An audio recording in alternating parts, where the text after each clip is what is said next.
session. We place ourselves in your able hand, and we pray that our Father, through the enabling power of the Spirit of God, you would lead and direct us even to the honor of your name. Be with us. In Jesus' name we pray.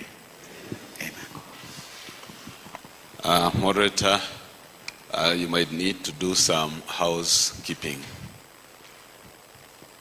We had said we would be back at 4, then we gave a discount, and looks like discount has also troubled us a bit because we can't see some of our people. We can't see people from Lari. They are in. Yeah. But the people of Komodai,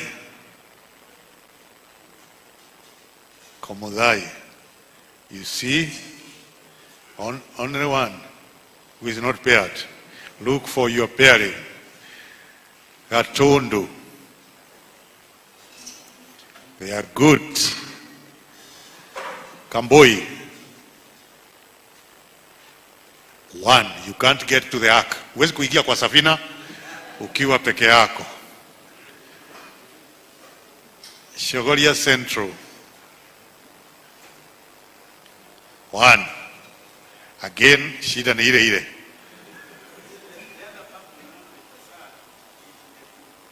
In the group, ile ya hesabu inaeleweka, kimeeleweka. Aha. Can we see Kirimara East? Huyo hayuko kwa hesabu. Mwenzako hayuko kwa hesabu. Hayuko kwa hesabu. Kwa hivyo mutafute umulete hapa. Mutafute umulete hapa. Na sasa umeambukiza Kirimara West. Hao wako sawa. Udhaya wako sawa. Eldoret mmoja. Jackson ameenda nyumbani. Mtafute umwambie arudi, hajaenda sana. Kitale peke yako. Aha. Kuna watu walikuwa wanione kwa ofisi na wakaja na wakapewa discipline, na sasa siwaoni hapa. Nairobi South. Huyu ndiye nilikuwa nimesema aje anione kwa ofisi. Amekuja na amepata nidhamu yake, lakini sasa ona pairing wake. Sawa. Thank you. We will randomly call out your presbytery if we think you are not, if we get an indication that you are not here. So keep here. We don't have the honorary treasurer sababu ameenda ile mkutano ya hesabu.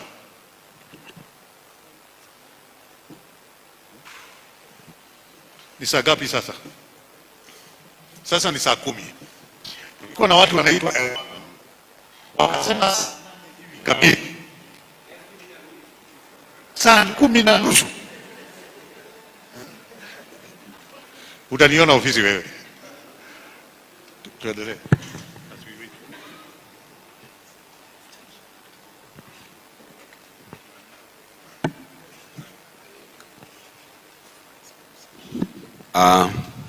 Kindly, before we go to the next item, yesterday during the business meeting,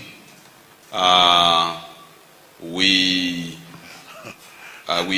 gave out the register book so that you feel your presence.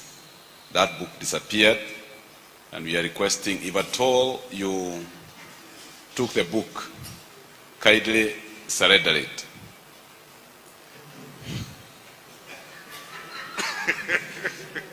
It has been found. We really looked for that book. Black book. So Yeah. So kindly, Jemima, your book is there. Moderator, you had promised the Naivasha choir another song. I can't see them. Or they changed? Oh. Okay, fine. You can come and present the song you are told to present by the moderator. Okay. You look different.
Chose aside.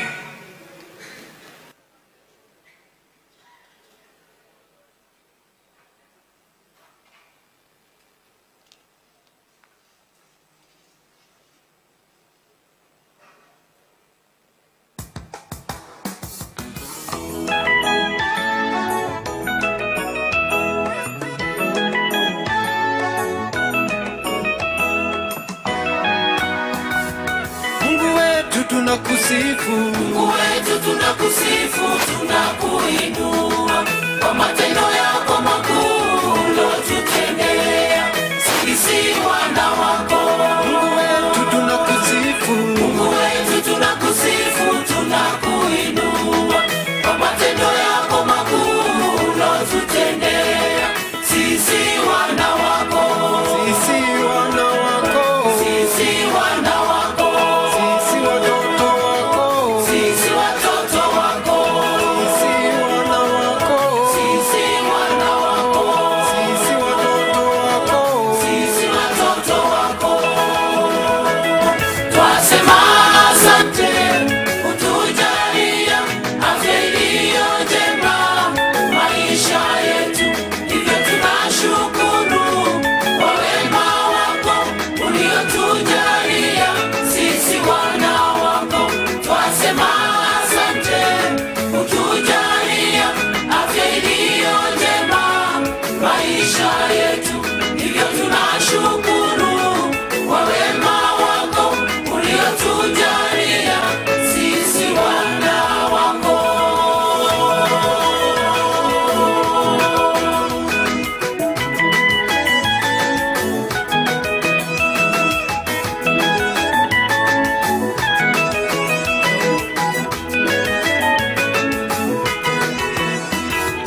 Inafaa sana kushukuru, inafaa sana kushukuru, tendewapo mema, tusiwe kama wako makumi kenda wakurudi kumshukuru Mungu.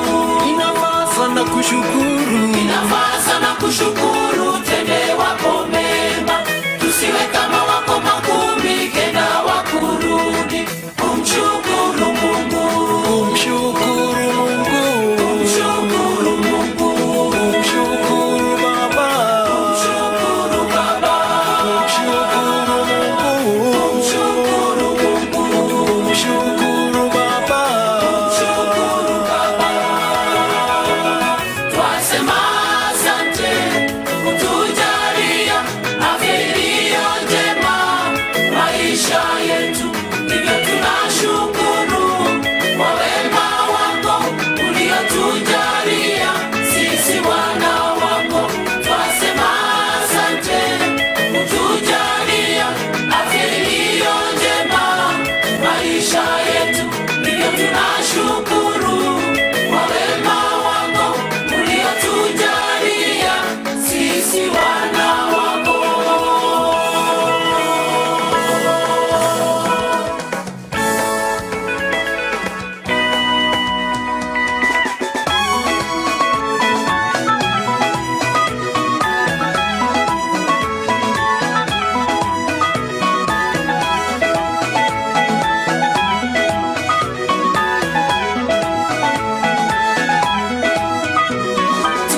Asante, makofi mazuri kwa wao.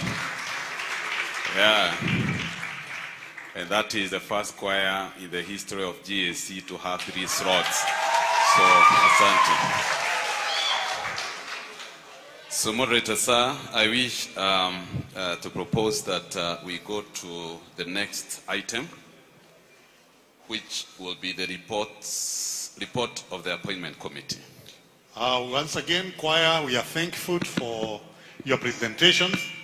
If you wish to stay on, tunaweza malizia na nyinyi usiku, lakini kama mtaenda safari, tayari tumewaombea safari nzuri kurudi Naivasha.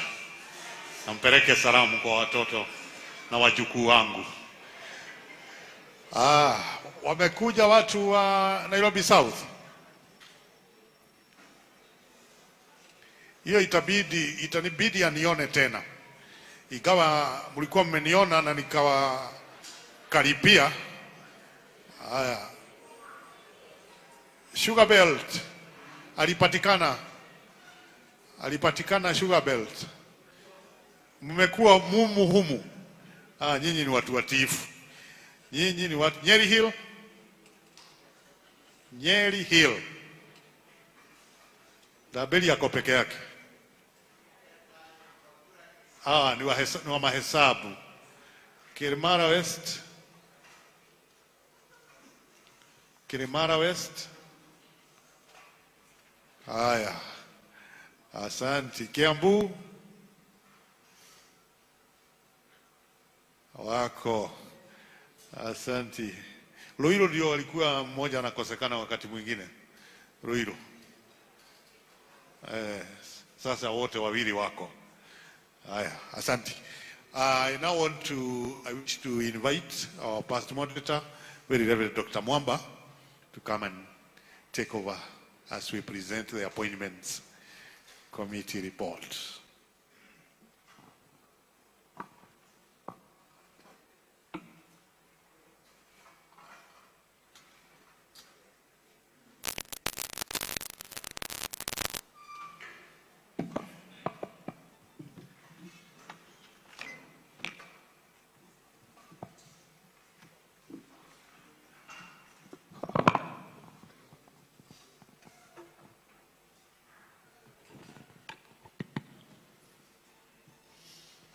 Thank you, Moderator sir. I do wish to present the report of the Appointments Committee to the second GAC of the 23rd General Assembly, Document 11. Document 11.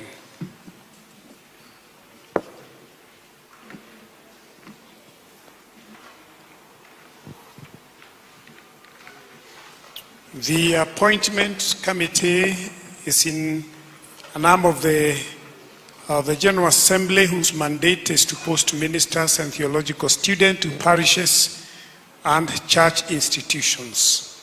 This committee works together with the Training and Development Committee in order to meet strategic personnel needs of the church.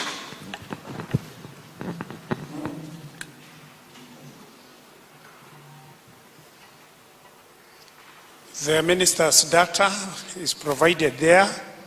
Around parochial ministers 415, tent makers 5, chaplain 16, head office 14, in training 6, and in the year under review 3 retired.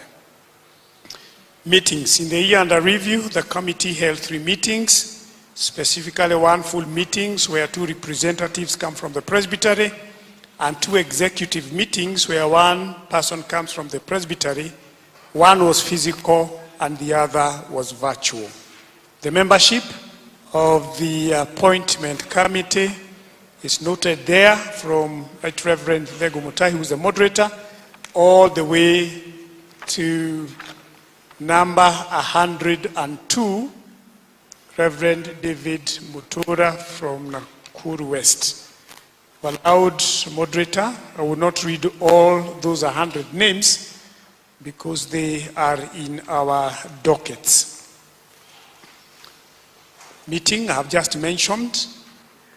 And the meetings were as follows. There was that Executive Appointment Committee held on the 3rd of June 2022, and the postings are there underlined as the new ordained ministers from 1 to 19.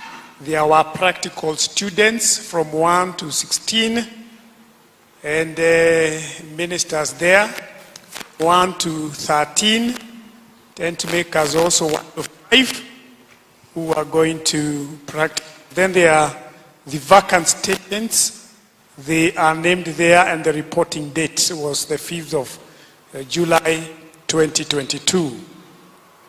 The next meeting was on a full appointments committee held on the 26th of October 2022, and the names of those who are posted are named there from number 1 all the way to number 59. And also the vacant stations are named after that. The reporting date was January 10th, 2023. Achievements: that during the year under review, the committee has made significant progress in digitizing staff database, which is now at around 70% complete. The year under review, the committee has worked hand in hand with Training and Personnel Committee to ensure that all vacant stations have had ministers. All the ministers posted to parishes and institutions were received by the respective presbyteries in that year under review. Challenges: one was the vacant stations. In the year under review, due to sustainability challenges. In recommendation, the committee recommends that the church comes up with a solution to address sustainability concerns in the parishes and in denis that have remained vacant for a long period of time. I do wish, Moderator Sir, to invite the chair to second the report.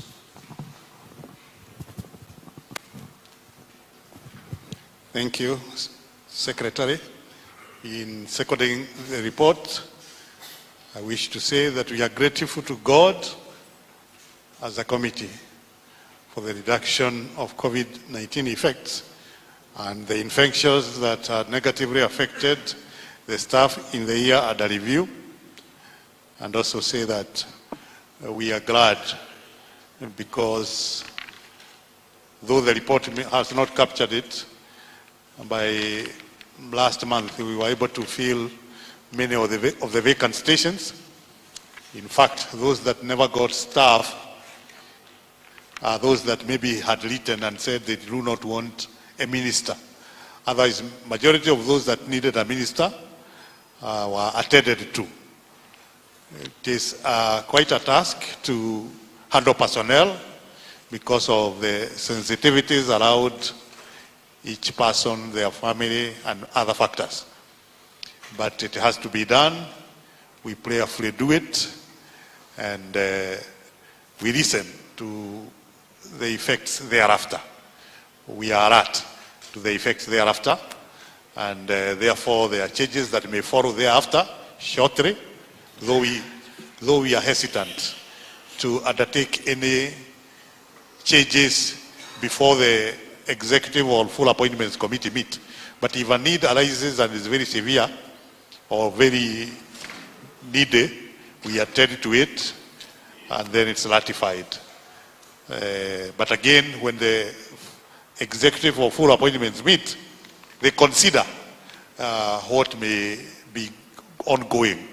Therefore, we are not deaf, we are not dumb, but again, as I said, it's not a very easy task because of the sensitivities that are involved. With those remarks, I second the report. Okay, thank you so much, Appointment Committee, for that report. Are there questions to the Appointment Committee? Questions? Here's one. Ugwamba, Reverend.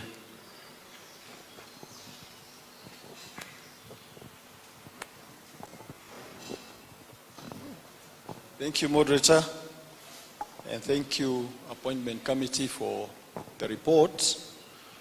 My question is, as long as I can remember, every other GAC and GA, we are informed of vacant stations. Now, why has the committee not come up with a solution? Because if we say the church come up, who is going to come up with that solution now? We should come up with a solution, what we should do to stop this shortage once and for all. Okay, question heard. Any other question? Any other? Okay, there's no other question. Answer.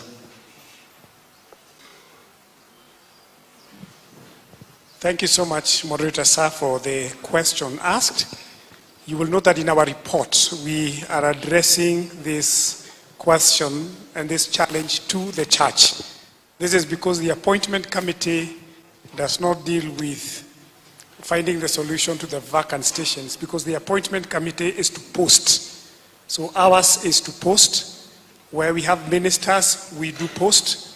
But you will realize, Chairman, the Moderator Sir, that some presbyteries will tell us, don't post here because of sustainability challenges. And therefore, the hands of the appointment committee are tied to post somebody while the presbytery has said, please don't post. And this goes on maybe the first year, the second year.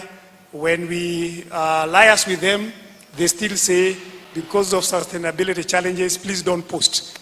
When that comes, then we can only refer it to the church to look for a sustainable solution so that next time we are posting, the same station can be ready for a minister.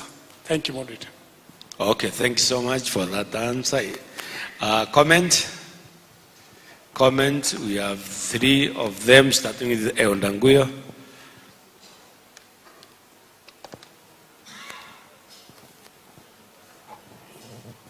Thank you, Moderator.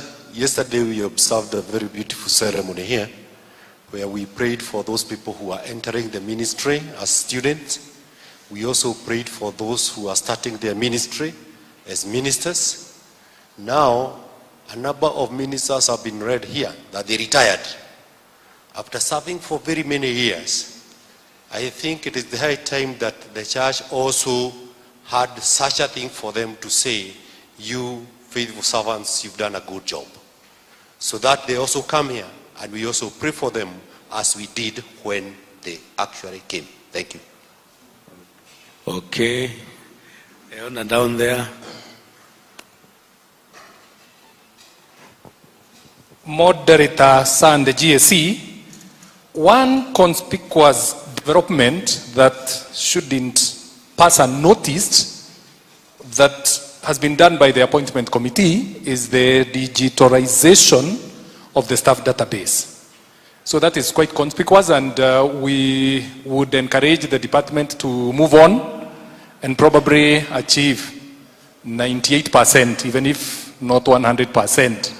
Non-digitalization has had some effect, which I'm sure is well known by the department, so we encourage the department to keep on moving on. Thank you so much. Yeah, that's something to commend, because it keeps us waiting for more Kenya up to evening after the meetings, ndio. Wale ambao wanangojanga ile karatasi waione mapema siku hizi, they don't see it because everything is digitalized, and that's the move that the direction we should be moving. Yes.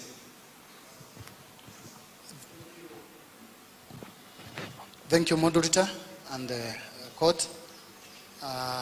Mine is on the Nendene areas that have always stayed without a minister, and it is a concern, though a comment, that it may be removed from the appointment to the mission board, that they may be under mission board, because there are those which are already in the mission board and the others which are not in the mission board, but they are all under some presbyteries near and far. So that one, the appointment committee and the mission board should liaise and see where these Nendenis should be located for the good of the members who are still Presbyterians. But they have stayed for over 10 years without a minister and without proper shepherding, because The other ministers who shepherd this Nenden are few, their parishes, and they are not able to cater for the entire needs of those that are in Nenden area. Thank you. Yes, the last one, Chege.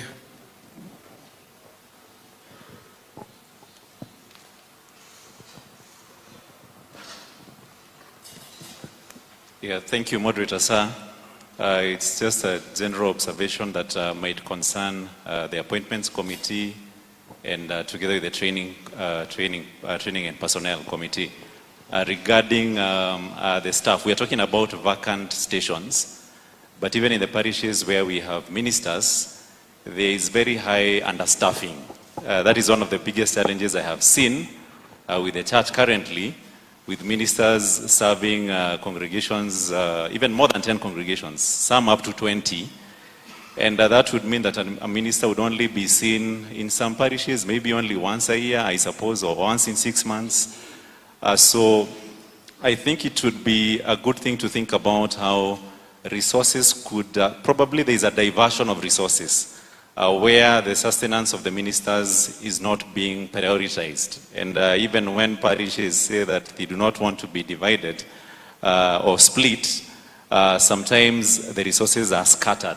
And if we can make that a core business, shepherding the souls that God has entrusted us with, then we would be able to have more parishes, more staff, and we would have the pastors or the ministers close to their members. I only have 3 congregations and I struggle. I see my members only once in a month, and I feel that is not sufficient. So a general observation, Moderator, sir. Thank you. Okay, thank you so much. One of the things that we should consider as a church, and the Deputy Secretary General has just mentioned that, if we have to have a lasting solution on the vacant stations and then areas, the solution will come from the presbytery. Presbyteries, you can find a presbytery with what they call surplus from their budget, yet they have given a minute to the appointment committee that nobody should be sent to an Nenden area. And they are not placing any minister there. They want to be visiting from a particular place. But if the presbyteries can sit down and decide to have that Nenden area not assessed the same way with the other parishes, because you can be able to estimate and also address yourself to the to the lack that they have. If they are not able to raise funds to pay a minister, it can be distributed to other able parishes, and I want to tell you that will be the lasting solution to that problem. I'm saying this because I was seated where they are, and I know that majority of those in areas, not that ministers cannot be posted there, but there are minutes of the presbytery that those ministers should not be sent there. Others you send them there. Tomorrow, the president sits down and says, withdraw the minister from there. The appointment will be left with no other option other than withdrawing the minister instead of the minister suffering from there. So let's sit down in our presbyteries and lay that a solution which will be able to move this church from where it is to the next level. Resolutions. Moderator, sir, if you allow before the resolution, just to clarify on a few issues. That one, issues of praying for the retired ministers will be done in the GA, will be done in the General Assembly. Issues of the Ndeni areas, actually in the last appointment committee, we raised a committee to give us data so that they can do a research. And that committee, when it brings the research, then we can make a recommendation to the business so that the business can guide on what to do, because the issue of Ndeni area circulates around issues of finances, but also issues of attitude, attitudes towards Ndeni areas. Because like last time at the 23rd moderator, the chair has said, in the last appointment, we almost covered every station that needed a minister. Almost every station that needed a minister, we posted. So it's not a question of lacking staff. It is a question of the Ndeni areas that are not viable. So we have the staff, but we don't have where to take them, because you call this presbytery, they say, we are not yet ready. you call this presbytery, it is not sustainable. So it's not a question of staff, it is a question of sustainability. Issues of parishes having many congregations with only one minister, that is a prerogative of a presbytery. Subdivision is a prerogative of a presbytery. When the presbytery sees that there's a lot of work and they need to subdivide the presbytery, they know the process that they can write to the business committee, then the business committee will look into how it can be subdivided. We come to the resolution. 1, this GAC received the report of the appointment committee with appreciation and notes the critical role the committee has in ensuring that the institution has a well-balanced and motivated personnel. Accepted. 2, this GAC notes with appreciation the great cooperation of the presbyteries in receiving the ministers and student ministers posted to them. Accepted. 3, this GAC notes the stations that have remained vacant for a long period of time due to sustainability concerns. Further, this GAC instructs the business committee to audit and come up with mission-oriented measures to mitigate the challenge. Accepted. Any other resolution from the floor? Okay. Kagwamba. Yes.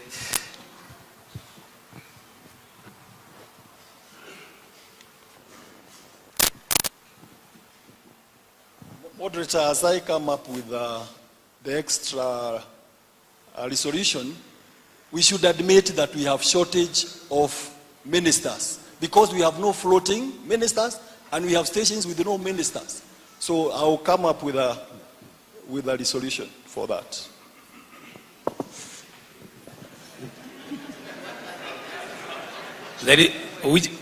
Which resolution have you come up with?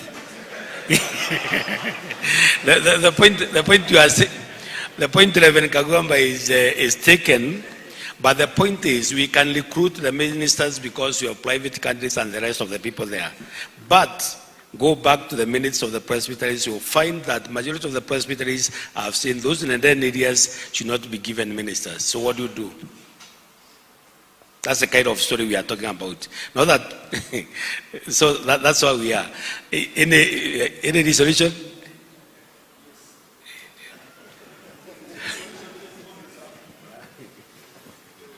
This GAC notes with concern the shortage of ministers to minister in all our available preaching stations.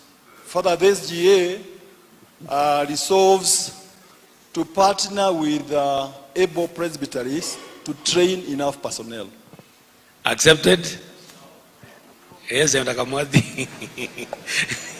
This is rejected by the presbyteries. Don't forget, by the presbyteries. Yes? Moderator, sir, in the last GAC, had the same proposal, but then I was told it's for the Training and Development Committee, not for the appointment. Okay. So I think we are addressing the wrong committee. Thank you. Thank you so much, members, because I can't see any other resolution from the floor. Thank you for the good reports. God bless you and keep on. Thank you. Thank you.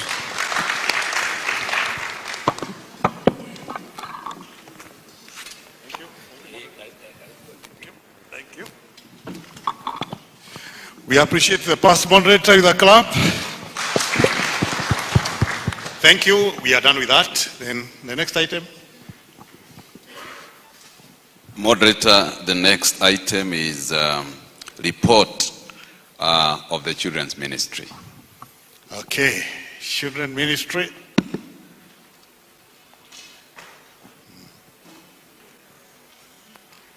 I thought there would be a salute. Oh, okay, okay. Bona una cap. Okay. Na hata huyu ana cap. Sawa, karibuni.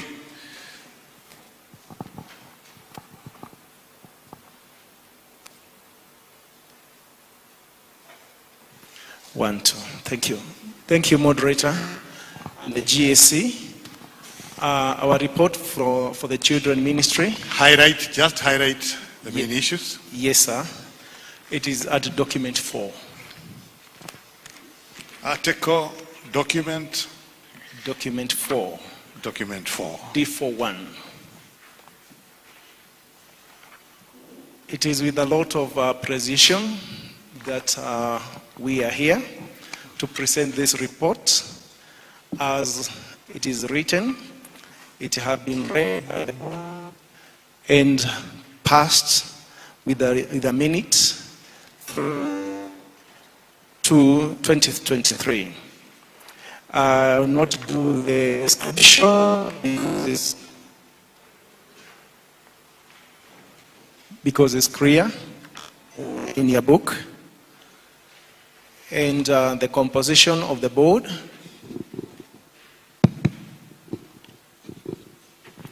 is also evident. Then the whole report is going around the strategic plan, which have been actualized, and we are trying to implement the same using the objectives, as you can see. Because it is the weight of the matter, let me go through. Strategy number 1 is to lay a strong foundation for children at the earliest opportunity in their lives using a crèche ministry, which is the baby class or the very small children. Strategy 2, to make children evangelism an important venture for the children and mentors, that is the teachers and the Number 3, to empower children ministry organizers, teachers, and officers. Number 4, to synergize with the internal and external partners.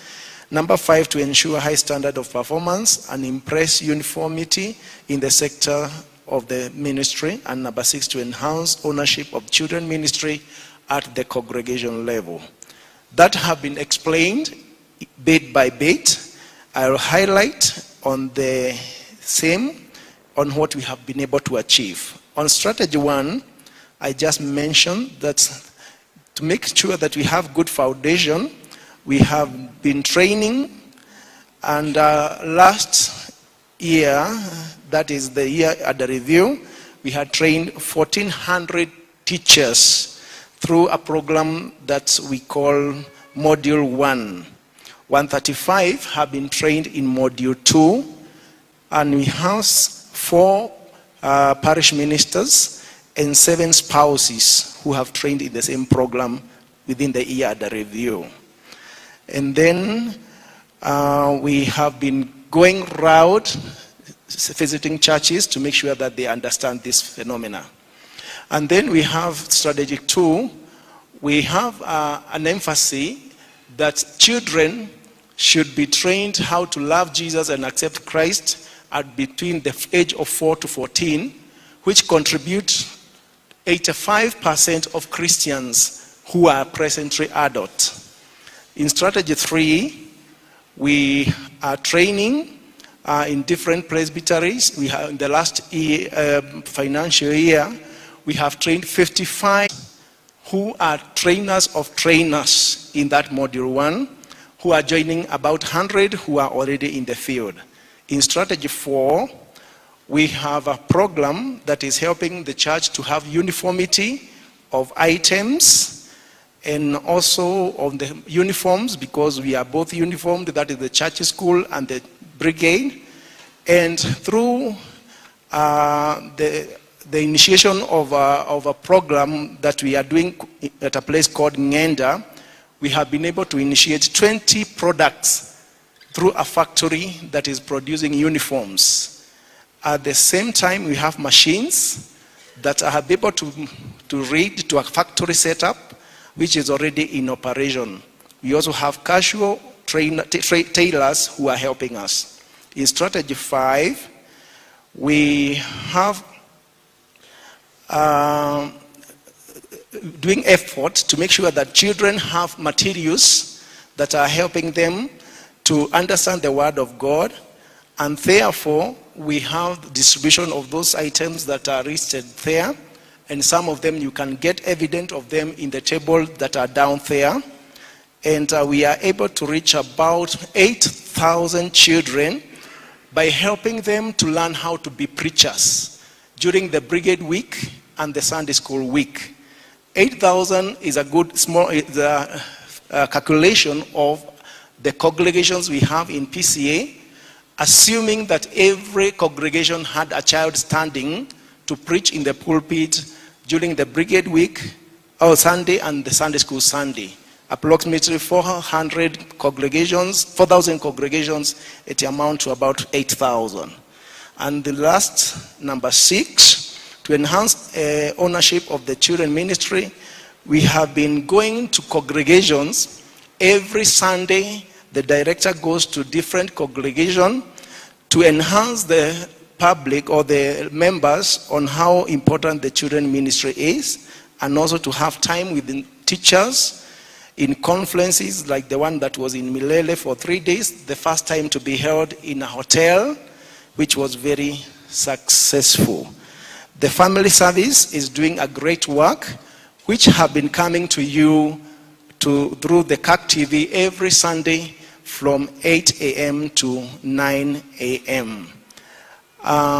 Also, we need to note, Bwana Moderator, that some parishes have gone ahead even to taking over the budget of the children ministry from teachers looking for money to the parishes themselves or congregation themselves funding the children work, because teachers have volunteered to teach, not necessarily fully to do the fundraising. We have been doing colorful parades with the brigade, like the one you enjoyed yesterday, which we were very happy that all of you were able to grace that occasion.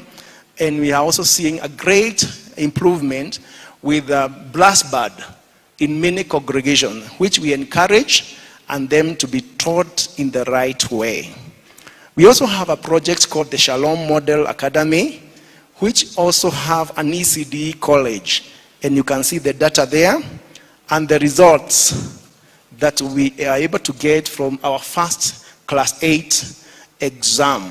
Challenges, we have been having some challenges, working capital for the factory that I have just mentioned, insufficient funds to pay the debt of that lad, that is a big one. And we also have some shortages of tools and equipment for training teachers. They have been using a Bible and a notebook, but now we are equipping them with toolbox for that purpose. Also to expansion of space of Shalom, which is constrained because it is hosted by the lay training college, lay training itself. The government structure and guidance delaying implementation of junior secondary school in our school. And we also have some parishes and congregations that have not really understood clearly the lore of the children ministry.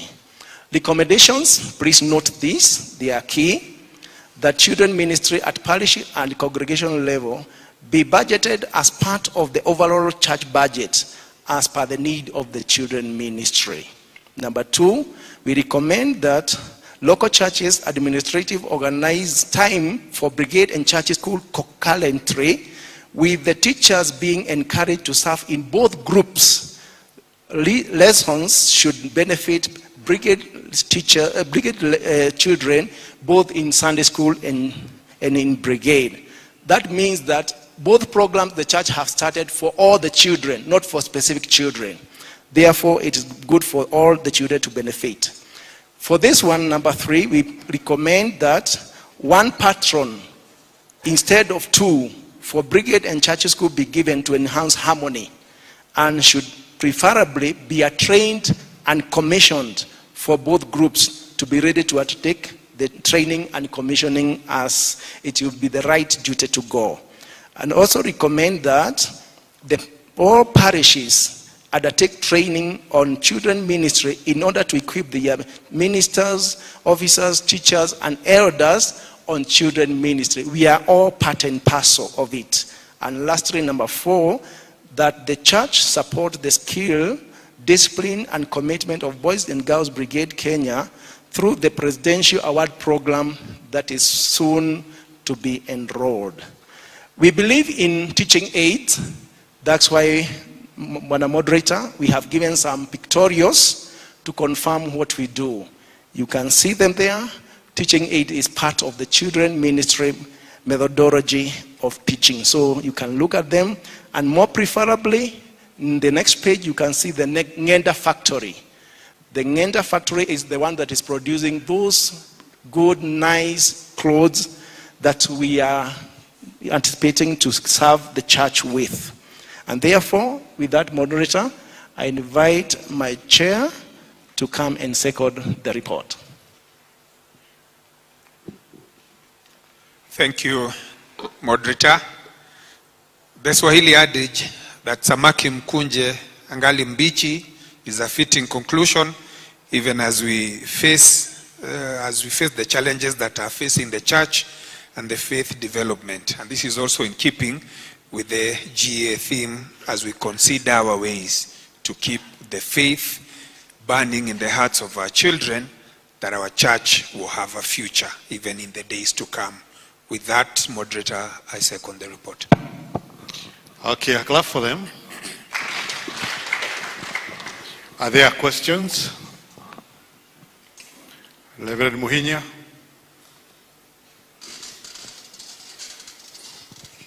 Thank you, Moderator.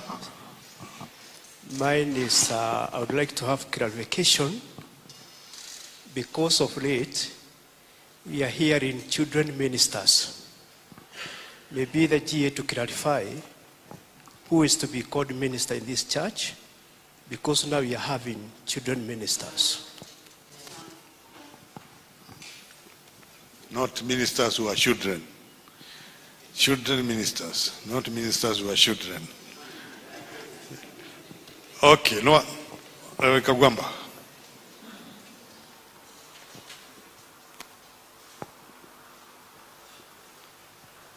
First is to commend the department for the good work they are doing. But I don't know whether they have noticed that the brigades are complaining that they feel left out. The department is leaning more on children than on the brigade. So what are they doing to balance the act so that the brigade don't feel as if they are left out in the ministry? Answers? Thank you, Moderator. The word or the name children ministry or children ministers is not an official title. It's just like the way the men say Jamayarume. It's just a name to identify the work that they are doing. In the name that, because this is a children ministry, they are calling, because what they are doing is a ministry, they are now coming up with the issue of a swag name, the language of this present, called ministry, but it's not an official title, not in competition with what we have as parish ministers. In the second, we are talking about the brigade feeling as if they are undermined. I don't know the perception of the church, but from my side, I see it different. Because even if it is to be measured, the brigade is the biggest gain in this roofing of brigade and church school. Because there are two pillars with one roof called the children ministry. Because most of the time the church used to view brigade as from 18 years. But now from our constitution, it says that brigade child starts from 5 years girls and 6 years boys. So when we enhance on that, it may seem as if we are favoring the Sunday school to come to brigade. And also, the view of the members may see how I devote, or we devote as a department to do the brigade as the way we have done with the parade and the improvement we have seen. So it may be an assumption, but maybe it needs to be verified. But I believe it may not be so. Comments? Reverend Kanga. He's at the back. Then Reverend Muthungu. Mr. Moderator, sir, you, the director, has confirmed that children minister is not an official name, he should refrain himself from encouraging these teachers to refer to them as children ministers. Because in my church, when they are talking about a meeting of church school teachers, they talk about all children ministers are requested to meet. So if it is not an official name, then the officer should not encourage them to refer to them that way, because the title is bringing a lot of confusion and it is not organizing well on the ground. When some people come and ask me, why we sent the ministers in this parish and you have not told us. Thank you. Thank you. Reverend Mudongo. Thank you, Moderator and the GAC. I want to first and foremost commend the director of the children ministry, because since the time that he entered, at least we have seen something happening within the children ministry. But having said that, it is also good that they come up with an intensive program to especially train the teachers. This ministry used to be called the church school, and it is exactly that, a school where teachers need to be very well prepared to handle these children. And we can take cue of what is happening in other kind of religions. Could be when you talk about the Muslims madrasa, or could be other churches that are serious in that kind of training. So could be an intensive program where the teachers are very well prepared to handle the children. Because if we get it right at that level, even when you come to the youth and even in the adult, the children will have gotten it right. Reverend Kimani.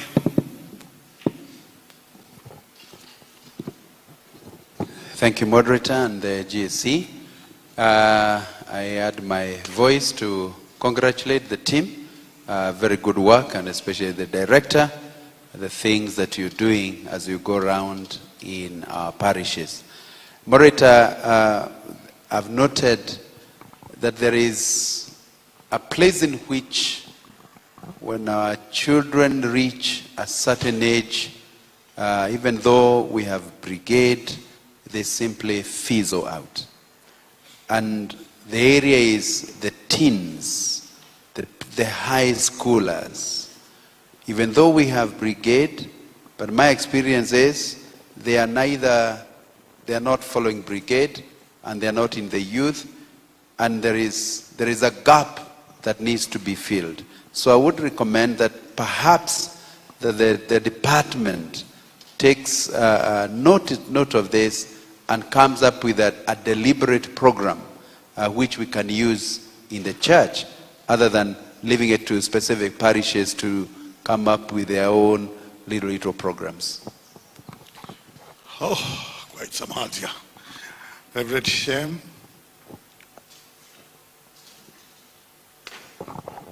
Thank you, Moderator. I want to commend the work done by the children's ministry, and especially in the training of the teachers, and also the brigade parades of late. They have been doing very well, even in the parish. And the teachers seems nowadays to be very committed as far as children are concerned. So our appreciations to the department. Reverend Karaja, then Elder Juru. Thank you, Moderator. What I wanted to comment has been commented, mainly on training, because there is even the ministers who are trained.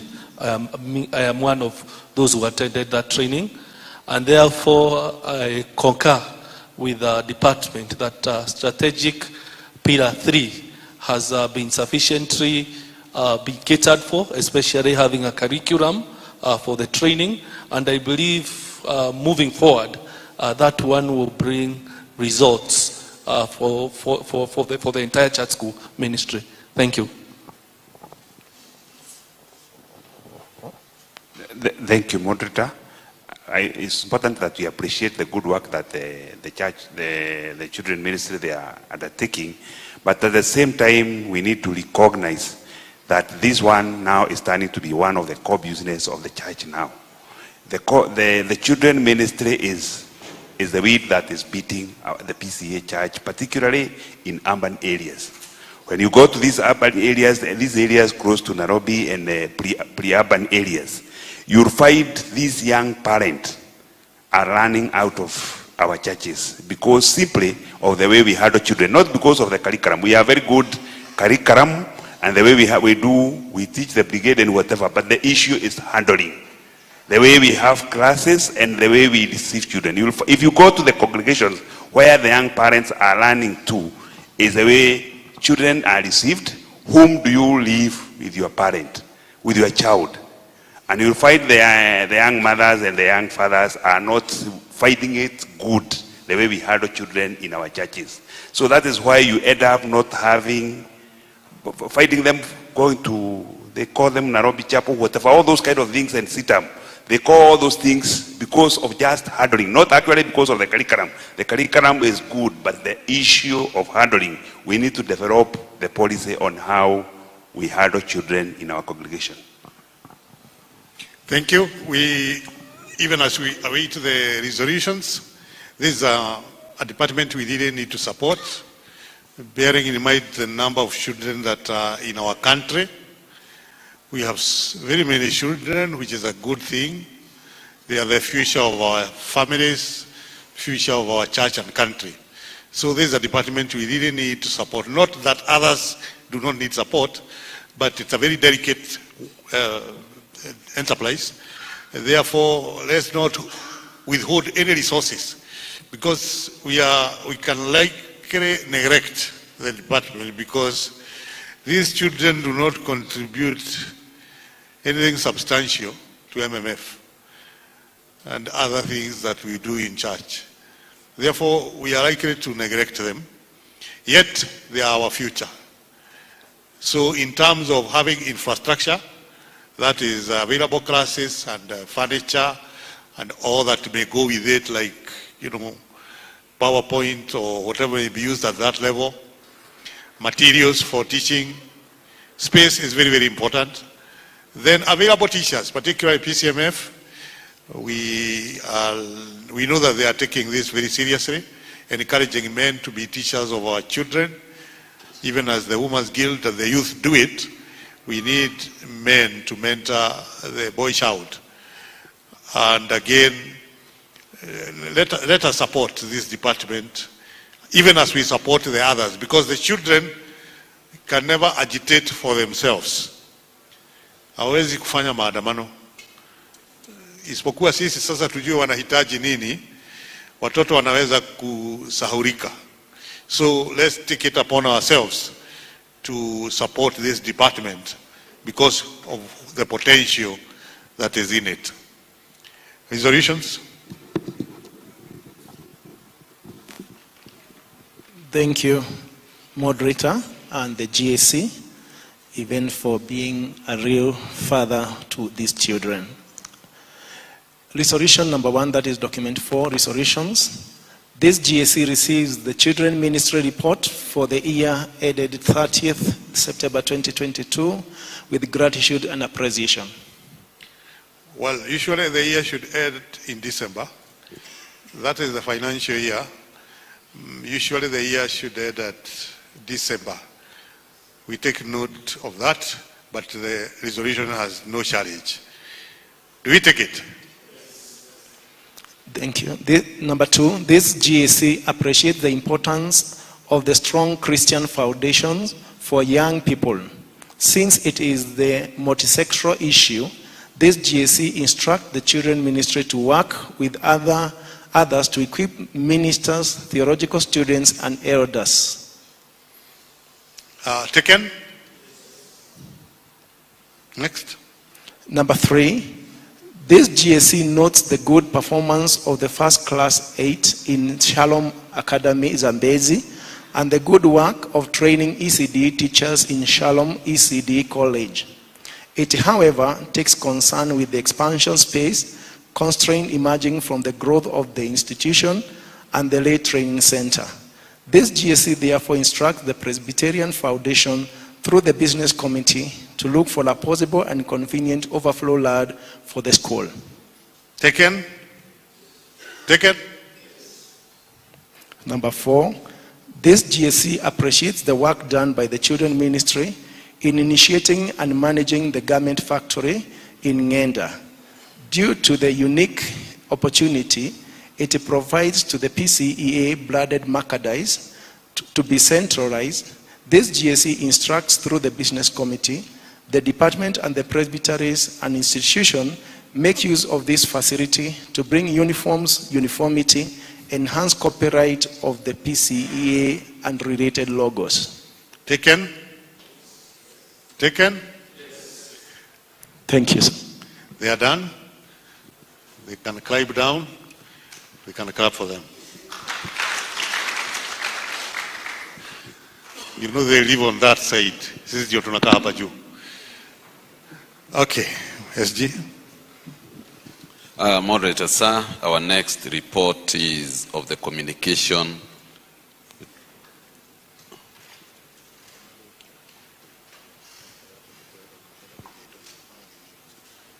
Okay, thank you, Moderator. We had a small subcommittee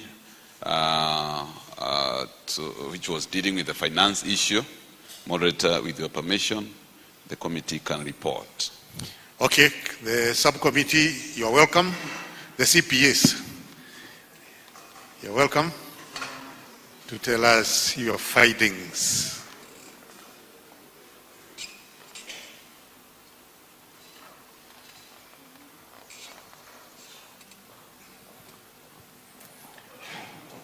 Wadada walishindwa na hesabu.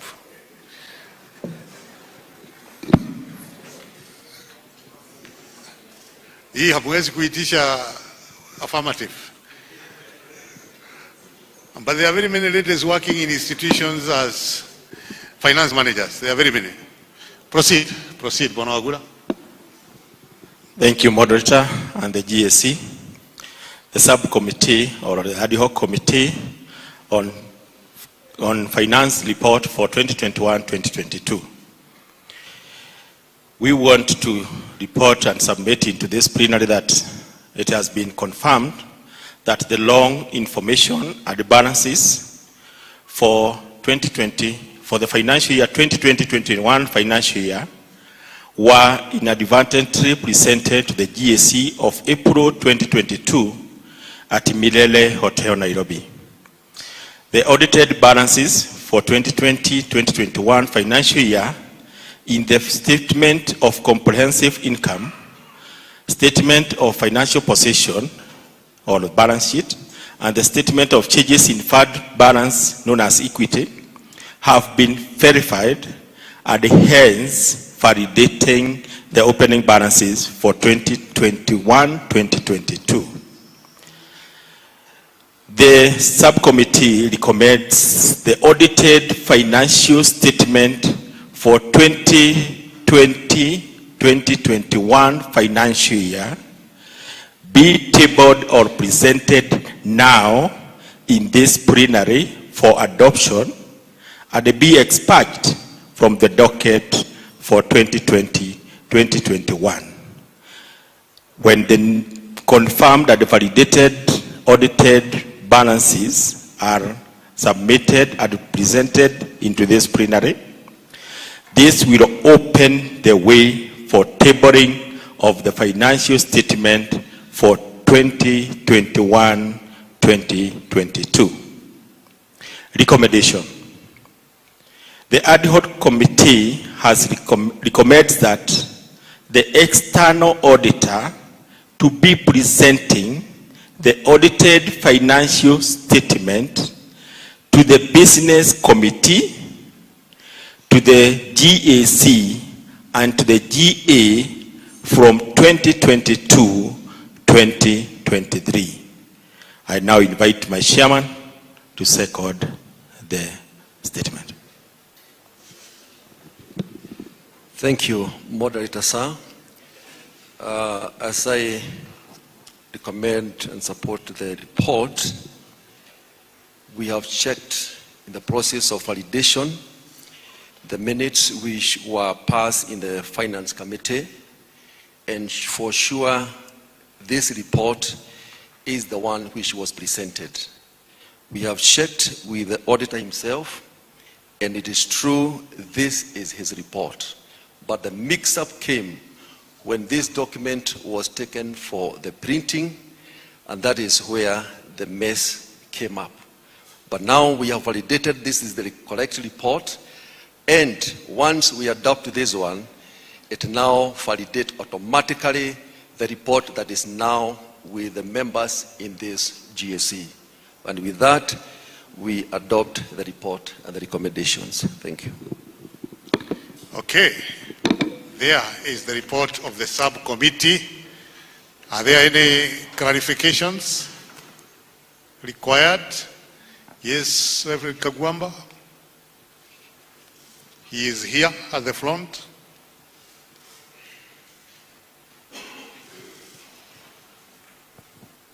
Thank you, Moderator. Does it mean the anomaly was noticed only when the question was asked? Was it the first time now to notice that there was an anomaly?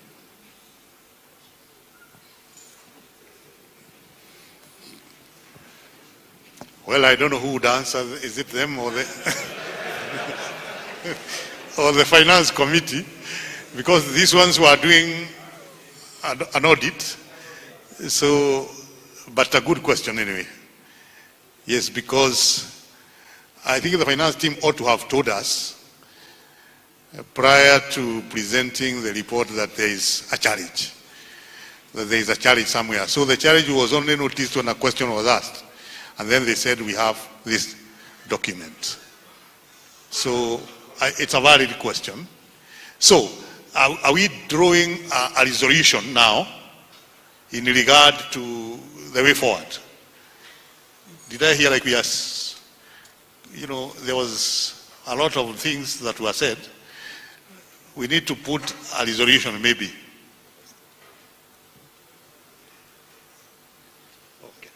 We adopt that report of the subcommittee. We sent to them. So who is proposing? Pana Kanori, Reverend Mahinda. Okay. Although we have discussed it a bit, but no harm. So the way forward now is so that we climb them down. Reverend Gashwe.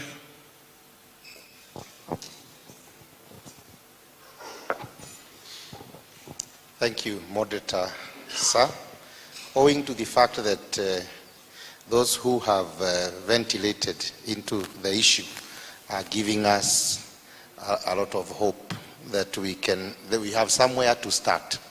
I think we would stand guided that we adopt whatever we didn't have before so that we can graduate it to the next level of maybe listening to the report of the Finance Committee.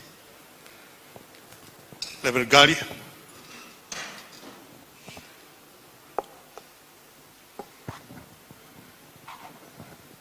Moderator, sir, and the Assembly, I'm just confused. I'm very bad in maths. I won't admit that. So when these mix-ups are coming, my mind is just put into a confusion. So I'm just asking, are we adopting a document that we don't have at hand to see and look at it, and only a few of us have seen it, and then we adapt it and become a document for this GAC. And we have been going to business committees, and this has not been brought up, and this is the time it's being brought up, and now we are to adapt it right now. Where are we? Are we not getting more confused than we are? Because it has taken a whole year for this document to come to us. I said, I'm not good in maths, but my mind is muddled up. Yeah, the question is, now that the document the authentic document is now here, as presented by the subcommittee. So the question is, are we able to interrogate it at this level?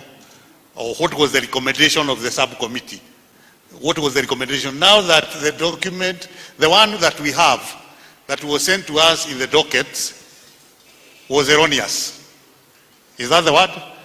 The one that is in the docket was erroneous. The authentic one now is here. Not with us, but of course it was being projected. What was the recommendation of the subcommittee?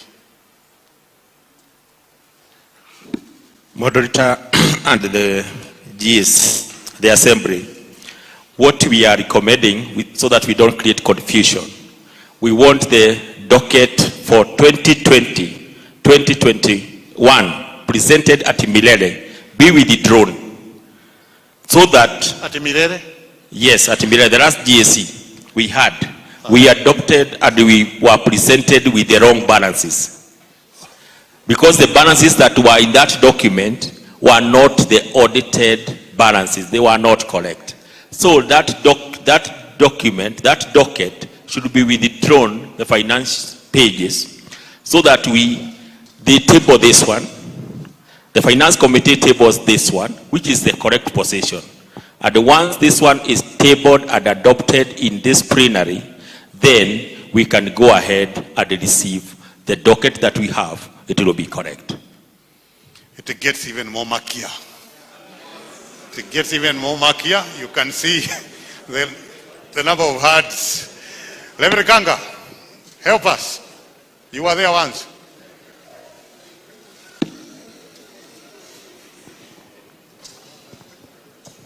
Mr. Moderator, the document that is sent that it should be withdrawn, some of us were not in the last GAC, so they may not know which document. Take your seat, please.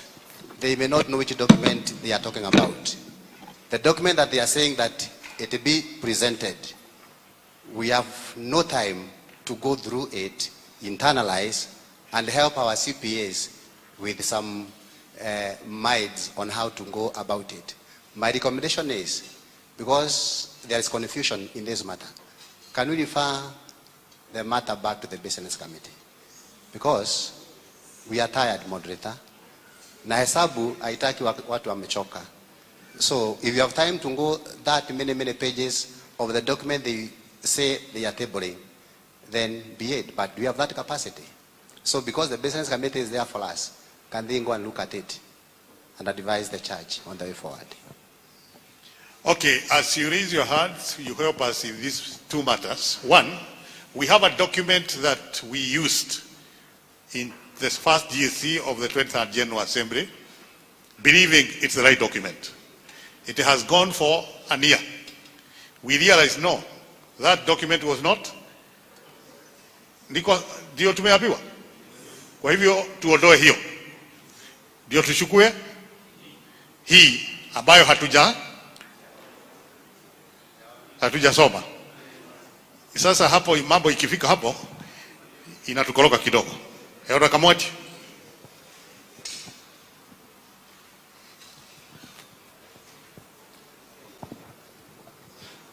Moderator, if I get it right, the docket which we used in last year, we don't have it here, and we don't need to read it. It is the one that contains the wrong information. But the docket we have here has the right information. So we don't, and this is the one that we need now to listen the finance giving to us. Otherwise, it is good people get that one is for last year, and it was handled by that GAC. Unless we are comparing, unless someone is comparing, that's when he needs that one, the one that has been introduced. But for anyone who needs the financials for this year, they are in this current docket, the one we have, and we had all the time to interrogate it. So if we are going to interrogate the one for last year, it's like we'll be doing the work of the GAC for last year, which is already done.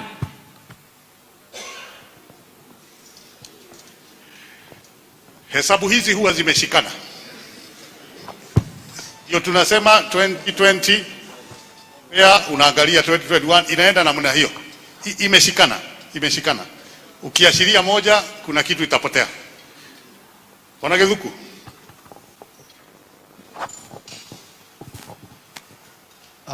Thank you, moderator.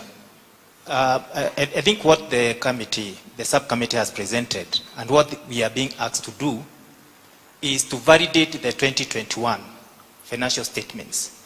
What had been placed in the docket and what was presented as at that time were two different documents. There was that which was, when it was taken to the printer, the wrong one was taken, but what was read to the GAC that time is the correct document that time. And I think that's what we need to understand. So the key thing is we invalidate the one that was put in the docket, and therefore we take the one that was read as at that time as the valid document, in order that the 2022 financial statements now become valid. Otherwise, without first of all validating the one that was presented as at that time, then we will not be able to adopt the one for 2022. But the actual fact is, what was read to us as at that time were the correct audited accounts, but they were different from what was in the docket. But I think that's why we need to get it clear. What was in the docket is not what was read. It was just in the docket as long as it was. But what was read were the audited accounts, and those are the ones we want to say, yes, these were the ones which were supposed to be in the docket, but what was put in the docket was wrong.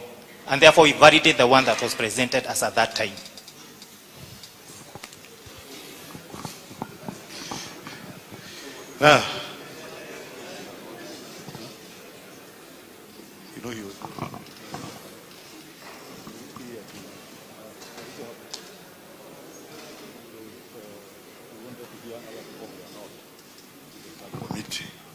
Anyway, Reverend Jennifer, then we can try Reverend Michael if you don't answer us. You're getting a free mic. Thank you, Moderator. Given the sensitive matter when it comes to do with finances, if you don't get it right here, perception is powerful. We need not rush because we agree there was a mistake, and we are getting more and more confused because I realized the opening balance was different, and because we were here and we were given the long maths, I would suggest we don't hurry. And second, what Reverend Kanga, our former DSG, was telling us, so that we get the right perception, we have time to interact, and we could refer the issue to business, because if we lead it when everybody is not confused and we are confused, then we might go with the wrong perception. And given the sensitive matter when it comes to do with the finances in this church, so that we get it right, because these are the people machinani.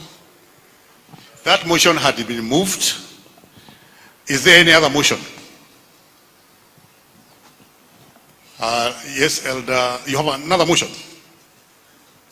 A motion had been moved by Reverend Kanga, and it's being now not really seconded. We haven't asked for a seconder, but she's saying that's the way we should go. I'm asking, is there any other motion? A different opinion, but Moderator. Thank you, Moderator. I think this is unprecedented, and we need to note that in this GAC. However, we did appoint that committee, that ad hoc, of professionals to go and do a verification. Is what the finance team saying correct?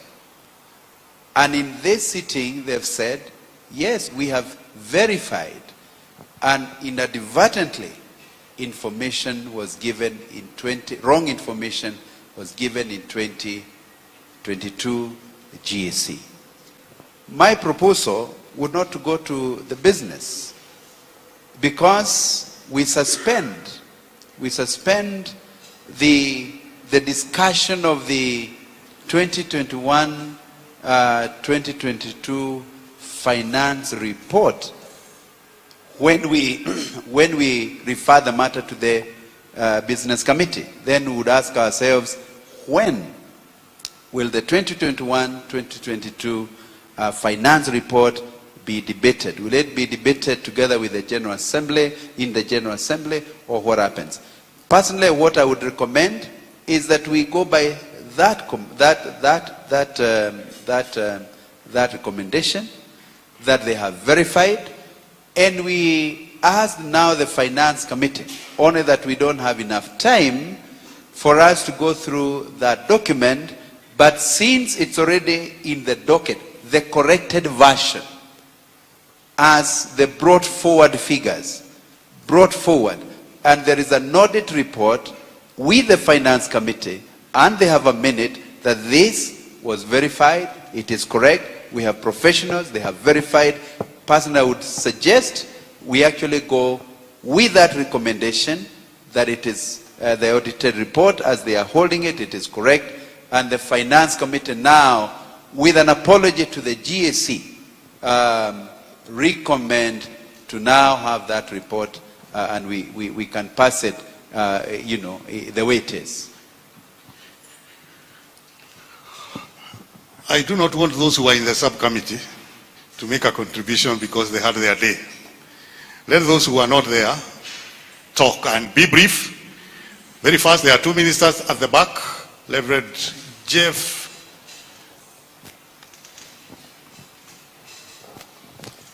Thank you, Moderator.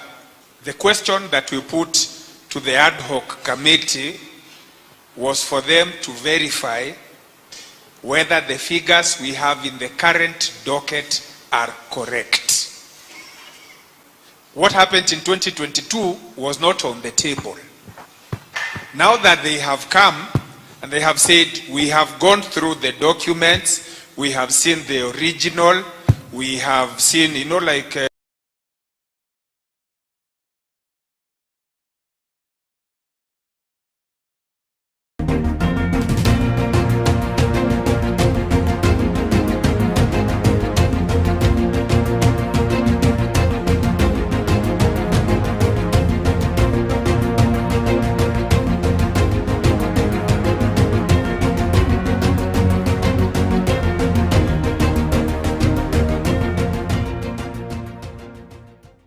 Are you looking to grow your business? GAC TV offers you a variety of advertising opportunities to suit your budget. Advertise with us today and reach your potential customers countrywide. For more information, email us on sales@gactv.org or call 011 00 90647. Losing a beloved one can be one of the hardest life experiences. The GAC, if my memory is serving me well, in the last GAC, the finance report was taken back to the business committee. There were some issues with it. So the GAC did not receive the report. Now this is our second GAC of this 23rd General Assembly. We are again, as a GAC, saying that the finance report is not good. So, Mr. Moderator, this is my concern. We may be trending on a very dangerous path. Because when the report was taken back to the business committee, we have no report. Now here we are again. Moderator, that is my concern. Where are we ending to as a church? Thank you.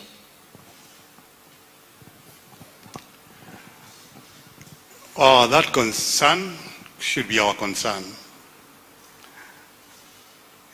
We know that in the business committee we had to come up with an audit committee over the same matter. So it's like we have a challenge somewhere. Let's admit that we have a challenge somewhere. Because now the accounts that are presented here as the authentic ones are not available. Are they? The ones, the booklet that was here, was it the one, is it the one in circulation? This booklet that you are holding, is it the one in circulation? Yes? Moderator, what happened?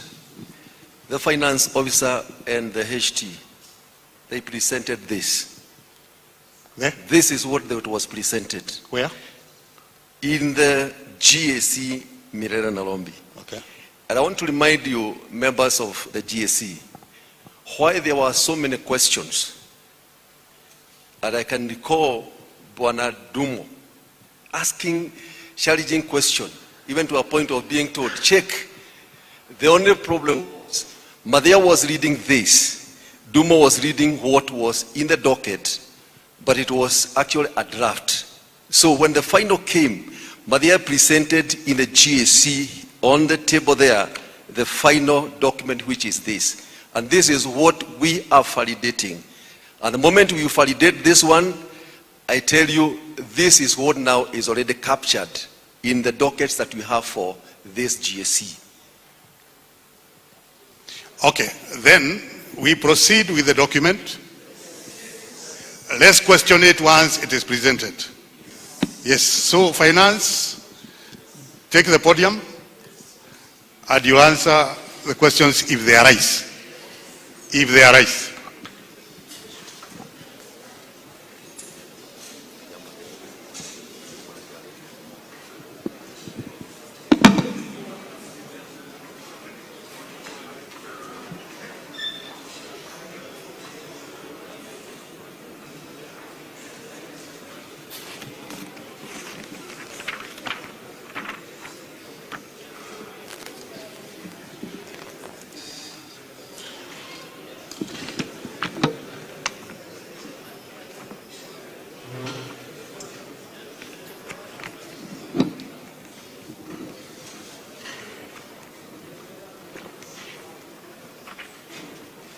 So talk about the accounts.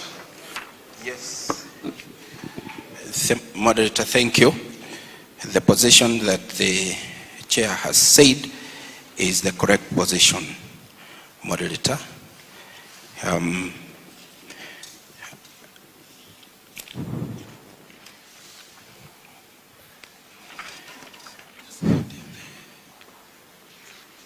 Yes, so that is the position, Moderator. Maybe if there is any question, then we can answer. Now, based on the accounts that are in the docket, yes, are there any questions of those accounts? Based now, you have told us what is in the docket is the correct one. Yes. Sindio? Yes. Ile ya mwaka jana ndio ilikuwa na shida. Sasa hii tuangalie hii sasa. Yaliondoe sipite. Yes. Moderator, because of our records, the Yellow Book has a report and minutes and the financials, even though he read a different version, but the one that was presented to us, the one that we were looking at, is that one that is erroneous. That is why, for purposes of capturing in these minutes, we proposed as a committee that actually we note and now receive the correct copy. So that once we receive it, it will find its way to the minutes. So that once it finds its way to the minutes, then it will open the way for what we have in our dockets. If that hasn't happened, it will still remain the same. Our discussion, we as a plenary, will still be based on what we last had in 2022. So unless we first of all admit, and by admission, Moderator, we say that that document can actually be circulated. Well, that document needs to be circulated. It can be circulated to the business committee for purposes of noting. When it is presented, if there is any question, Moderator, sir, the plenary will ask. But then that document will find its way into our records as a GAC. This is a report for the year 2020-2021. Then that now opens the way. And Moderator, as they have said rightfully, it is true. We argued with the finance team over 43 GAC TV, 43 million, and what we were seeing was 29, until very many things happened. So we need to, as we have drawn that roadmap, we need to expurge, note that that was the wrong document in our minutes, receive the correct document, let it go through the process, let it be presented. If we have questions, we ask. Once it is done, it goes on to the record. Then that now opens the way for the presentation of the accounts in the docket. Thank you. So are you making a request that we withdraw or expurge, whichever word? Yes, moderator. That's what we are saying, sir. Okay, once we have expurged that one, we now deal with the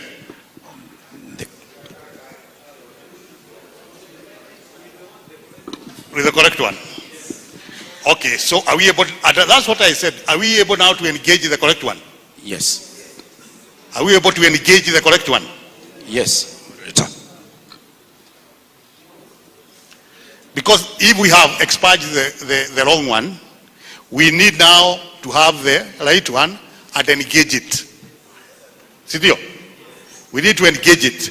Are we able to?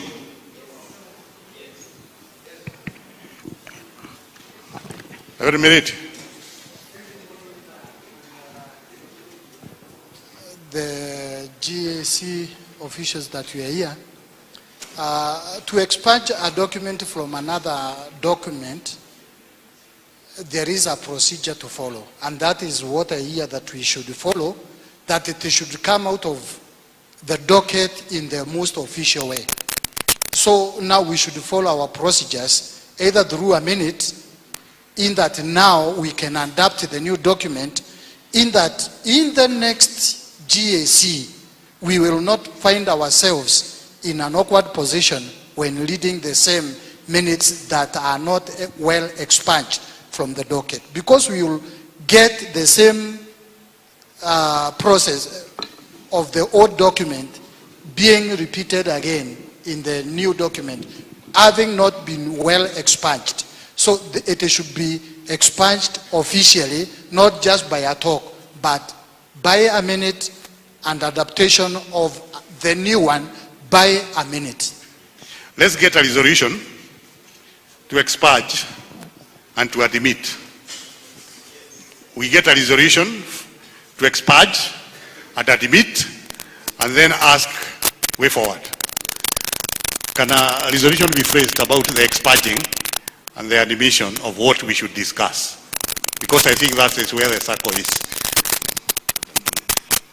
Is there a resolution to do that?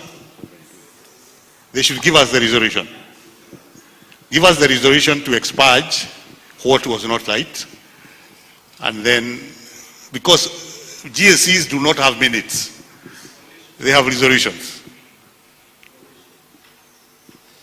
Information?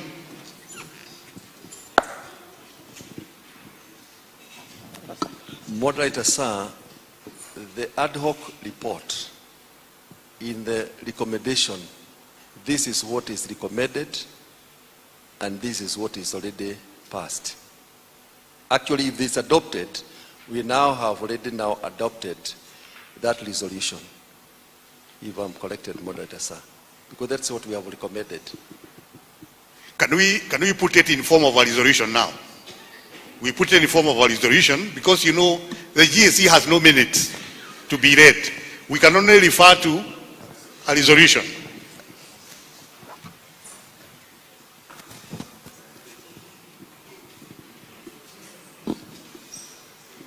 You need a bit of time? Yes, so that I can write it down. You need a bit of time. Okay, then we can receive another report. In the meantime, we must get these things clearly. We must get them correctly because they touch on very important areas. So let them frame, because they are the people who went and saw it for us. They give us a resolution, we adopt it, and then we are able to move. The next. Moderator, the next report should be the Communication Department report. Are you ready? Come up.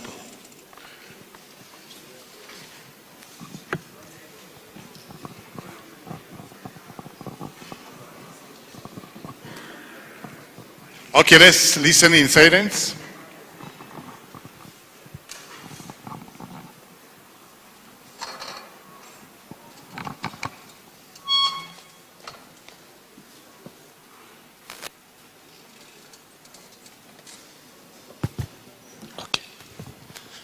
Moderator and the GAC, thank you so much for the opportunity to present the Communications Department report. It is document 10.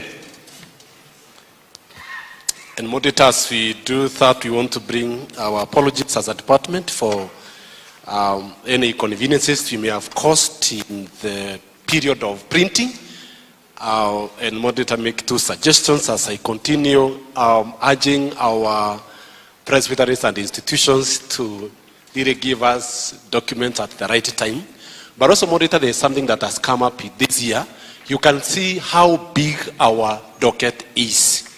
Moderator, during this GAC, our institutions have given us a report with a lot of photos.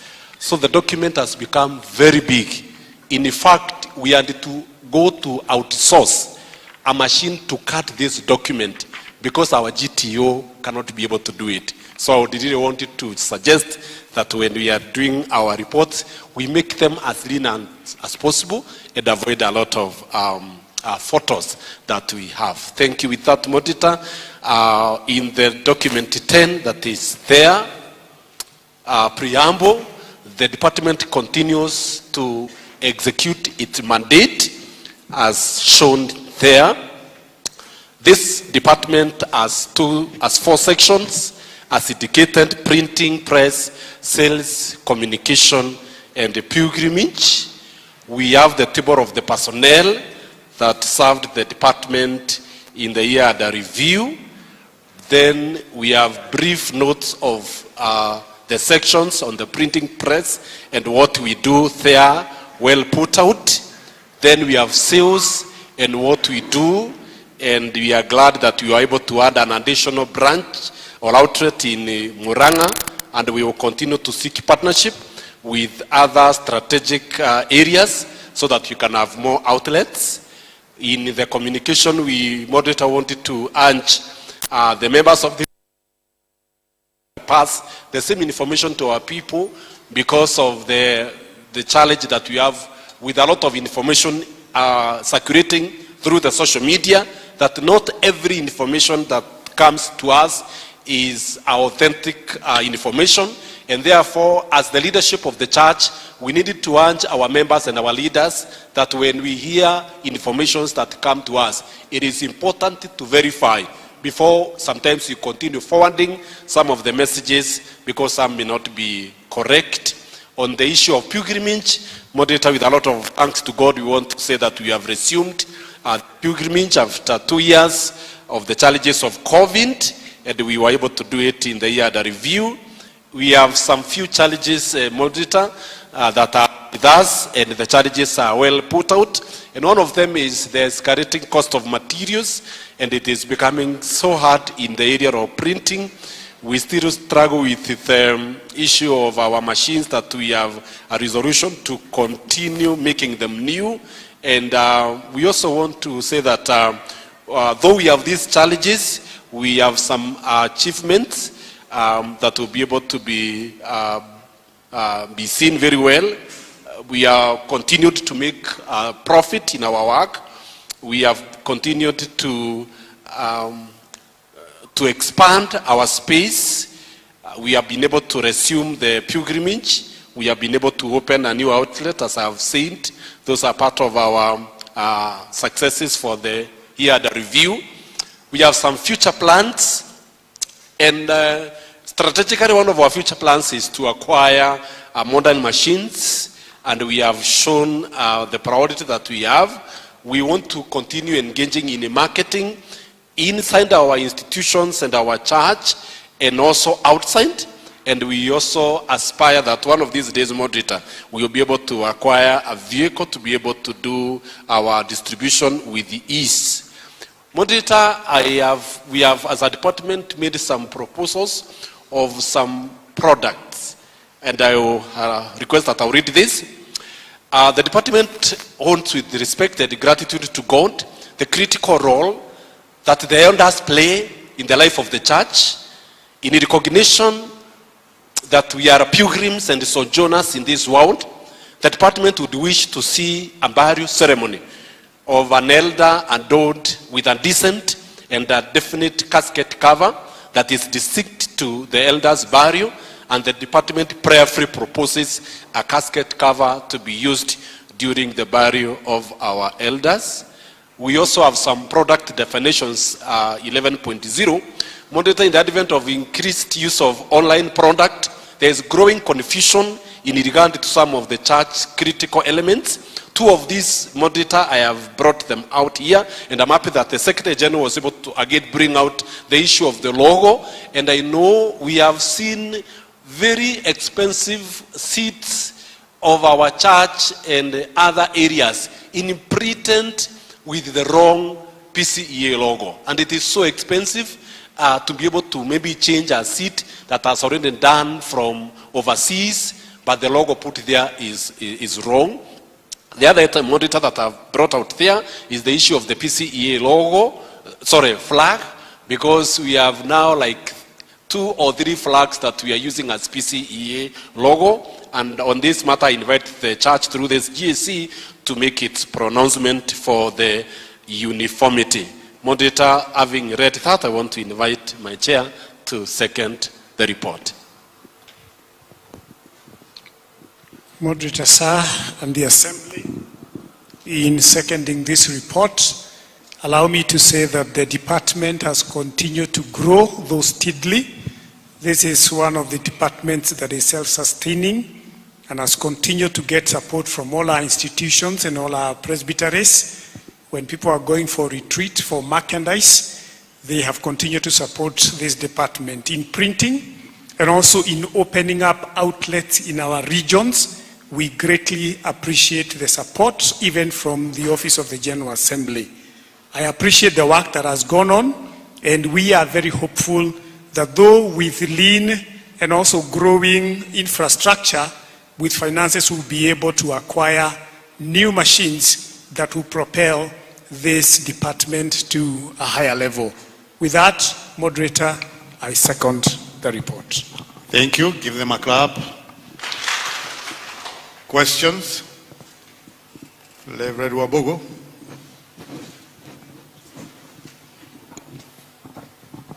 Okay, thank you for the good report.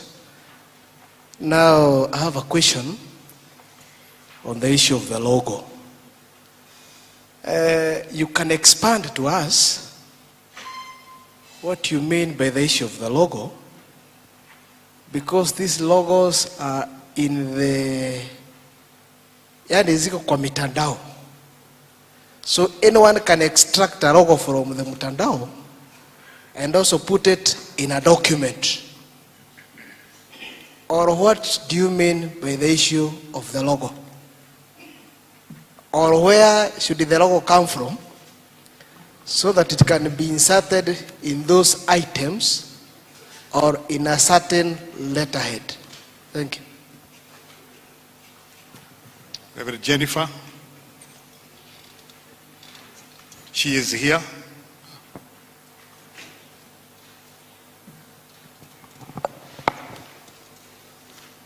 Thank you so much. Thank you, Moderator. I want to commend the Communication Department for the good work they are doing, and also request for the big diary, if they could have alternative a little bit smaller instead of the big one, so that people who like putting theirs in the hard bag, they can put them. Like you have the small one, the middle one, and now the big one for the people with the big hard bags, because it's too big. If you could just consider to give people alternative and make it a little bit smaller. She's asking whether it's possible. Elder Gitau.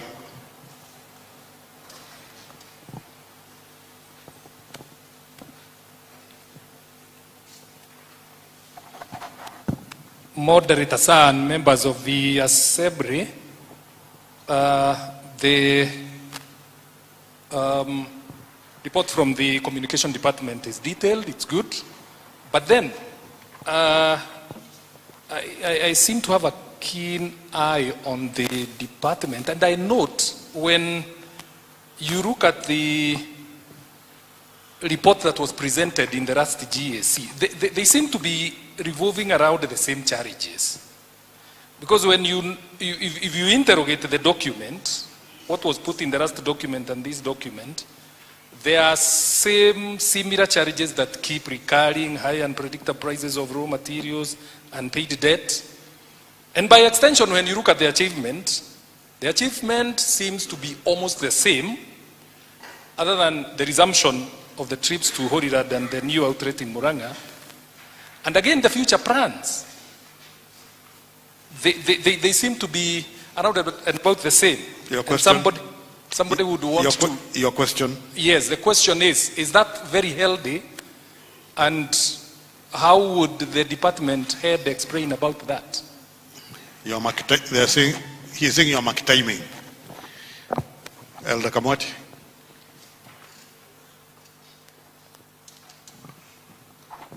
Thank you, Moderator.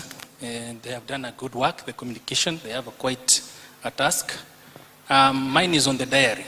And maybe they should clarify why when it comes to Sunday, the portion is very, very small. For Monday, a whole page. For Tuesday, a whole page. For Wednesday, a whole page. But when it comes to Sunday, it's a very, very small. Someone told me it's because we're not supposed to have meetings on Sunday. Maybe he should clarify whether that is the right position. But for some of us, would prefer a whole page. Maybe that's when you hold some very important meetings for the church. Reverend Mudungu, then our elder here. Thank you, Moderator and the GAC. Just wanted to inquire whether GAC TV is under the communication department, and if it is, then I just wanted to address my question to the GAC TV on the issue of its sustainability. Whether it is... Should the question come here or should he place it here? Okay, go ahead. Yes, wanted to know whether GAC TV sustains itself or whether it is eating from, because according to the chairman, he told us that this department is self-sustaining. So if then GAC TV is not self-sustainable, then it could be eating on the other parts of the department, and could be the director may be able to tell us and address more on the GAC TV. Pass the mic next to you.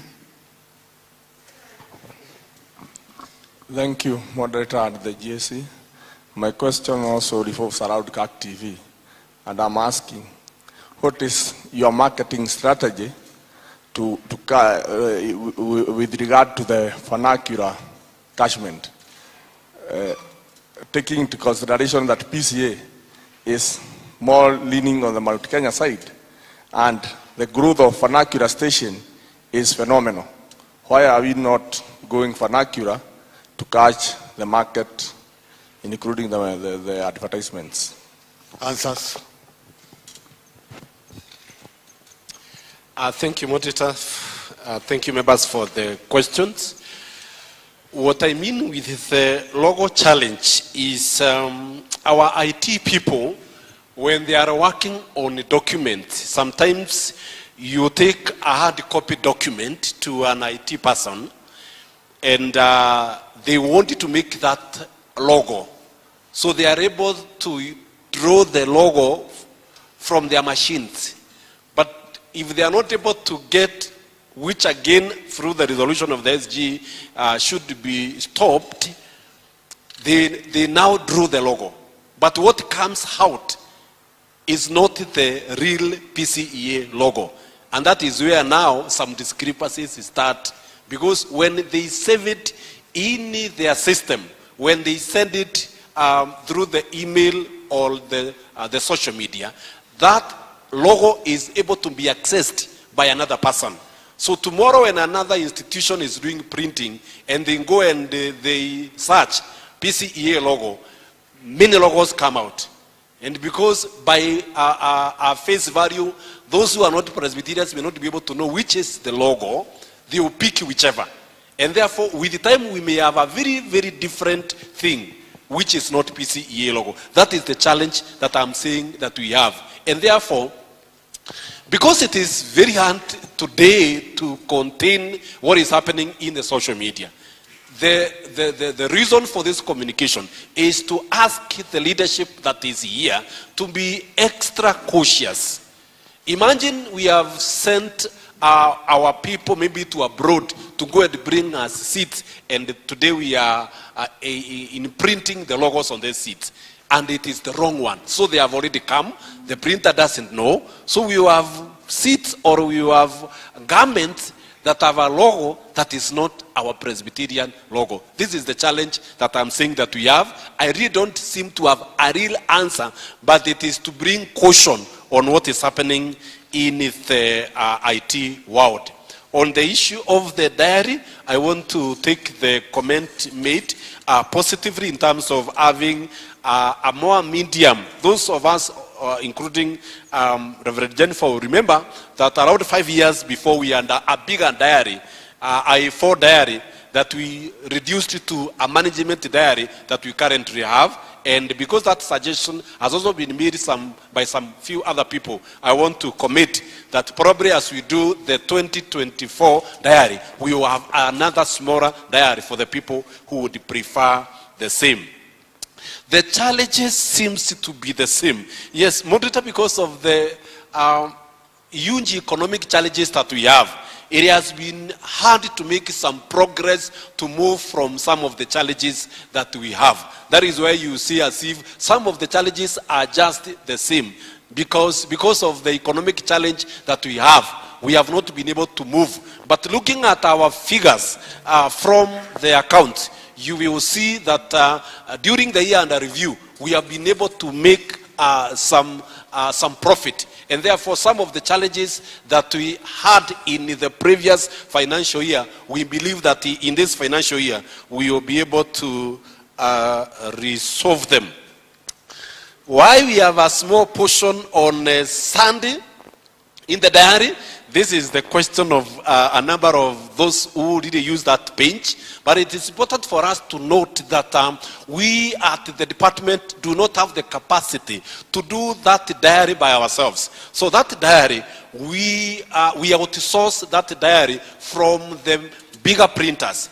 And the users of the diary, the over 90% of the users of the diary do not really require the Sunday piece. It is the people in the church who require the Sunday piece, and the diaries that they consume in the market are just very little. That is why, because of the cost implication, because if we make a Sunday to have a full page, we are saying that our diary should have 52 more pages, making it again very expensive. And because of the economics, because every Sunday we have 52 Sundays in a year. So if we add that page as a full page, we will have 52 more pages in that diary, making it very, very expensive. So that is why we have tried to look for that diary, but again it becomes very expensive because you must seek it for yourself. Majority of the people in the market do not need that space. So for now, because of our little usage, we may have to go with what is in the market. On the GAC TV, Monitor GAC TV is a baby of many of us. It's a baby of communication, it's a baby of finance, it's a baby of foundation. So sometimes we have that challenge. But I want to assure the second GAC of the 23rd General Assembly that one of the blessings that God gave the Presbyterian Church of East Africa is GAC TV. That is one of the things that we need to appreciate. But number two, sustaining TV is an expensive exercise. Very expensive exercise. Our strategy when we began GAC TV was to remain in Nairobi until we are able to sustain ourselves. But immediately, 3 months after we began GAC TV, COVID came. And the past monitor who is not here and the HODs who are here, we had a whole meeting discussing the way forward on 17th of March 2020 until we resolved that we must close churches. But the question that came is, now that we will close churches, how do we speak? How do we reach out to our people? And that is why the issue of going national in GAC TV came in. And we were forced to go national because of COVID. What happened is, to sustain GAC TV in Nairobi region for 1 month was 150,000. And we, and through the leadership of the church, requested to be given enough resources to be able to buy content and to do marketing. But when we went national, the budget shot from 150,000 per month to 1.8 million. That is for Signet only. And therefore, all the resources that the church could avail to GAC TV went to Signet. The question that we have grappled with for now, the last 2 years, is do we now stop national transmission and go back to Nairobi so that we can be able to reorganize ourselves, or do we remain national? That is an issue that we have, but I would want you to really urge the members who are here. If we are able to, all of us, mobilize adverts for GAC TV, we are able to break even, which we are not doing today. Our market strategy monitor, we have engaged commercial team that I know is reaching out us in different ways, including making calls. Maybe monitor, what I would maybe ask from that question that has come, for us to be able to move faster in the area of GAC TV, is if this GAC monitor allowed the communication department to look for ways and means to begin a radio station. With a radio station, which is cheaper to run, we are able to use it to even market GAC TV the more. Because with a radio station, people on their way to office through their vehicles, people in the market throughout the day are able to receive communication and engage with the PCEA radio. Now with the TV, you know the usage of TV is really going down. Well, the usage of radio is not going down. Because again, even number of us who are here, the last time maybe you watched GAC TV news maybe is some time ago. Because sometimes we reach home tired, maybe after news, but with the radio, if that monitor would be allowed in this sitting, I would want it to assure these people that the two now platforms can be able to support one another better. Thank you, monitor. We can get comments now. Elder Juru.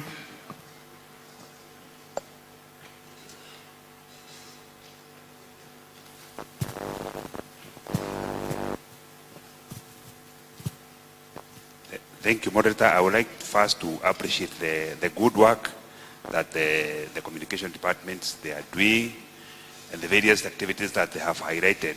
One, my comment is on the issue of the pilgrimage.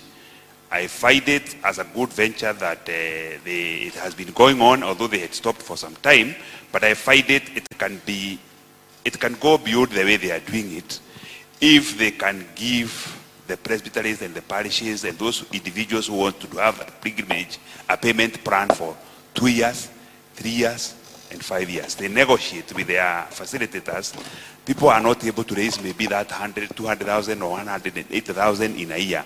But if the people can be given payment plan, they will be able to undertake that activity of pilgrimage on their own or as parishes or as presbyteries. The other thing is on the issue, to appreciate the issue they have highlighted, which has not been highlighted by any other, on the issue of covering the casket for the elders with a different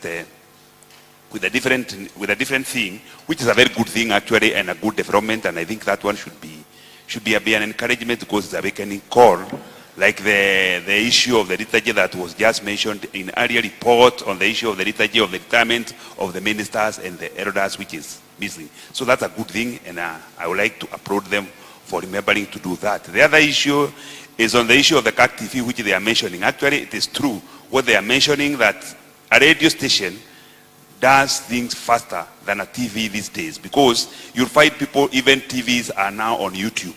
Even if they cover Nairobi, just Nairobi only, people who are outside Nairobi, they are still watching that TV on YouTube very easily. They require only to be on YouTube and they remain, and then that can reduce the cost for some time before we go countrywide. And the radio is cheaper. More so, the digital radio is a cheaper thing and an activity that can make them actually move faster than the speed they are moving with without exhausting the resources. From 150,000 to 1.8 million is a step which is just too high for them to take.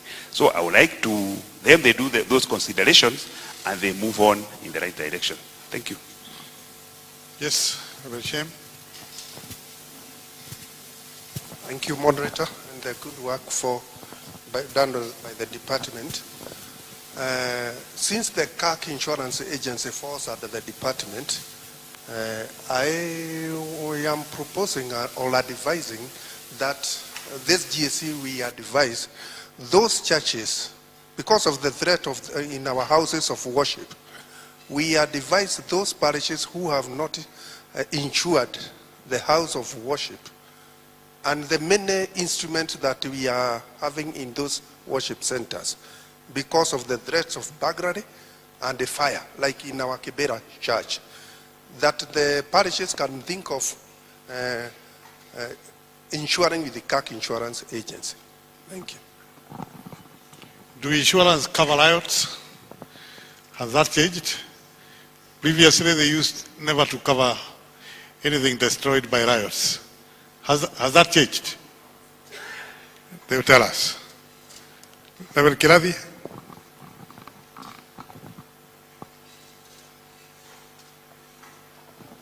Thank you, Moderator, sir. Today, churches are developing an app, a mobile app, where kanisa yote sasa inakuwa mkononi kwa simu. And I think it would be a good idea if we can disseminate information and scriptures and everything else in a mobile app. Kimani? Thank you, Moderator, and the GAC. Congratulations to the Communication Department. Very good work going on. But I have an issue with the diaries. They come very late. Can you consider having them earlier? Because we begin planning for the new year before the new year arrives. So I would recommend that we have that. Resolutions now.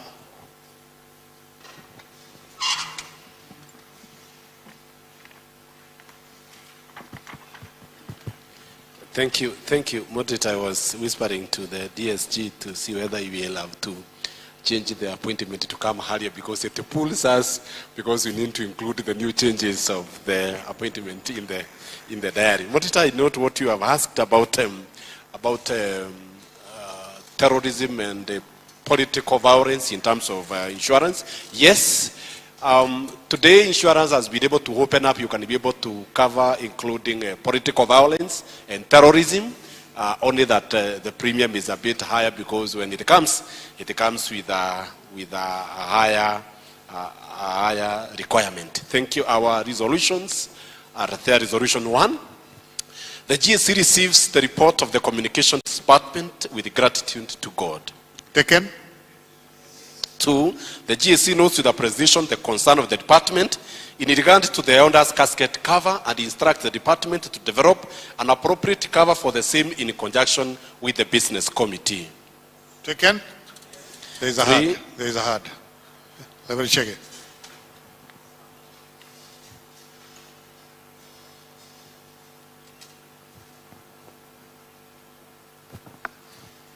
Thank you, Moderator, sir. I just feel like I have a small problem with that. We've been talking about theological matters even in the morning, and I'm wondering whether we are now sort of beautifying or venerating some people more than others. I mean, I'm wondering whether, as Presbyterians, dead bodies do not matter so much to us. And especially when we do things or burial rites or rituals that have no eternal implications, are things that we want to ignore and preach to people while they are still alive about the kingdom of God. So if we are going to be burying elders in a special casket, I feel like we are contradicting our theology. Our fathers preferred to be buried in the simplest way possible. Some even preferred not to be buried in caskets. So are we making elders more special Christians? And will there be an assumption that now that they have been buried in a special casket, that they will go straight to heaven? Yeah, so I think casket cover. Yeah, whatever it is. Yeah, as long as you're as much as you're developing or beautifying the casket because of a certain human being who is in there, I feel like that is not what we believe. Is that taken? You want beauty even? Thank you, Moderator. Beauty unto death. Thank you, Moderator. Resolution 3. So it's taken? Yes. Okay. Moderator, Resolution 3, I want to drop it because it was brought to the SG about the logo. Resolution 4. The GAC, noting the need for uniformity in the area of the church flag, instruct the communications department to work with the business committee and guide the church on the official church flag. Taken? Moderator would request to be allowed to add the resolution on the radio, if allowed. On the radio. Can we allow an additional resolution? Let's hear it. This GAC, noting the need for the church to expand its reach, instruct the communications department to look for ways and means to start a radio station. Taken? Thank you, Moderator. Thank you. You're done? Okay. Clap. Watu wa hesabu, mumerudi? Mko na kitu? Hatuone wengine? Mmerudi? Wengine wameenda au namna gani? They are here. Haya, tell us then what you have.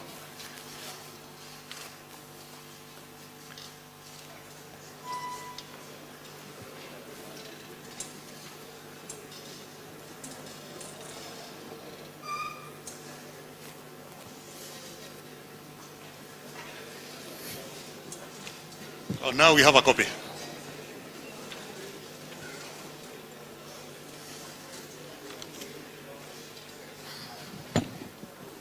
Okay, let's listen to their findings. Thank you, Moderator.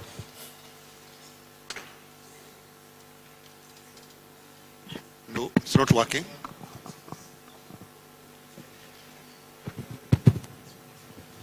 Thank you, Moderator and the GAC Assembly. The following are the proposed resolutions for the Ad hoc Committee on Finance, Document 9. 1. This GAC notes with regret the unfortunate inclusion of the erroneous 2020-2021 audited financial statement for the PCA during the first GAC of the 23rd General Assembly held at Mirere, and expurges this erroneous report from the proceeding of the GAC 2022. Taken? This GAC, having validated the correct 2020-2021 audited financial statement, receives and adopts the correct audited financial statement for PCA head office as presented in the 2023 GAC. Taken? This GAC directs that the external auditor to be presenting the audited financial statement to the business committee, GAC, and the GA with effect from 2022-2023. Taken? Okay, thank you. A clap for them. We now can proceed with the remaining business of finance. Had we done your resolutions, or they have been affected? They have been infected or affected by... Were we done? Yes, so then, do we give an opportunity now? Okay. Where is your secretary?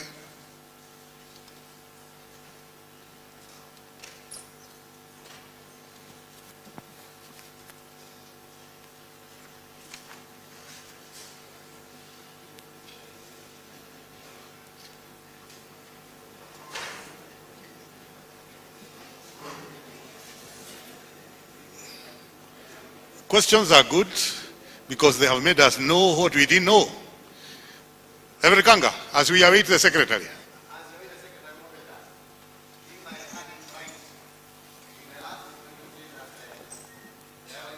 Give him a mic, although he is loud. As we wait for the finance officer, what I'm understanding from expurge is to remove completely unwanted and unpleasant. Sorry, speak up.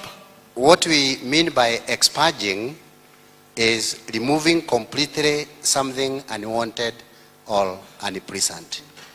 So we are saying that whatever accounts that were presented to the last GAC and was discussed by the CPAs and the GAC officers were unwanted and unpleasant. However, as we wait for the finance officer, did I hear last resolution as if they say that it has to be presented by the auditor? Yes. By the auditor? Yes. Okay, so we are waiting for the auditor.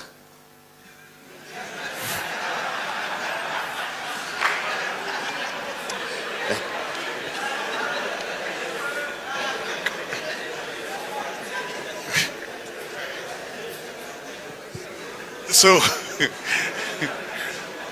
he's asking when this is effective, eh? The effective date. So, is that what he is asking? Does he have the answer? Yes? The next ones. Sio hii tufanye vile tutafanya. We hope we will not need to expurge it at some point. Let's be careful with hesabu. Let's be very careful, because you know what it means to organizations, what it means to churches. Let's be very careful with the hesabu all the time. Go ahead then with the remaining bit where you stopped.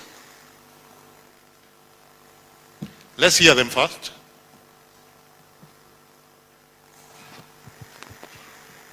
Thank you, Moderator. And thank you, members, for allowing us to continue. Sorry for that. Is that the auditor? Asking whether he can come over. Mwabiani next year. All right. So, Moderator, thank you. We now can proceed to present the financials. We shall present them concurrently because the 2021 is there, the 2022 is there. So our income changed from 165 in 2021 to 166 in 2022. At the same time, the rent that we received during the year under review is, last year was 36, this year is, the year under review is 42. So, members, we closed the year with a net loss of 10,656. The figures for all the figures are therein for comparative in 2021 and 2022. The total expenditure was 479,042 for 2021, and 2022 the figure was 220,202,558, and therefore comparatively we closed the year 2021 with a 1.5 million profit in the year 2021 and 10 million loss in 10.6 million loss in the year 2022. Having said that, Moderator, now I move to the next page for the balance sheet. There was a slightly increase in terms of our current assets from 2,033,830,776 to 2,064,352, 234. The current assets increased slightly from 824 million to 837, 824 in the year 2021 and 837 in the year 2022. And the current liabilities, they dropped from 259 million in the year 2021 to 246 million in the year under review 2022. And therefore, our overall reserves and liabilities were from 2.5 increase to 2.6 billion. However, there is some borrowings. Of course, these are loans that we service for SACCO and facilities. They dropped from 38 million to 27 million in the year under review. The notes are therein from pages 35, 34, and 32, 33. Those are all the notes that are pertain to those particular financial statements. With that, moderator, I will invite my chair to second this report. Thank you. Thank you, moderator, and the committee. Once again, we want to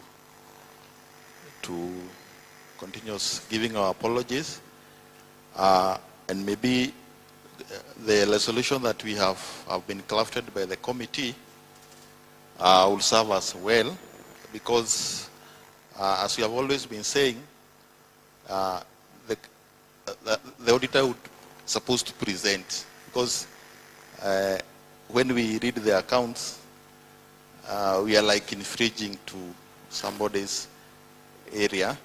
But this has been the way we have been doing, and it's maybe going forward. When we do the normal report, the auditor will be now leading these accounts, having audited and pronounced his opinion. But in that case, I wish to second that these are the audited accounts of the church. Thank you, moderator. Okay, now you can ask questions if you have any in regard to those accounts. We are done. There is Reverend Simama, Bwana Jogona. Apewe kipaza sauti.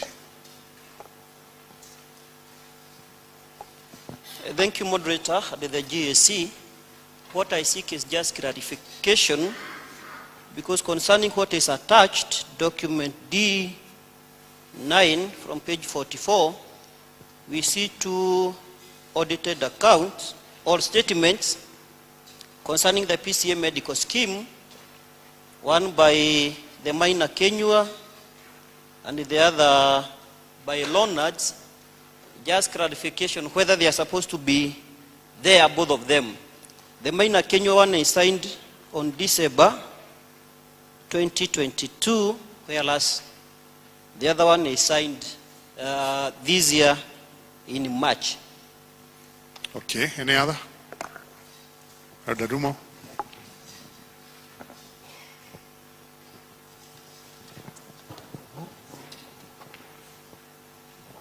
Moderator, I want to thank the finance team for the work done on the financial statements. However, there are several questions that I noted, and one of them is for us. Kindly be seated and jot down the questions. In the financial statements, moderator, you'll notice several. Let him settle first so that he's able to follow. Okay, proceed.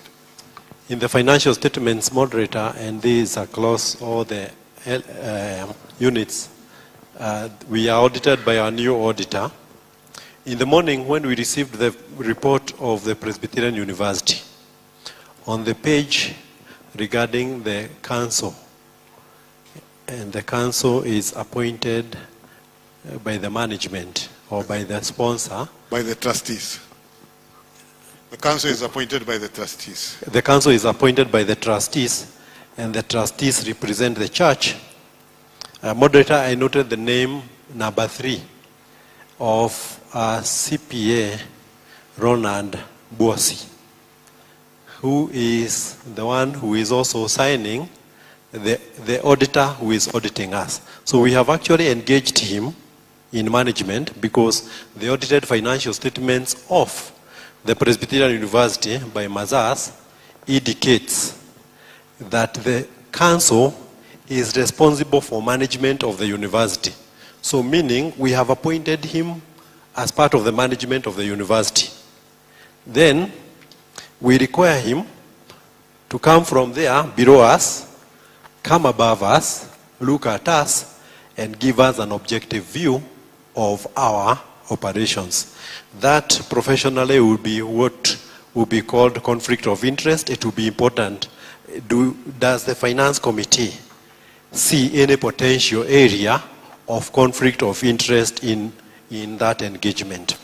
Secondary moderator, we've noted on the financial statements an amount of about 70 million, above 70 million, in relation to prior year entries. They are explained down there. One of the explanations is in relation to 7 million, which relates to an SBM or a bank that had not submitted their bank statements in 2021, but they submitted in 2022. As a consequence, it therefore means that the financial statements that were presented then, and which we have now adopted, that those financial statements had been presented without bank confirmations. It will be important for the finance team to confirm how that happened and what was the basis of the audit, so that that audit on the SBM bank that necessitated the prior year correction of about 6-point-something million had been done without the bank statements. Related to that, moderator, on the schedule of cash and cash equivalents, you will notice very many dormant accounts. Dormancy means that in 2020, 2021, 2022, the figure is the same. Moderator, one of them is petty cash at about 84,000. Petty cash is the money we use to operate. Second one, again very unique, is M-Pesa pay bill at 830,000. It was the same amount last year. It was the same amount. Equity Bank, about 3 accounts, listed as 577,000, one of them, the Equity PAYE, 577,079, Equity SMEP, 102,800, and the PCA POEA, 243, UBA DORA. You know, the DORA, even if the balance remained, the DORAs have gone up. So the balance still remains at 78. Would these be also cases where these balances do not exist, moderator? Have they been confirmed with the bank statements that is the correct status? Lastly, in terms of the question, moderator, in the last, there has been discussions, work that has been alluded to in the clerk's reports regarding a review of the financial statements of the POEA. And in the POEA financial statements presented in the morning, there is an emphasis of matter opinion. Emphasis of matter, they say, the auditor says, that if we looked at you just like that, we would have qualified your accounts. But then because the sponsor, your sponsor has made an irrevocable undertaking, we will now allow you to continue. And moderator, when the business committee discussed, a resolution was reached that the regular annual irrevocable guarantee signed by your office should be reflected in the financial statements at a note on contingent liabilities that we have signed off 619. If it comes to a realization, that will be the status. Why is this not reflected in the financial statements under note number 22? Lastly, a comment that the financial statements also needs to be made Presbyterian, because under note 1, we are referred to as the diocese. The diocese does A, B, C, and D. That is on note 1A. And yeah, so we need a cleanup. But those are the questions. Thank you. Okay. Any other question? Yes. Thank you, moderator. And I think on a lighter note, moderator, I think Odadumo hacked the server. Because those are the questions I wanted to ask. Just to add to one more of what he has mentioned, again, under the receivable, there is an amount for 53 million under accrued expenses that had no movement. Just to add to what Odadumo had asked. Thank you. No other question. Then we can hear the responses. Hope you got all of them.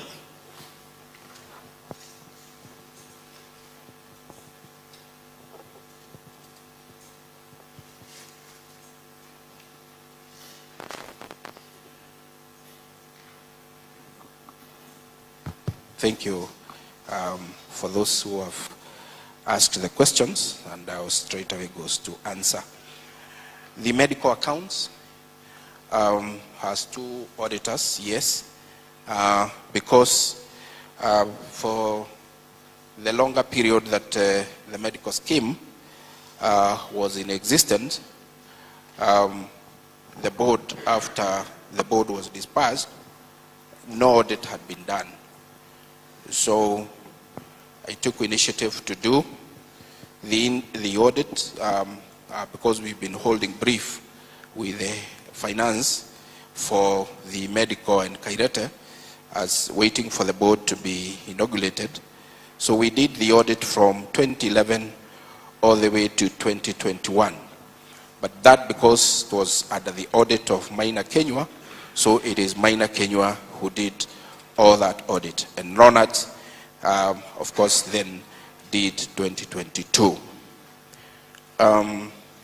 Conflicts of interest of Ronald Bossi. Of course, Ronald was appointed as an auditor while he was also, at that point, was a member of the council. There is nothing that reflects to us as finance as we speak that can be in any conflict of interest as far as these financial statements are concerned. Because he is really giving the university the push and the help it requires on that capacity. And the firm is large enough. Of course, those who are auditing are partners, are his partners, not him as Leonard's, and therefore we see no conflict. Prior adjustment, there is the SBM. SBM is a Chase bank that went under receivership. And of course, back and forth, when banks are at receivership and having the bank taken by a Mauritius company, it was very difficult to ascertain, to get this bank statement. Of course, there's that part that we were able to get, but there's that shareholding that has been taken over, has not been taken over by the Mauritius. So what has not been taken, because it went to the statutory depository in Central Bank, it was a bit difficult to get. But when finally we were able, that is why that prior adjustment. Cash and cash equivalent, yes, the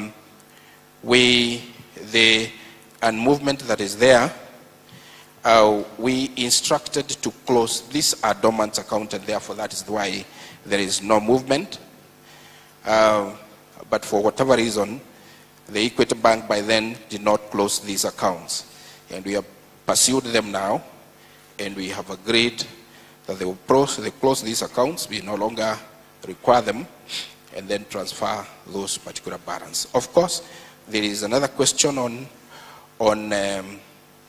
dollar. It's true that the dollar needs to, that account needed to have been looked into under the closing rate position, but because of the erratic nature of the dollar at the moment, we thought that we still hold that account in the same way, but although conventionally we should have given, but because it's not settling, we hope that this year, if the dollar settles a bit, we shall reflect now the actual position, but the account is in dollar.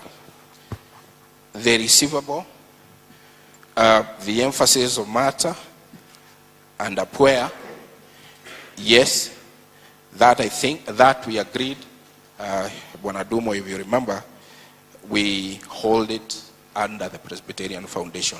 And I think in the accounts of Presbyterian Foundation, there is that provision. Under the Presbyterian notes, those typos will correct for future. Receivable, 43. This is a matter that you all know, that there was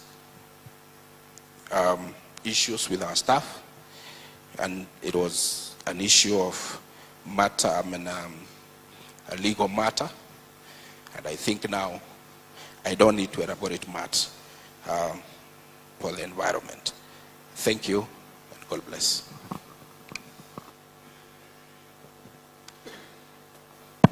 Thank you. Comments? If any? If no comments, we go. You have a comment? Go ahead. Just to clarify, the amount is not material, but I think it's good for the commissioner to know as a matter of procedure. In case you have a dollar amount in the bank, even if it's $5, it should be converted at the closing rate that particular day of the month. So that year, September, it should have been converted in that particular day. However, I think for this matter, since the amount is not so material, I think we can carry it, but for future, it is good to follow the right procedures. Thank you. Yes, Wanangezuku.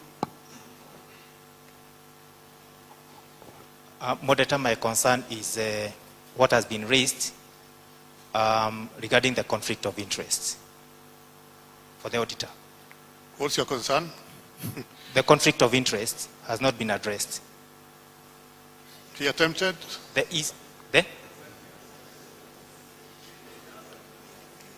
Oh, it was answered? Yes. Okay. Thank you. Unless you had a comment on what he had said. But if you didn't hear, then sorry for that. Okay. Oh, you have a comment? Go ahead. Moderator, my comment is premised on the fact that, which I do not know, is whether the finance team is also presenting the medical scheme accounts, and the other whole spectrum. And since I've had somebody has already asked a question and has been responded to, my comment, moderator, will be that we need to also consider some of the decisions we take. One, we find that in the accounts of the medical scheme done and signed in 2022,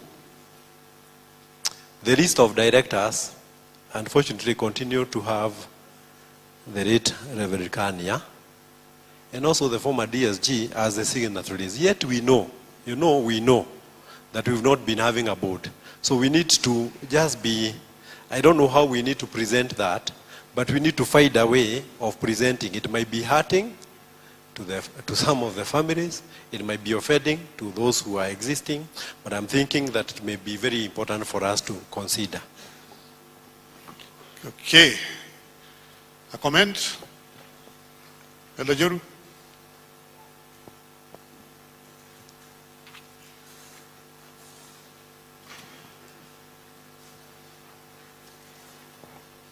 Moderator, I wish to appreciate the committee of the CPAs that evaluated evaluated what was presented by the Finance Committee. And at the same time, I wish to comment, there is a very important thing called perception. And that is what the majority of us are consuming today. The perception related to finances does not aid in an easy way. It aids with matters being concluded and being explained in a good and very clear way. Once you create a doubt, the perception remains.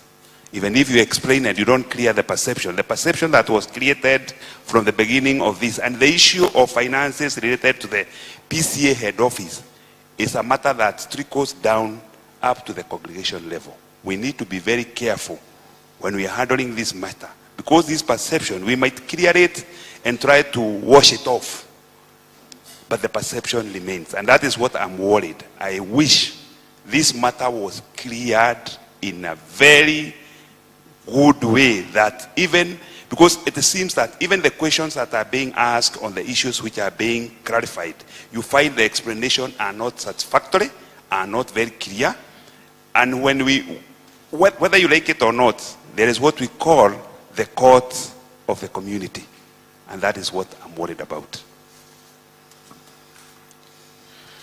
Elder Guyo.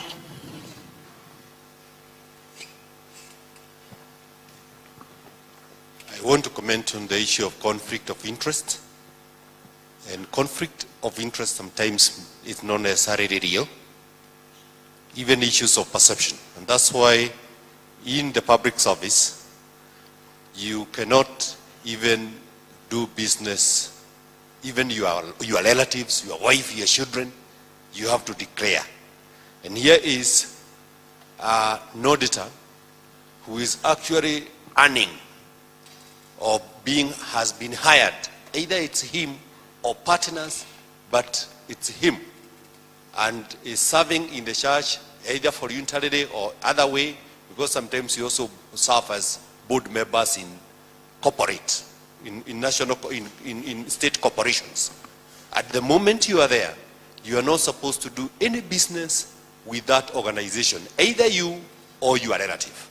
And I think that is something that we need to take caution, because the accounts of Presbyterian University, where the auditor is a council member, may also get to his heart or to his partner's place, how the opinion will be influenced by the position.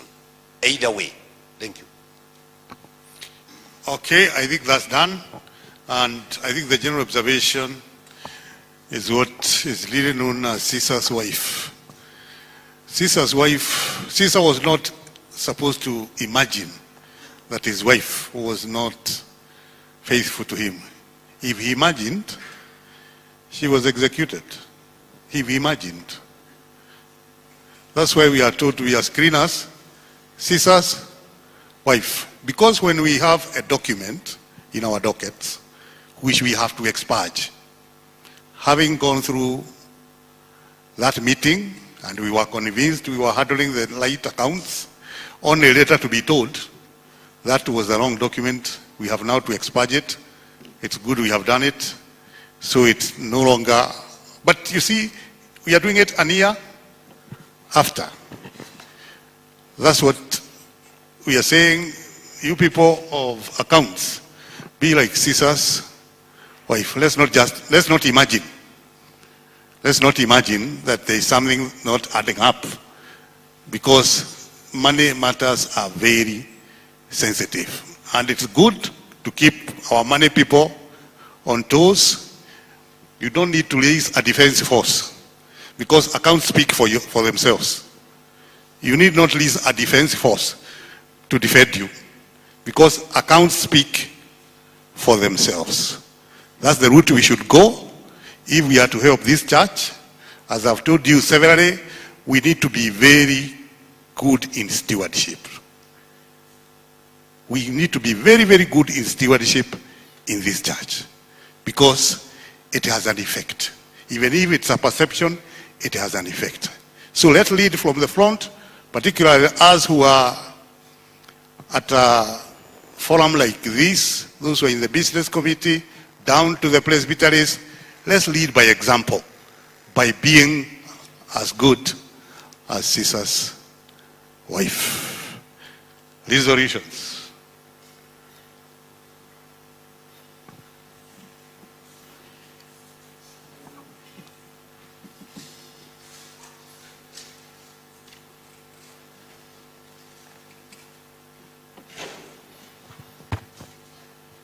Thank you, Moderator, sir. And, resolution number 1, this GAC receives the report from the Finance Committee and audited financial statements and thanks the auditor, Ronald and Associate, for the good work done. Taken. 2, this GAC thanks all presbyteries and parishes for the support they continued to accord the church through payments of MMF and other funds as directed from time to time. Taken. This, number 3, this GAC directs the Business Committee and Finance Committee to come up with programs that will help congregations and parishes to improve their revenue base through self-sustaining revenue streams. Taken. Taken. 4, this GAC directs the Business Committee and the Finance Committee to leverage on our relationship with Family Bank to ensure seamless payment of MMF obligations at all levels. What is it asking for? MMF, Family Bank? Yes. Can you explain a bit so that I may understand also?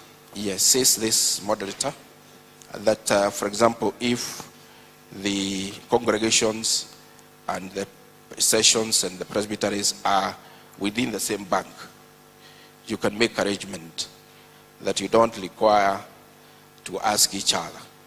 But upon revenue getting into one, you can agree as congregations that every revenue we put there, 30% goes to the parish, 20% goes to the presbytery, 10% to the head office, and that is done. So that now, seamlessly, depending on how much we have at the congregations, the rest have the money efficiently. That's what we are. Taken. Drop.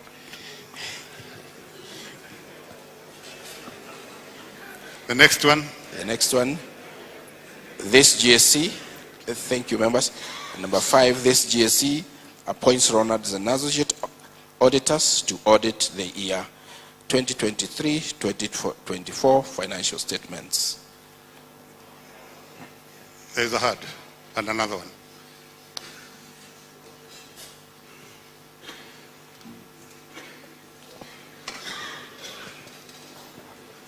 Moderator and the GAC, this was a debate. Was it yesterday or today?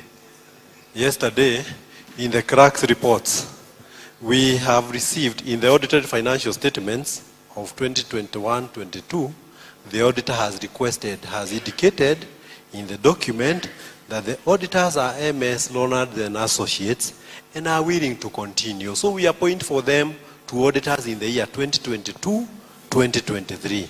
Therefore, that should be changed to 2022-2023. You had up? Were you saying the same thing? Okay. So it's a matter of correction. So after the correction, it's okay? Okay. Any other? That was the last one? That was the last one. Thank you for that correction. I had an oversight. Thank you, moderator. Okay, we are done. We are done with that. Now we move to saa moja na dakika kadhaa, sijui tufanye nini.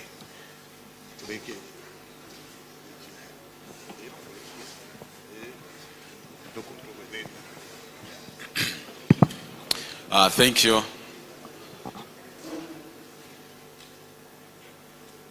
Moderator, too much noise in the house.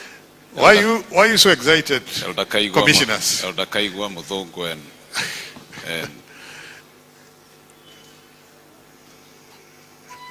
you sound excited. Yeah, moderator, I request, although we are tired, we try to push just a little bit because if you don't get the two reports, we might end up in crisis. So kindly, because our moderator is able to push the various teams to present in a shortened manner, I request that he does it. And with that, moderator, the next report is a report of the Women Ministry. Okay, the Women Ministry coming over here. I'm sure you are as wary as we are, so you may not take up a lot of time. Just do the highlights, have the report seconded. We hope we will not have to raise some days to go and look at something like we have done previously. You know, the accounts have really given us a lot of trouble. A lot of trouble. We have spent squandered time because of a matter that ought to be self-explanatory. But here we are, living during the times of foreign men and women. Director, Women Ministry, proceed. And it looks like, commissioners, you have forgotten that you should bow.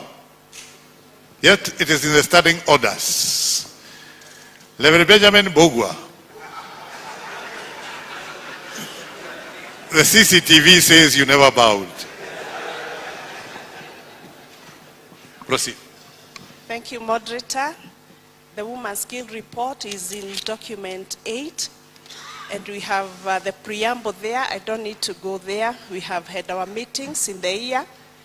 Then the activities that we undertook under the review includes the 100-year celebration, which was twined with the 100 days of prayer and fasting.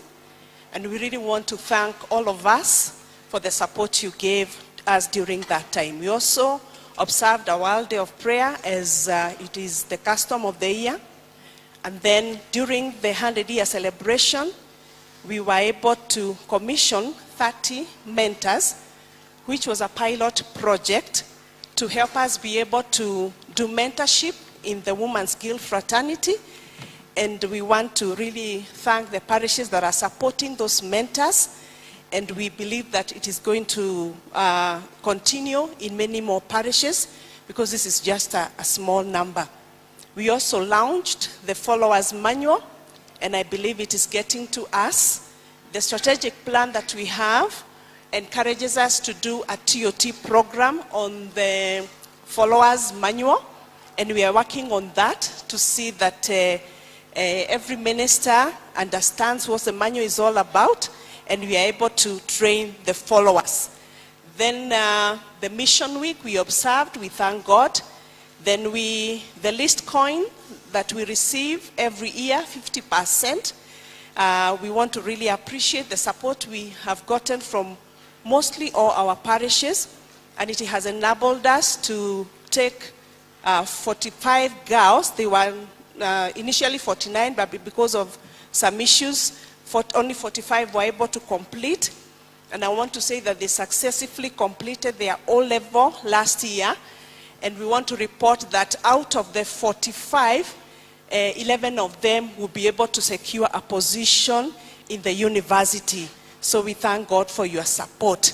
And this year we have embarked on also recruiting another class. And we are hoping we'll get to 58. We are not yet there. We have 32 students already in school, already paid for their first term. We are hoping that by the end of the year, we'll have the 58, both boys and girls this time. And we thank God for your support. We plead that you continue supporting us with the list coin so that we can see these children go to school from Form 1 up to Form 4, God willing, and hoping we'll have even better results. Also to note that the Women's Guild age limit amendment was done, and just to bring to us to our attention that it is only that one that was amended. Our constitution still stands, and especially the followership of 2 years minimum. So that is important for us to know. The 40-year celebration was mentioned somewhere else, but we want to say thank you that we are given an opportunity to also be able to participate. We have the projects. We have the Wargate, and we thank God that we are now up again, as we know that the hospitality department were not able to do well during the COVID-19 era, but now we are doing well. We thank God for the way the Lord is helping us to come up again. Then on mission, I think that is important to note is that during the 100-year celebration, we thought that it was good to also make a difference in the lives of a few children's homes. So through the regions, we were able to identify one home from every region, and we visited them during the 100-year celebration, and we were able to do a donation of 100,000 for each home. We thank God for that. Several challenges that we have been facing in the course of the year is that the communication is also giving us a challenge. For example, now the communication for the sponsorship, some presbyteries, even up to now, Moderator Sir, they have not given us just the one child that we are asking. So we are finding it difficult for us to really help, because it is like the communication has not really trickled down well. Then we have the issues of uniformity on matters pertaining our constitution. Moderator Sir, we have had challenges here and there where our constitution is not really followed, and therefore we lack uniformity. And it gives me a challenge where I'm asked a question and I say constitutionally we don't do this, but then I'm also given an example of a parish, maybe a neighboring parish, that has done that which is contrary to our constitution. Then we also still have some parishes that are still not remitting their 50% list coin, and yet maybe they are a beneficiary in one way or the other. And with that, Moderator, I want to invite my chair so that she can second the report.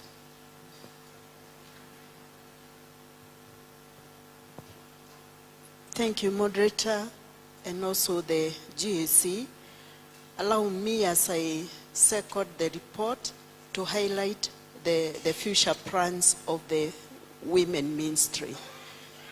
Number one is to enhance empowerment to women and girls in the church for holistic growth as guided by the strategic plan. Number two is to continue to transform the lives of many needy children by giving them quality education. Number three is to continue to assist girls transit to womanhood through mentorship. Number four is to develop partnership with the institutions that advocate for women issues. Number five is to review guild constitution to fit with the current needs of the group. Moderator Sir, we appreciate and we thank God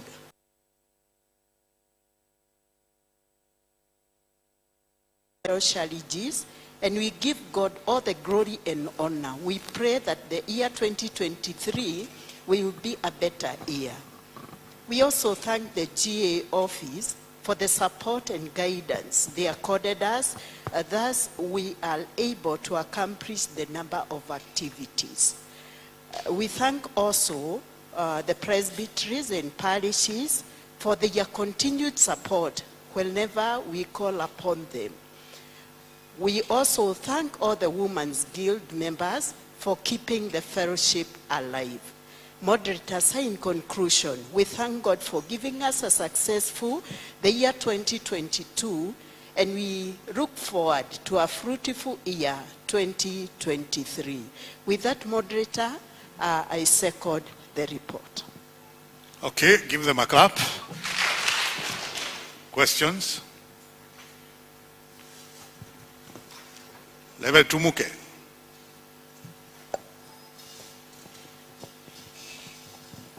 Thank you, Moderator, sir, and the GSC. Thank you, Women's Guild.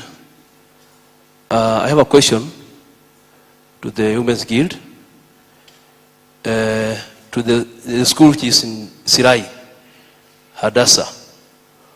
What are they doing to revive that school? Because the facilities are there, and we need to do something to start the school. Maybe we can start a day school, or they can combine effort with Christian education and come up with secondary, junior secondary day school. Thank you, moderator. Was it the same school we had a resolution about? Is this the same school? That's another one. Huh? Okay. So it is a group of schools. Sirai group of schools. Okay, Level Daberi.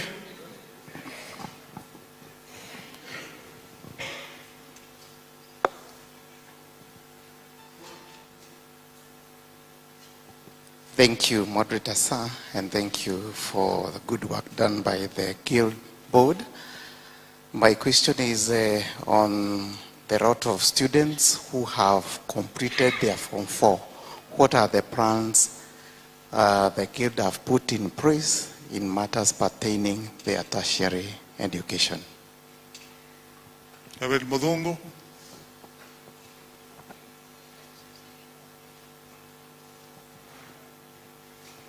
Thank you, Moderator and GAC.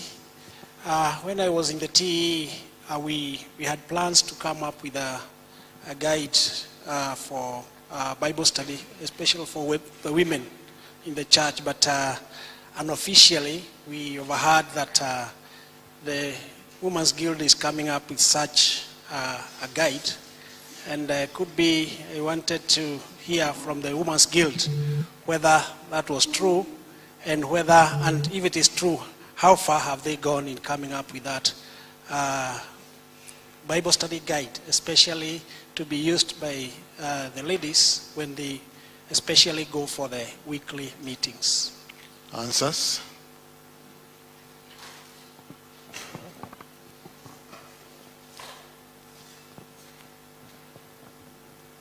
Answers?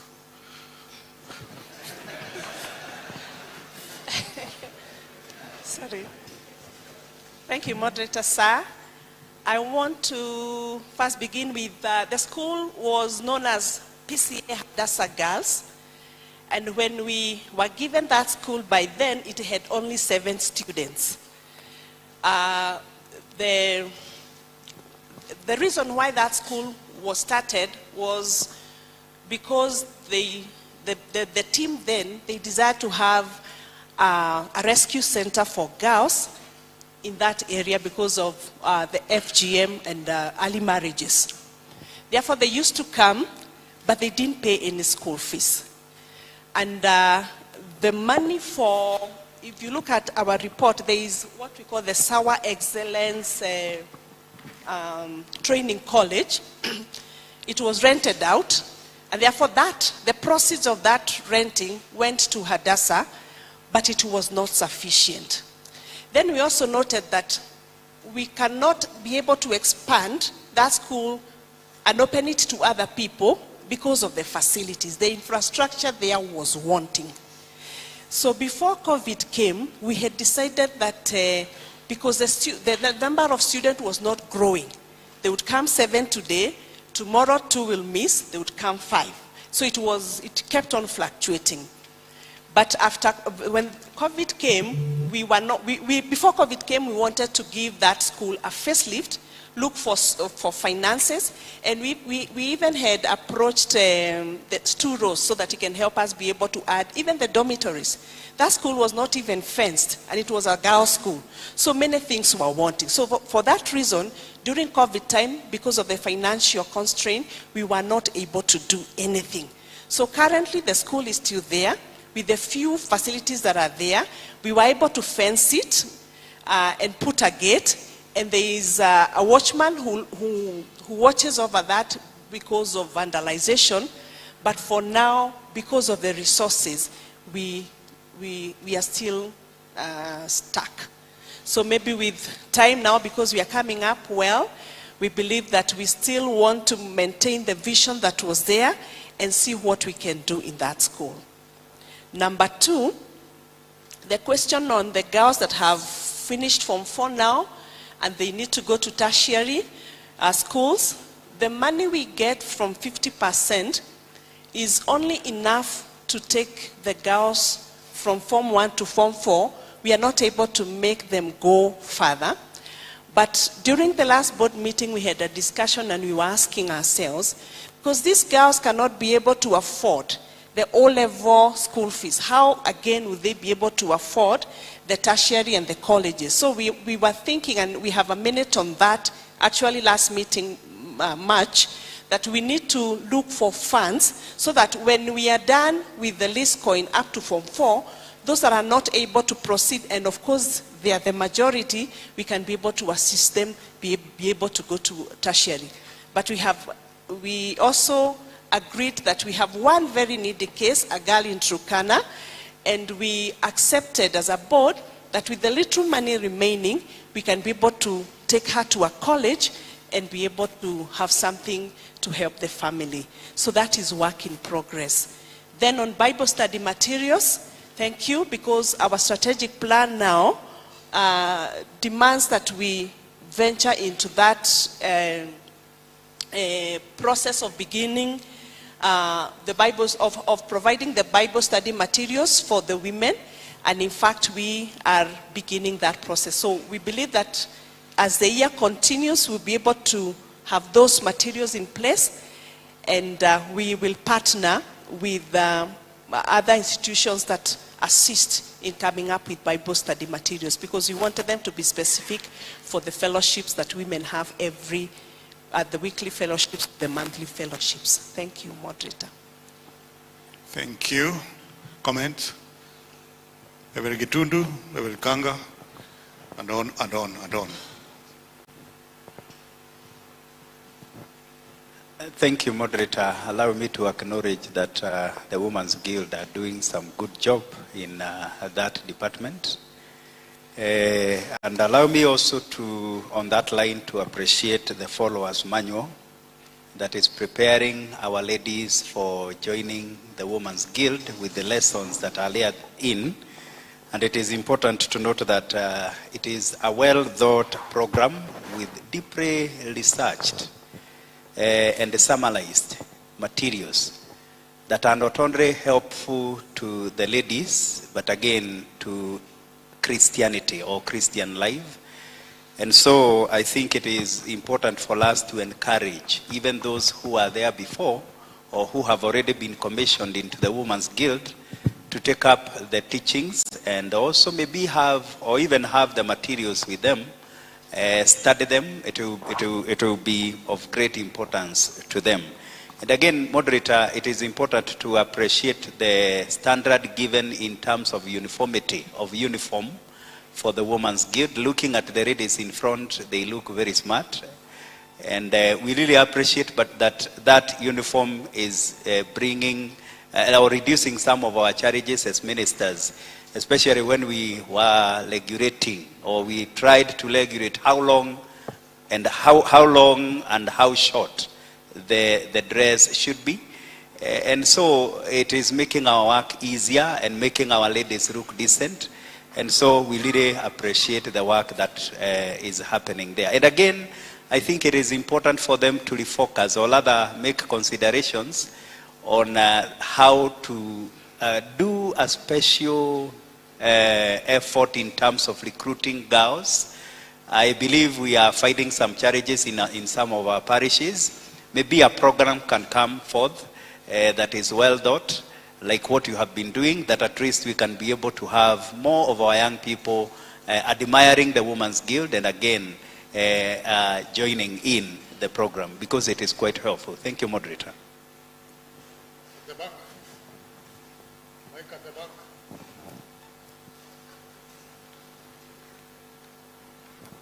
Mr. Moderator, I'm joining Reverend Getundu in congratulating a good report that has been made by the Women's Guild. However, on the last bit of the appreciation, they have appreciated all women that have kept their fellowship alive.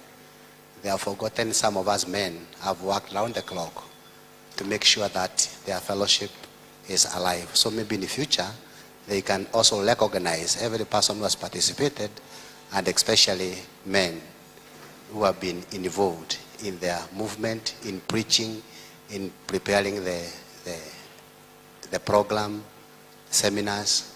So we are appealing for recognition, moderator. Thank you, thank you, thank you. Tumuke hapa umetoka. Thank you, moderator. To run a boarding school is expensive. I'm proposing that women's school can start a day school at Sirai, Hadassah Girls Secondary School, to start a day school. Because starting a day school is more cheaper than a boarding school. That's my proposal, moderator. Resolutions.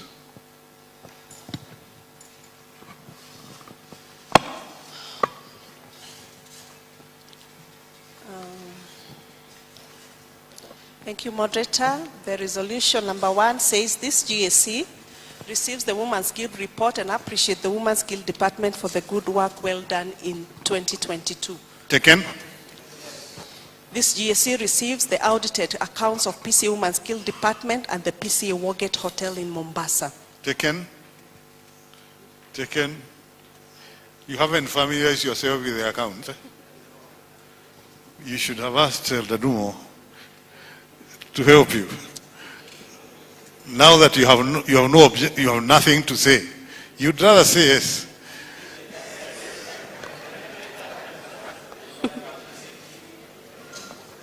So do you receive them? Yes. Okay.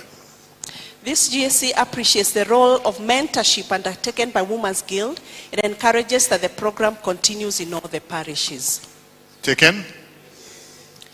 This GAC appreciates the sponsorship of the needy children to acquire education and encourage that this noble service continues. Taken. This GAC urges all the parishes to adhere to the laid down guidelines provided for in our constitution for the sake of uniformity on guild matters. Taken. But why should you violate? If it's written, why are you doing otherwise? You who is doing it. It has not been said who. But you who is violating guidelines, you are not being a good Presbyterian. Good Presbyterians follow guidelines as laid down. Let's be good Presbyterians. The next one. Finished. You're done? Yes. Ah, great. Any other additional? You have additional ones? And the way they have done it, well, but Kagwamba needs a mic.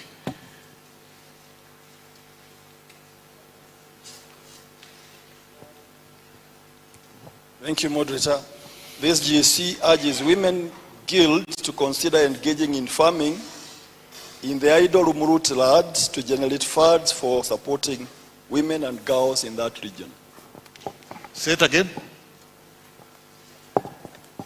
This GAC urges Women's Guild to consider engaging in farming in the idle Umuruti lands to generate funds for supporting girls and women in that region. Taken. It's dropped. Levi Mudongo. Kwani wamama hawataki kulima?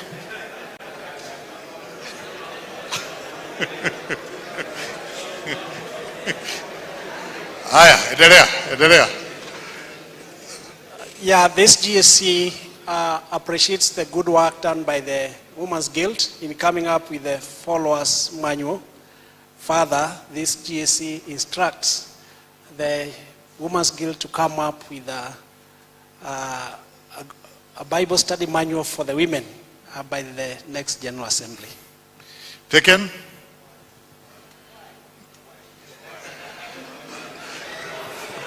But they said they are already doing it, did they? Do you need a resolution to quicken you?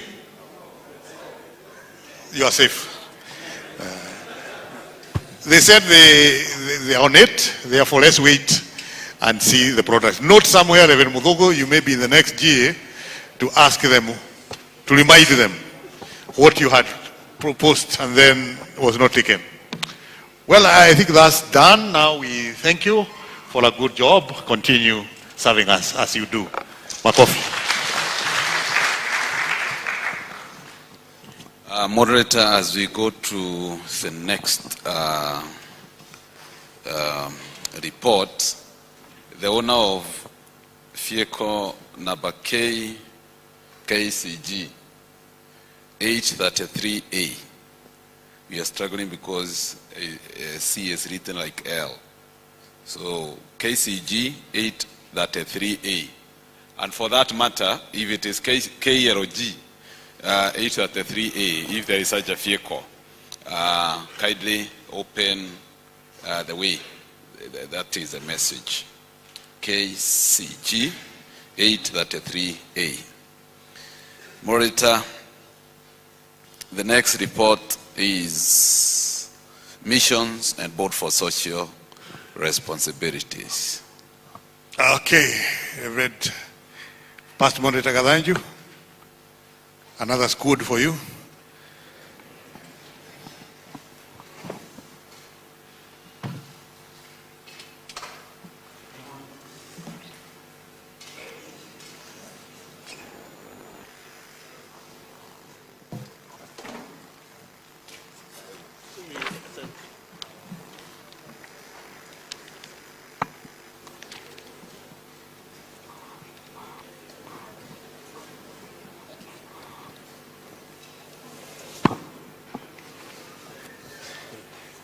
Moderator and the GAC report of the mission and bond for social responsibility, document 6. Document 6. In the interest of time, the preamble is there, and the bond strategic direction is well stipulated in the mission and vision, and the motto Jitegemea for mission.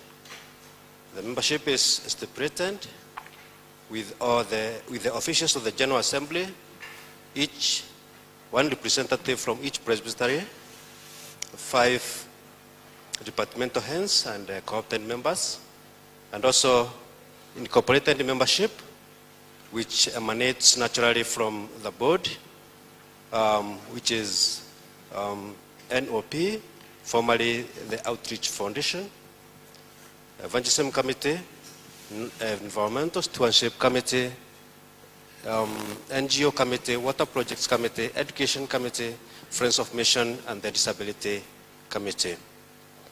The committees of the board, we have the Mission Projects Committee, which has 5 members, and also incorporated Stu, Ross, and Daniel Gakonyo from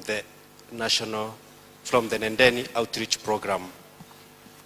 The National Evangelism Committee are responsible, 7 members responsible for planning for the annual mission week.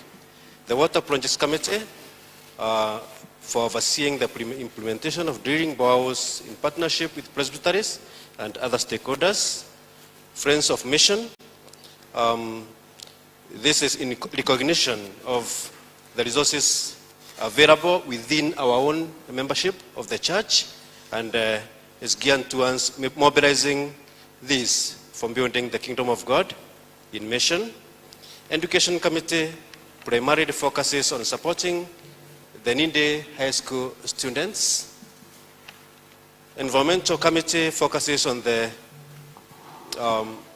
environmental stewardship for sustainable environmental practices.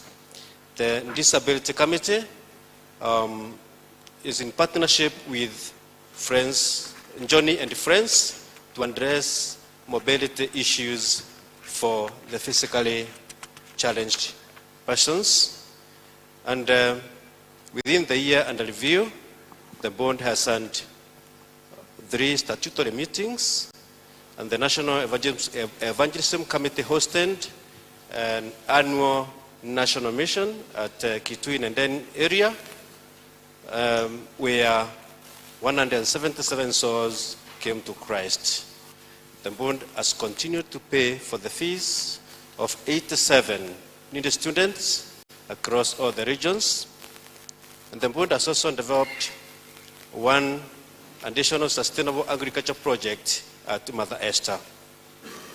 The board has developed a mbao in Kitui and also one in Emari.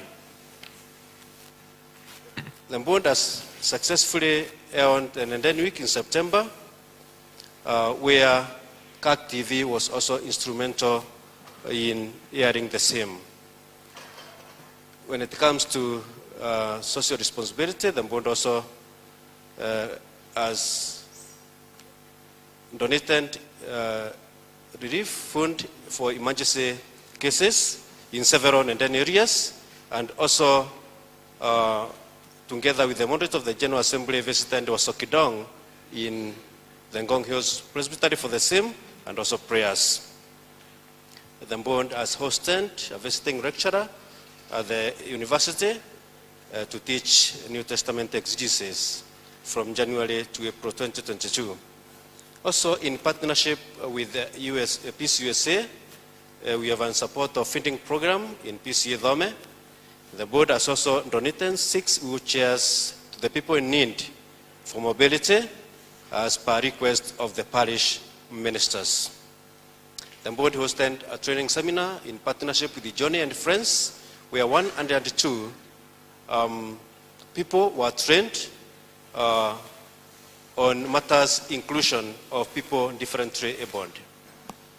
The board hosted a New Man, New Woman, New Life seminar in partnership with Empowerment International, and 22 clergy were trained as TOTs.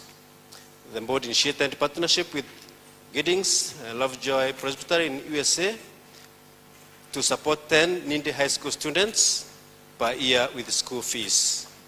The board, in partnership with the Nendeni Outreach Program, has constructed 2 booth schools and also 10 churches within the year under review, and also recommends that NOP constructs a booth school in each region. The board hosted a medical camp at Kimana and Ibisil, where 790 people were attended in that medical camp. And also, as for the audited accounts for the year under review, the income projected was 5.6 million, where 4.5 million was submitted, and also where 3 million was submitted, and from other sources, that is designated funds, we received 4.5 million.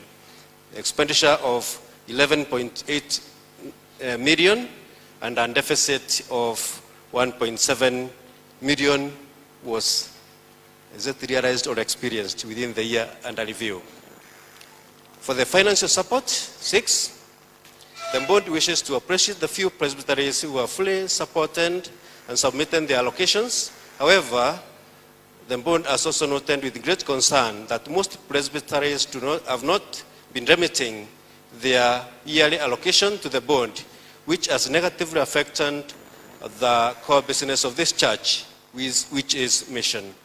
We also receive annual financial support from the following partners: Geneva Presbyterian Church, PCUSA, Church of Scotland, Giddings and Lovejoy, and the WCRC, but these are designated funds. The challenges: the main challenge has been lack of enough funding to finance the programs and social responsibility requests we receive. Number 2, mission areas in Uganda, Tanzania, and pastoralist areas in Kenya lack trained evangelists and or designated missionaries from the local communities for more effective ministry. And number C, lack of some presbyteries participating in sending missionaries and others completely missing in action. Future plans: A, develop a sustainable funding model to support mission work. B, in conjunction with the training committee, to recruit and train evangelists and local missionaries to work in their local areas. C, we recommend full commitment from all our presbyteries, bearing in mind the core business of the church's mission in terms of financing. D, mobilize Friends of Mission chapters in all regions of PCA to develop local mission partners who can support mission work and mission projects. E, renew the work of the NGO Uzimatele to support the mission department in resource mobilization. And F, knowing that we are in the ICT era, to contextualize mission work in this 21st century. With that, I now ask the chair to second the report.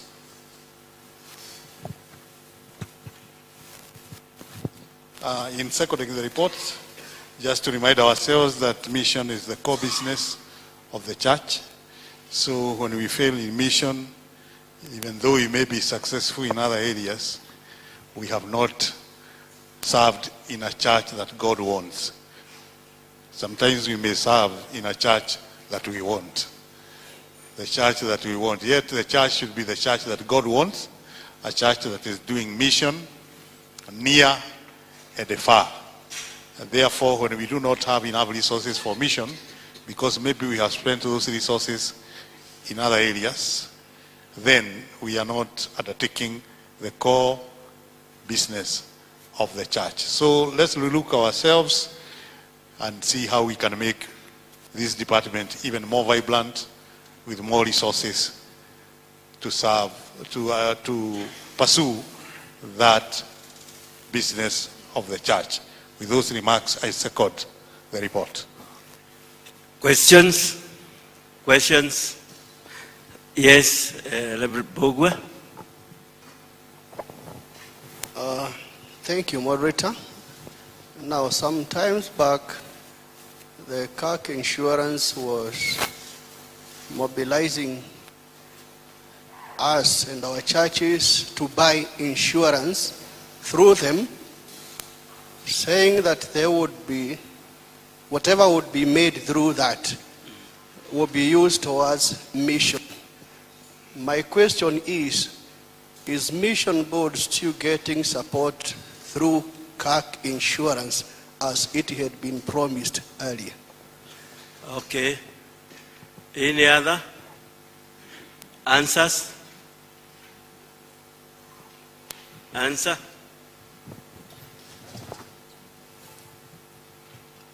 Thank you, Moderator and the GAC. As far as the information we have not yet started receiving support from GAC. Maybe from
Responsibility Board to plan regular training for missioners and also develop discipleship tools for new believers and other Christians. Accepted? Accepted? Yes. Okay. Any other? You write it down before I need to that test, yes? Any other? Okay, can we appreciate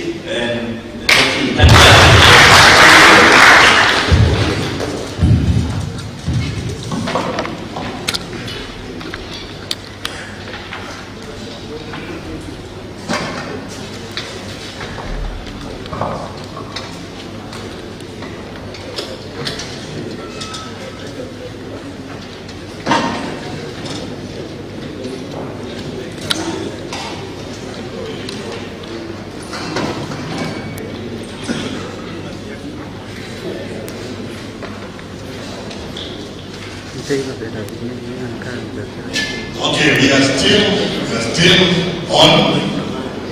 We are getting even more better as we go on. So keep getting strong. You still have some tasks to accomplish, and at some point the protocol. You never know when it will come like a thief. So the next item, SG.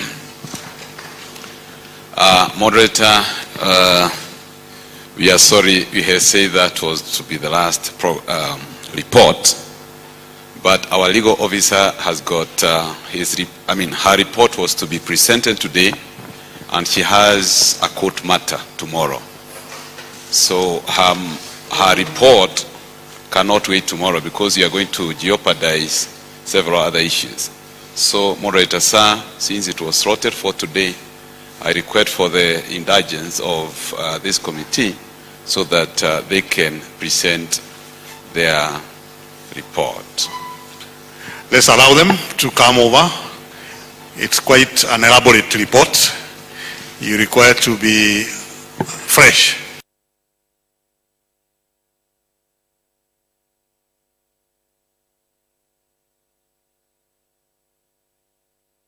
Ageduku and Patricia, so that you can take us through your report.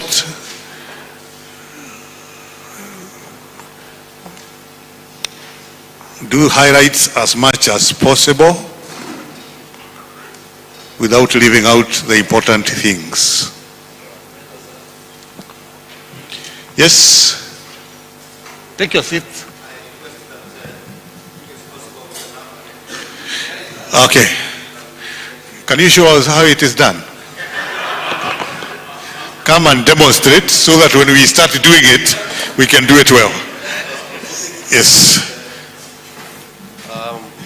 Since Peters is not around to take us through that, let's all be upstanding.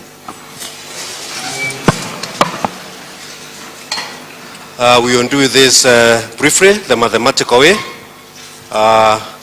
I don't know, I can nominate Reverend Kaira to hold the mic for me because I will need my both hands.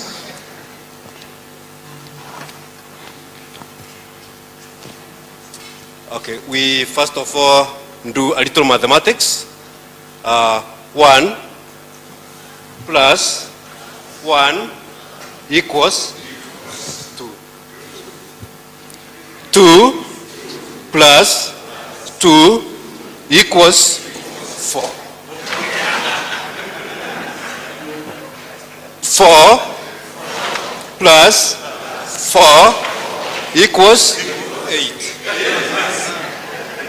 Thank you, sir. Thank you, Moderator.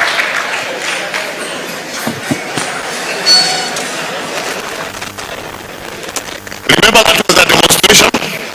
So when Reverend Peters come, we'll do the real thing. Okay. Moderator, sir, the GA officials, the past moderators, and our dear commissioners, praise the Lord. Thank you so much for indulging us. We shall present to you the report of the Presbyterian Foundation. This is document 12 in our docket. I'll start. The Presbyterian Foundation is very much pleased to report to you on the activities of the last financial year ending on the 30th of September 2022, together with the audited accounts. And in summary, we are happy to announce that we've been able to grow our revenues from Kenya shillings 50 million to Kenya shillings 98 million. Introduction: the Presbyterian Foundation is a company limited by guarantee, incorporated under the Companies Act in the year, that is on the date 18th of September 1973, and it is wholly owned by the church, which means the members are the presbyteries of the PCA church and are represented by a moderator and one lay person. The company did hold its annual general meeting on the 4th of April 2023. The foundation has a vision, mission, motto, and governance structures that have been put in place to ensure that its operations run smoothly. The affairs of the foundation are run by a board of directors who are 13 in number and are appointed in accordance to the memorandum and articles of association. I won't go through the list of the directors, but they are there, led by Elder Joseph Githuku, the chair under the year under review. The board's major activities: we intend to hold 50 years anniversary this year to commemorate 50 years since registration of the Presbyterian Foundation. The board directors are governed by a board charter, and they execute their functions through board committees. We have Human Resource and Operations Committee, we have the Finance, Investment and Strategy Committee,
church.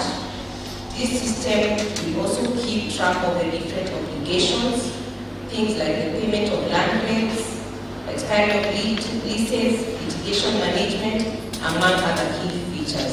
So once we are able to finalize on the same, we shall roll it out, have people to train the different presbyteries so that it can be seamless. It is also good to appreciate that the government has followed suit. We have now the other SASA platform. We have the e-citizen for the company's registry. So it is important also for the church to ensure that we digitize our land administration process.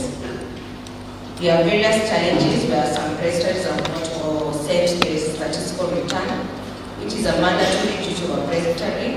This will be under Chapter 9 or 54 of our Practice and Procedure Manual. So it is important that we submit those property returns.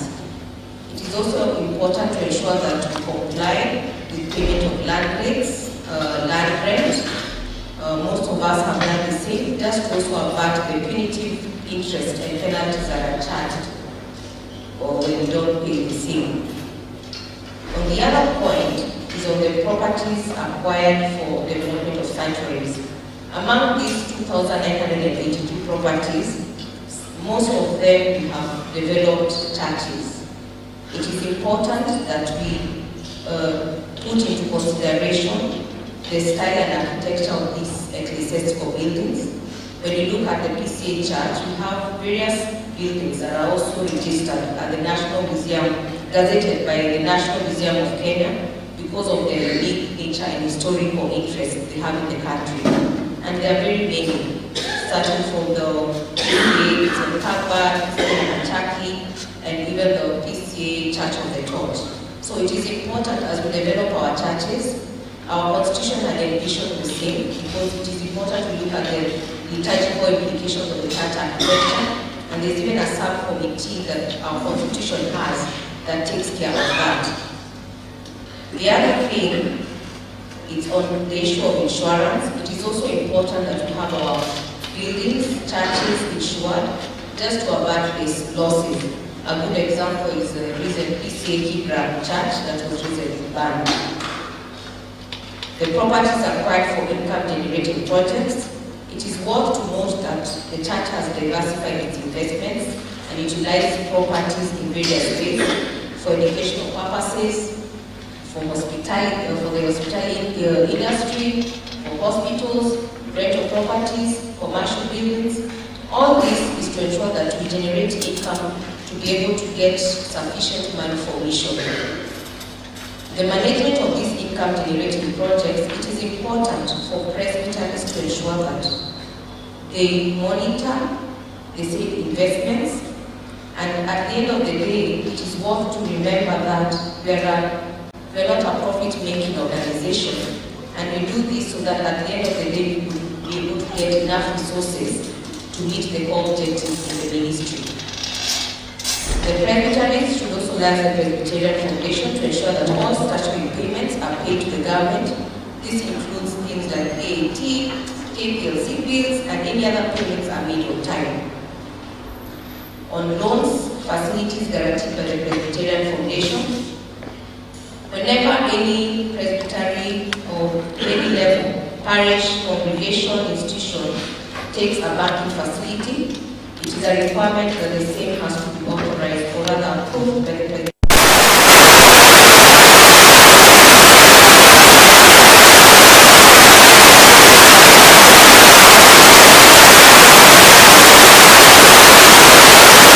Is one, the loan for the development of the Millennium Luxury Apartments, and the other one is for the development of the Millennium Home. The one for the luxury apartments is at 784 million, and the one for the home wall is at 557 million. The major challenge we are encountering with the other facilities at the presbytery is tracking the progress of the respective development and servicing of the facilities. We urge all presbyteries to ensure that quarterly progress reports are forwarded to them and ensure that proper vetting by the president is done before issuing a letter of objection, passing a minute for an entity to take a loan facility. Currently, in order to ensure that we are thorough, we have the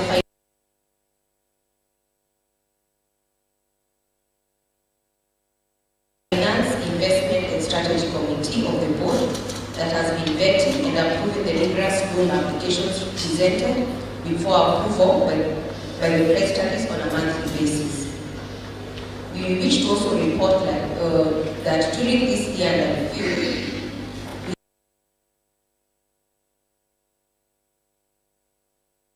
have properties that we have registered.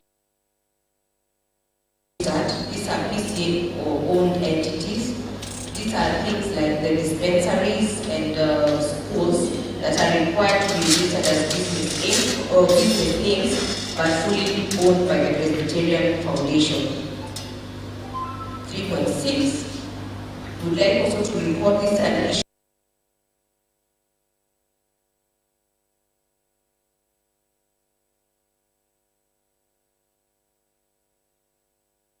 of compliance. These are properties registered under the trustees of St. Andrews and PCA. The registered trustees of St. Andrews, this is under Act 4. These are the names of the trustees who are currently there. However, in order to ensure that we comply with our constitution, which states under Act 6 of the General Assembly,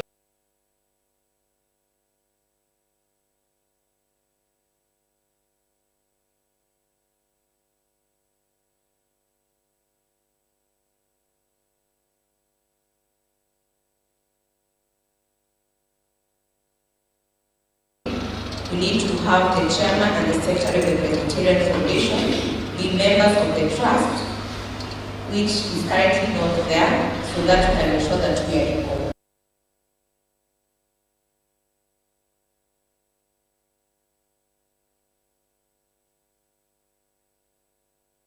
compliance. On the registered trustees of PCA, these are the names of the registered trustees of PCA. We also note that the other appointed trustees, the 5 who are derived from the regions, were last appointed in 2009, and they have not been reappointed for more than 5 years, and we recommend that the new trustees be appointed at the next General Assembly. Now, 3.7, elected by the board of the Presbyterian Foundation, that is the 2 hotels. I'll start with the Milele Nairobi industry, one being the COVID-19, which of course brought a devastating impact on the hospitality industry. We've had various challenges, but we thank God that currently we are now progressing well and we are about to fully recover. The 2 hotels, as I mentioned before, they are under the Milele Management Committee, who have very clear terms of reference and oversee the hotel. The hotel has a capacity of about 81 rooms, 6 conference rooms, with 20 employees and with a monthly wage bill of about 818,500. Revenue has increased in terms of the surplus we have.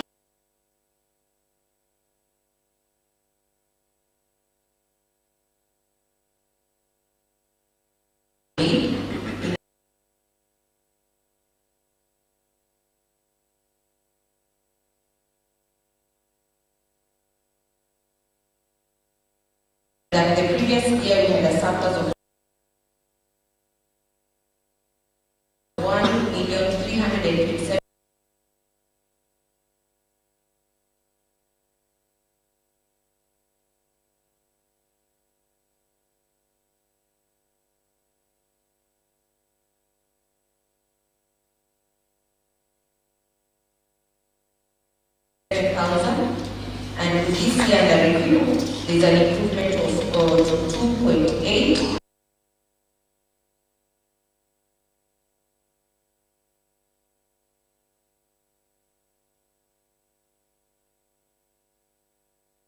million, thereabout. We've been able to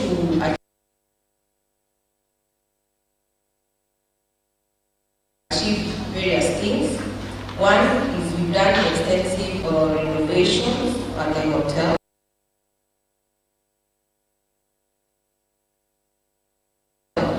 Which has also contributed to the revenue turnaround.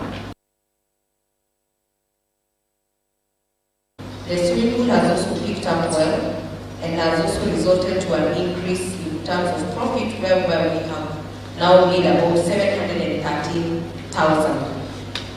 We have also tried to really engage the digital marketer to try and really boost our revenues, and we have also seen the restaurant revenues increase from 3.9 to 5.9 this current year under review. Revenue of 232,000, but we've also now gone ahead to procure licenses for that watering plant, so that we can be able to sell it to the public and also put it in our supermarkets.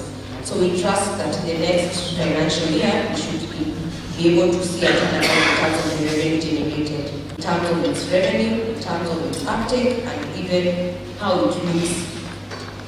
For this year under review, the hotel has increased with an average turnover of 5.6 on a bad month we've done, and the infrastructure really deteriorated. C&D had been closed for over 8 years. So we thank God that through whatever we've been able to make from the hotel, we've been able to turn around things, and the hotel now is doing very much well. When you look at the gross revenue in the year, for the whole year, that is, in the year 2020-2021, we had a gross revenue of 21 million, and this year under review, we had a gross revenue of 57 million. So we've been able to achieve many things, including reopening of those rooms. We've fitted all the rooms with air conditioners, TV screens. Many litigation matters that we had involving the staff and suppliers have been settled, and currently it stands at 794 million. This project had stalled, as we are all aware. We've been servicing this loan through the contributions made from Kairete, contributions received by Kairete Limited. The Kairete Limited and a list, I won't go through it, had been forwarded to the business committee of the compositions of the directors, and also we shall make the Kairete Limited a subsidiary to the Presbyterian Foundation. The technical committee, so we call our members to continue supporting this project through making the remittances to Kairete so as to enable us finalize this project. On Church Property and Development Committee, we have Act 4 that provides that the church, one of the standing committees is the Property and Development Committee. We have recommended, and we have already even sent out the letters to the presbyteries to send their to submit the names of the members of the development committee, and we need to really support this, because when you look at our constitution, this is the committee that has the power to supervise, control, plan and develop church properties. So it is important that we ensure that we support it so as to ensure that we don't have the challenges we have faced in the past.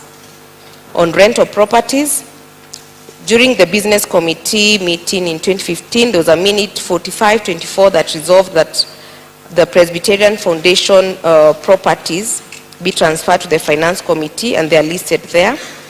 This decision caused a lacuna in the operations and finances of the Presbyterian Foundation, as we were left with no sufficient income to supplement the budget, yet the responsibilities and obligations that have been bestowed upon the foundation are quite significant. I have highlighted the gross revenue from the rental incomes per month at 100% occupancy. Moderator signed the last GAC, the foundation had presented a resolution to the GAC for the revenue collected from the rental properties to be managed by the foundation, and the GAC resolved that the foundation should first have proper governance documents to demonstrate the capacity to manage these properties, and we confirm that the said documents were presented to the business committee. On legal matters against the church, Moderator, sir, this is an issue that we have in the church, and it is important that we candidly look and see how best to address this. There is an upsurge on the legal cases that have been filed against or for the church, emanating either from the 58 presbyteries, institutions, or the head office. And currently we have about 76 court cases against the church ongoing. These are the ones at the head office. And if these matters are settled today against us, we stand to settle about 426 million. When you look at the legal fees, because for you to have all these court cases ongoing, we have engaged various legal firms, and currently we owe the said legal firms about 21.6 million. This is for that year under review. In the finance committee budget, They have given the Presbyterian Foundation a provision of about 5 million in its budget, which shows we have about a deficit of about 16.6 million, being the legal fees payable on all those ongoing court matters against the church. When you look at this, it does not look good, because when you don't pay your lawyer, you're not even sure whether you're well represented. And at times I've received various emails from various lawyers, even on presbyteries who have not paid. But as a foundation, we are stuck because there's nothing much we can do because of the limited resources. When you also look at the number of cases we all have in our presbyteries, we are spending so much money when it comes to legal fees. Just to give one example, there's a presbytery with a court case where they stand to lose a property measuring 152 acres, where we are paying about 5.2 million in legal fees. Unfortunately, when it comes to legal matters, you have no control, because we even have cases whereby anyone just comes and alleges a property that is ours, they want to challenge the ownership. And at the end of the day, we have to defend ourselves. It is through this issue that we would want to really nip this issue at the bud, and we see how we can pool resources to allow the Presbyterian Foundation to mitigate matters on behalf of the church. This will, one, save a lot of money paid in terms of legal fees every year. Consequently, we propose that each parish contributes at least 50,000 per year to supplement that deficit and to enable the Presbyterian Foundation handle the legal matters by establishing a legal department. We've had various challenges as a result, because we've had presbyteries whereby you've been given, there's a court judgment ruled against them, and they're not in a financial position to honor the same, and it puts the church in a very precarious position whereby you come to the Presbyterian Foundation and we're not able to assist. Yet at the end of the day, we are all one, and a matter affecting one presbytery is bound to also affect the other. The other issue, the other challenge is we've had church courts not seeking legal advice or opinions. How more minutes would you need? No, because it's taking a bit too long. Much as I know it is a very elaborate document, but again, we are blessed, we are blessed, we are blessed. So would you like, how many minutes more? I'm actually through. Much as you are finishing, yeah? It's good. Quite a thing. Okay, conclude. Okay. Actually, on the last point, we currently have a lean team at the head office, yet of course the responsibility bestowed upon the Presbyterian Foundation is quite expansive, and there is need for us to expand the same. I'll invite Elder Joseph Githuku, this is the chair of our board, so that he can second and also conclude the report. Thank you.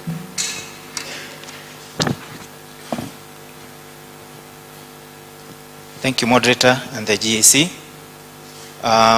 The report is quite elaborate, and we really want to appreciate also the GA office, because they are part of the board and they've been quite supportive, and even the presbyteries, we are quite appreciative.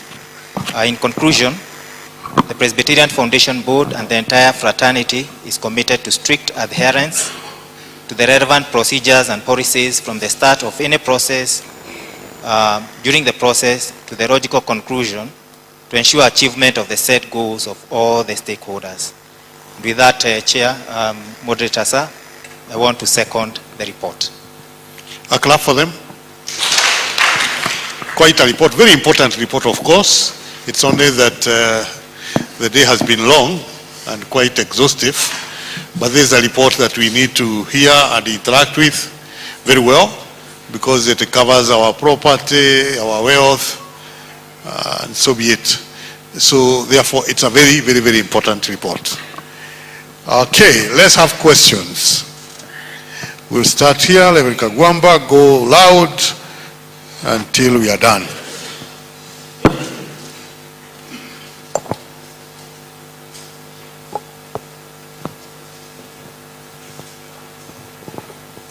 Thank you, moderator. Thank you for the comprehensive report. I tend to think that most of the legal matters, particularly in presbyteries and parishes, emanates from arbitrary dismissal of workers without following due process. What is the department doing to ensure that our officers are well versed with the Employment Act so that they don't fall in that trap? Those are hard there. Take the mic back at the back. Thank you, moderator and the court.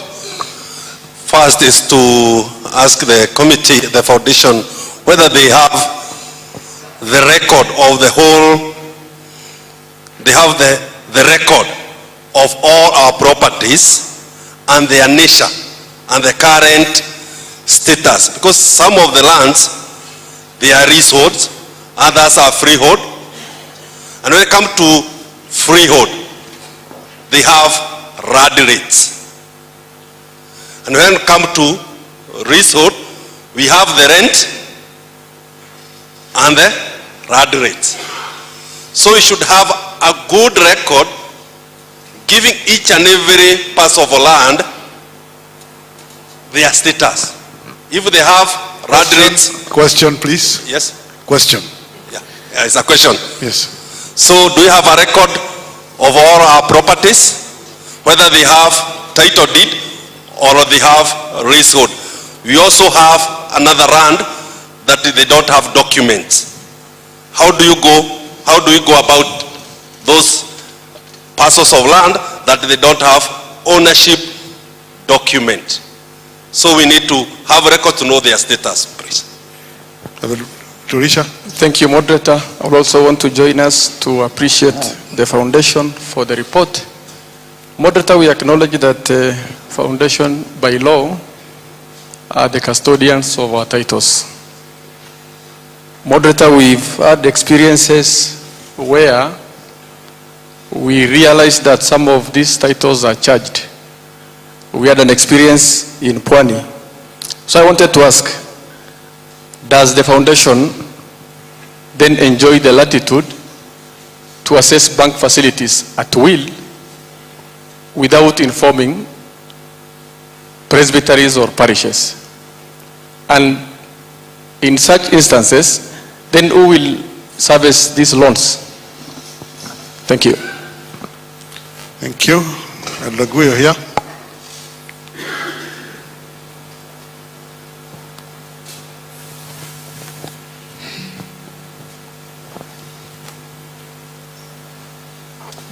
Thank you, moderator. Thank you, foundation, for the good job and the good report.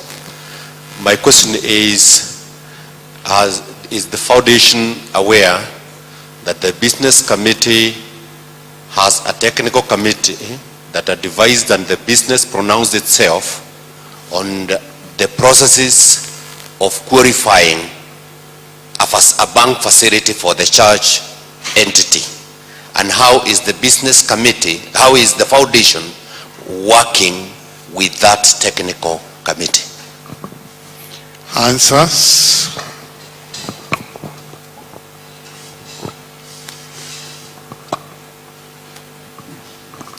Thank you, Moderator Sir, for those questions. I'll start with the first one on how we are making our members more aware of the procedures related to employment. We intend to actually start civic education just to also enlighten our members as we work closely also with the Office of the Deputy Secretary General when it comes to the issues of the HR or the implementation of the HR manual. Number two, when it comes to the records of properties, yes, we maintain data in terms of the records of the properties that we have. But it is important that every year, by 31st of December, every presbytery should send a statistical return. We have already sent out a form that you need to, whether there are any court matters, whether you have the title deed, where the title deed is located, so that we can continuously update our records. So it is important that we continue adhering to that, and we hope in the next GA and GAC, we should be able to report on the properties that we have as required in our constitution. On the issue of accessing credit facilities involving using properties at the foundation, now, I am not very sure how that would happen, because any loan facility is usually passed through a board resolution of the foundation, and it is not possible for the foundation to procure a loan without the presbytery's approval. So any loan that is also approved by the foundation, we usually have a minute of the presbytery. I will look at the particular case you're referring to, so that we see whether there's an illegality and see how we could address the same. On the other issue about the business committee approving loans, legally, the Presbyterian Foundation has to pass a board resolution for any loan that is being procured. So it is important that we work. I think he was asking about the relationship between you, how you work together with the technical committee. Was that the question? Yes. Okay, maybe through the office of the Secretary General, we could see how we could have the exact minute of the business. Maybe that is what is not clear, so that at the end of the day we can see how we can work with the technical committee. Is it on all the loans of the presbyteries, or is it just for the Milele project? Maybe that is what needs to, because my understanding is the mandate of the technical committee is on the Milele project. Maybe the technical committee was mainly for projects. Any projects undertaken, other than Milele, the apartments, any project that is undertaken, they were supposed to be, a consultancy, working with the foundation and our office. And I guess that has been happening. Yes, it has. Maybe what we can do, we could see how we could work with the technical committee when it comes to the FIS, while approving loans, so that at the end of the day, when these resolutions are passed, also the technical committee is involved. I guess the loans, the usual loans that presbyteries, parishes apply for, institutions, may not necessarily be a concern of the technical committee, because you have your own subcommittees in foundation. I guess what is important at this point is, because of the lessons we have learned over big projects, that's why we wanted the business to have an eye over that. So, and I see like that is what has been happening, but I don't think there is a point of bringing the technical committee over the other applications. It will just bog them down, and you have a subcommittee that is equal to that task. So I think there have been a working relationship between the technical committee and the foundation, particularly now for Mombasa, the Milele luxury apartments, and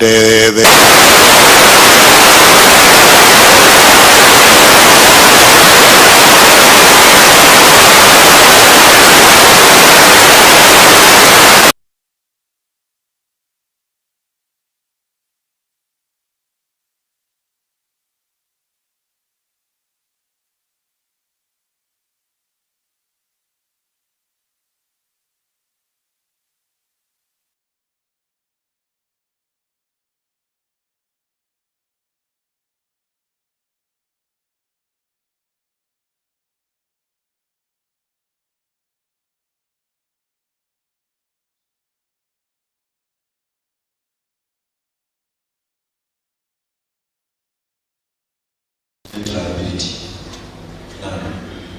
But in the discussion, you have reported to us that the legal cases, if they are concluded against us, will be liable to save over 426 million. So it will be important, the chair of the foundation is a CPA, to include that. In addition, there was that small matter of the boy, the contingent liability, which we agreed that should be charged against the foundation, again that needs to be updated within those financials, or will need to be considered for purposes of going forward. In addition, the financial statements, other than the main statements, the notes needs to be firmed up and tied up. Thank you. The issue of the contingent from where is it now? Because I had the finance passed it to foundation. And you say foundation has not factored it. So for another year, that issue will be neither here nor there. Yet we sign the university accounts every year. The church has taken up these debts. Yet they are nowhere in our books. They are neither in finance, now they are not in foundation. Where shall we be eventually? Elder Jul, I'm not asking you the question. You had raised your heart. I'm asking all of us and myself. Thank you, moderator and the court. I wish to appreciate the Presbyterian Foundation for the well elaborate report that actually exposed some of the areas that we have been asking ourselves where the weed did start beating us. And one, this report clearly shows us that the structures that we are using to manage a supermarket are the structures of a kiosk. Because clearly we are not managing. The church has grown to be a big institution, but we are still using the structures of a kiosk to manage it. And then we enter into an illegality of changing the constitution with a business committee minute and moving the issues. Actually, it is in the structure. It is very clear that the rental income is supposed to be collected by the Presbyterian Foundation and they are supposed to manage the properties.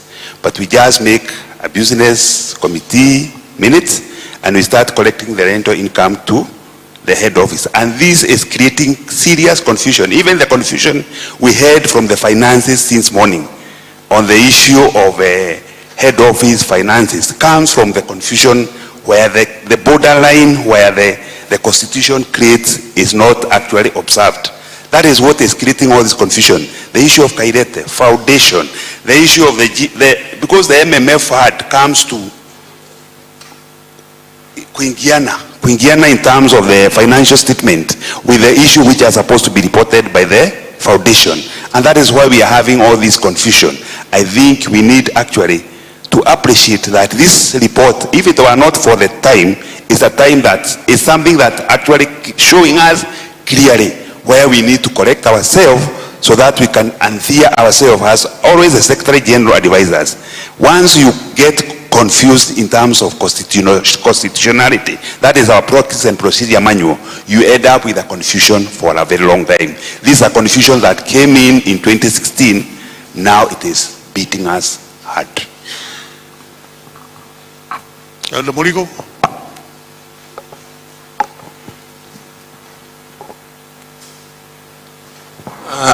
Thank you, moderator, and thank you even for the good job that the foundation is doing.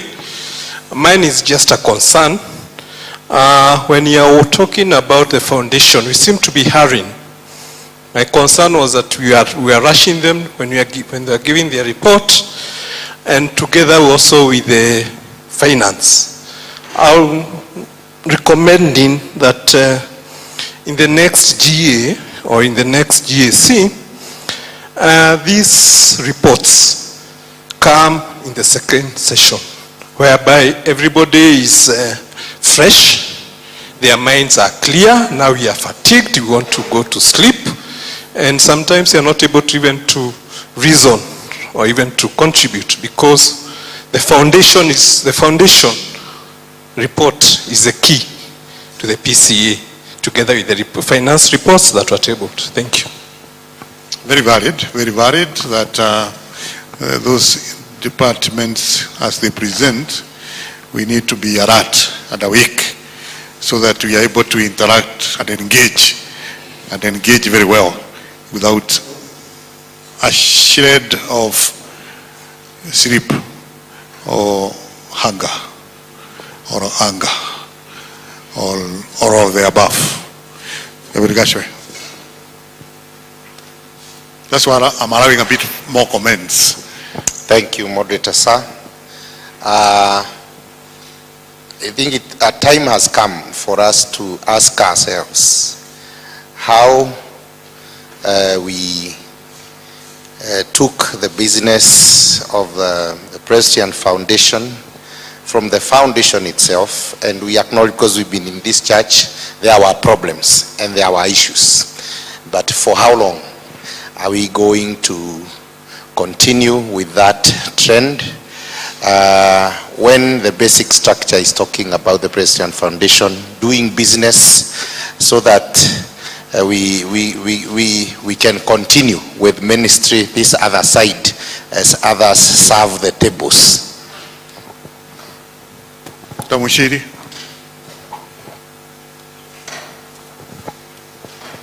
Can there be 2-3 mics allowed here?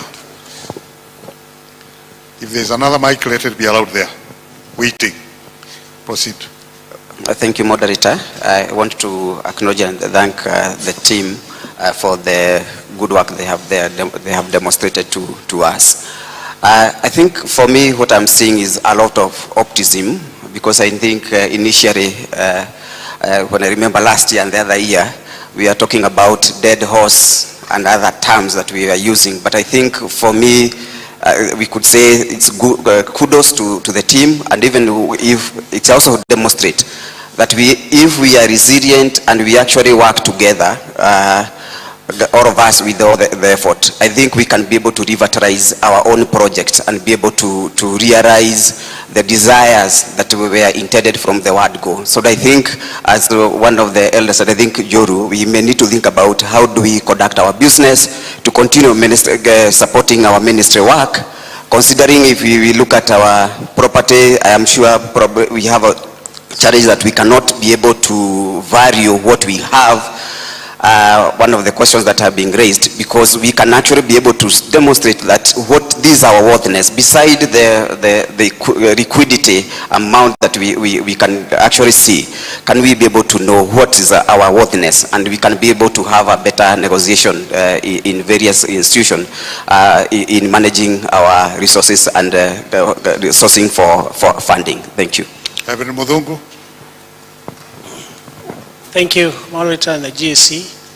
I want to join in congratulating the team, that is the foundation team, for the good work that they've done in trying to paint for us a picture of how our church looks like in terms of property.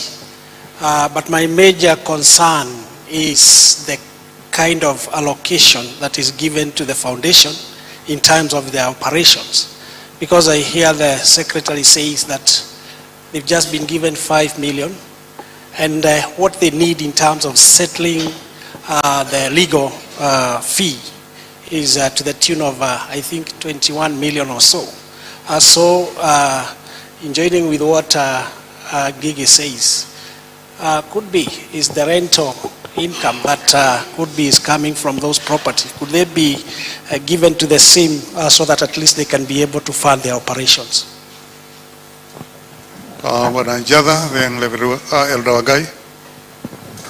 Yeah, Moderator, I think it has come, this is the high time that the church, as a church, we need to address the issue that I mentioned yesterday of institutional audit. I'm saying this because the issue of, I think, 76 cases, it belongs, a number of them is not for the head office, but it's for presbyteries. And presbytery is an administrative center that needs to check on some of these areas, even as much as we are talking of the foundation being prepared with a reserve of 426 millions. It's just the same case with the KRA. And therefore, a time has come that we may need a compliance office. Because I can tell you from the business point of it, this church, we are sitting on a timed bomb unless something is actually done. These are 426 million, and we need to address ourselves clearly. The other thing is Kairete. I'm not sure as a church, we people who are faithful to submit and to limit the money for Kairete. Now, even if the outstanding amount is paid, we start now to come back to the table to address the same issue, because the loan has not been paid as per how it was actually projected. And therefore, the outstanding money, it is still incurring another heavy interest. So the question is, unless we commit ourselves, who will pay for the extra interest that is still accruing on Kairete money? The issue of the house rent, I don't think it was actually to pay for the court cases and the rest. It is good to remember, as parishes, and especially most of the houses were built by funds that came from parishes directly to the kid, so that the presbytery, parishes and the presbytery, they are supposed to be reaping dividend directly every year. It is not a money to be used by other institutions like hotels and to manage hotels. It was the parishes and the presbytery, and even got certificates that will be getting the dividends directly out of the rent. And therefore, using the house rent and not benefiting the presbytery and the parishes, it is just like having a matatu and you having the houses to rent.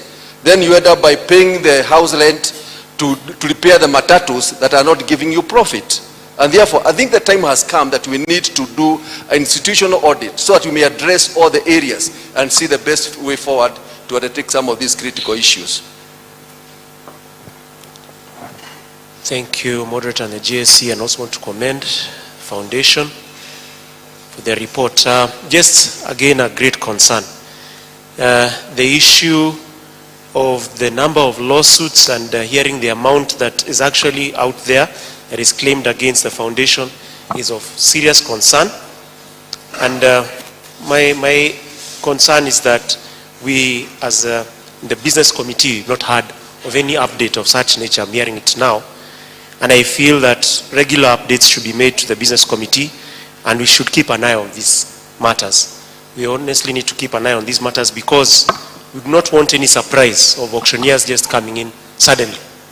So I would really recommend that these matters should be updated to the business committee regularly when it meets. The other issue is also the issue of the staff numbers vis-a-vis the workload. Can imagine the responsibility of keeping records for over 2,900 properties, pursuing conversion of titles, filing records even at the company registry, pursuing advocates, receiving requests even from presbyteries. For that kind of workload, for the number of staff that I've had the Foundation has, there's a chance, and a high chance, that something could slip through. That's a cause for concern, and we need to look at it. Thank you. Okay. There being no other comment, we have the resolutions now.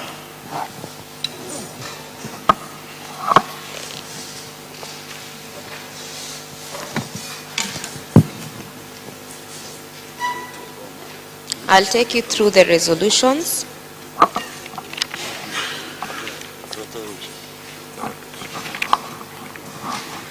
Okay, proceed. The first one. Proceed. Thank you.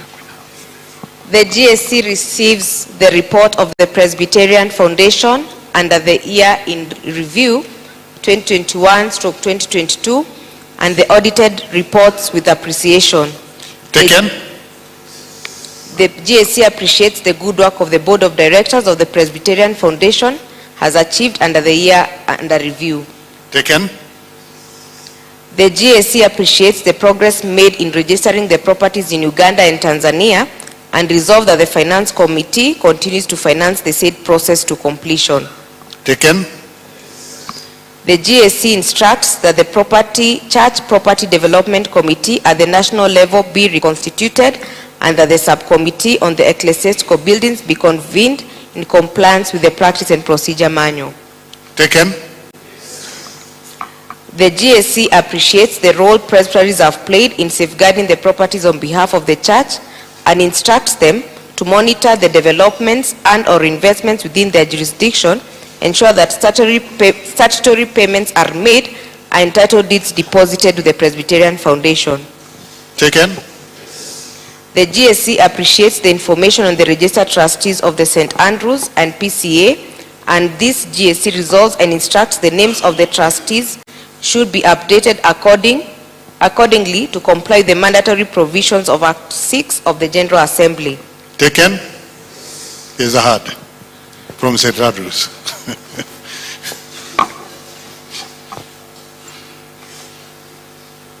He's here. He's just here.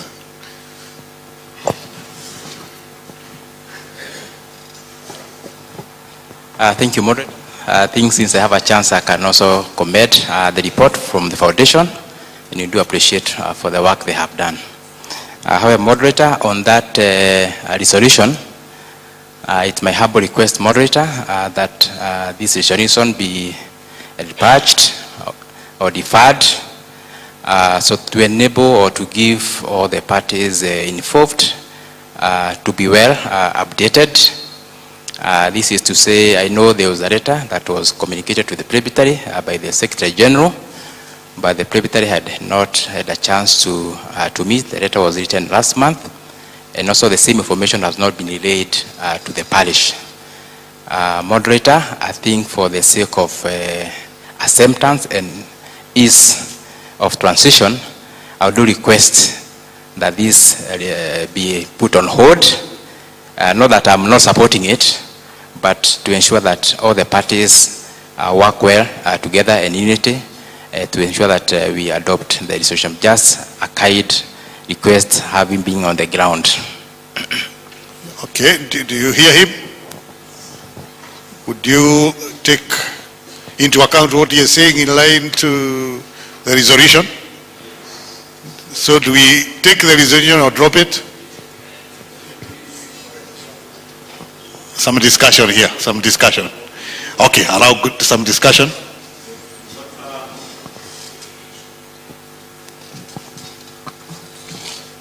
The matter is referring to a statutory requirement. It is referring to an act of this church. And we cannot discuss on issues of compliance. Because if there is an act of this church that is requiring that, what are we discussing? Okay, then again, do we take the resolution? Yes. Okay, take it. Thank you, Moderator.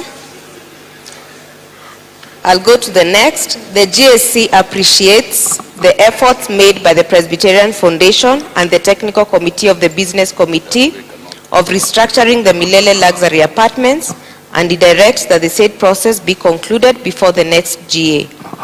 Taken.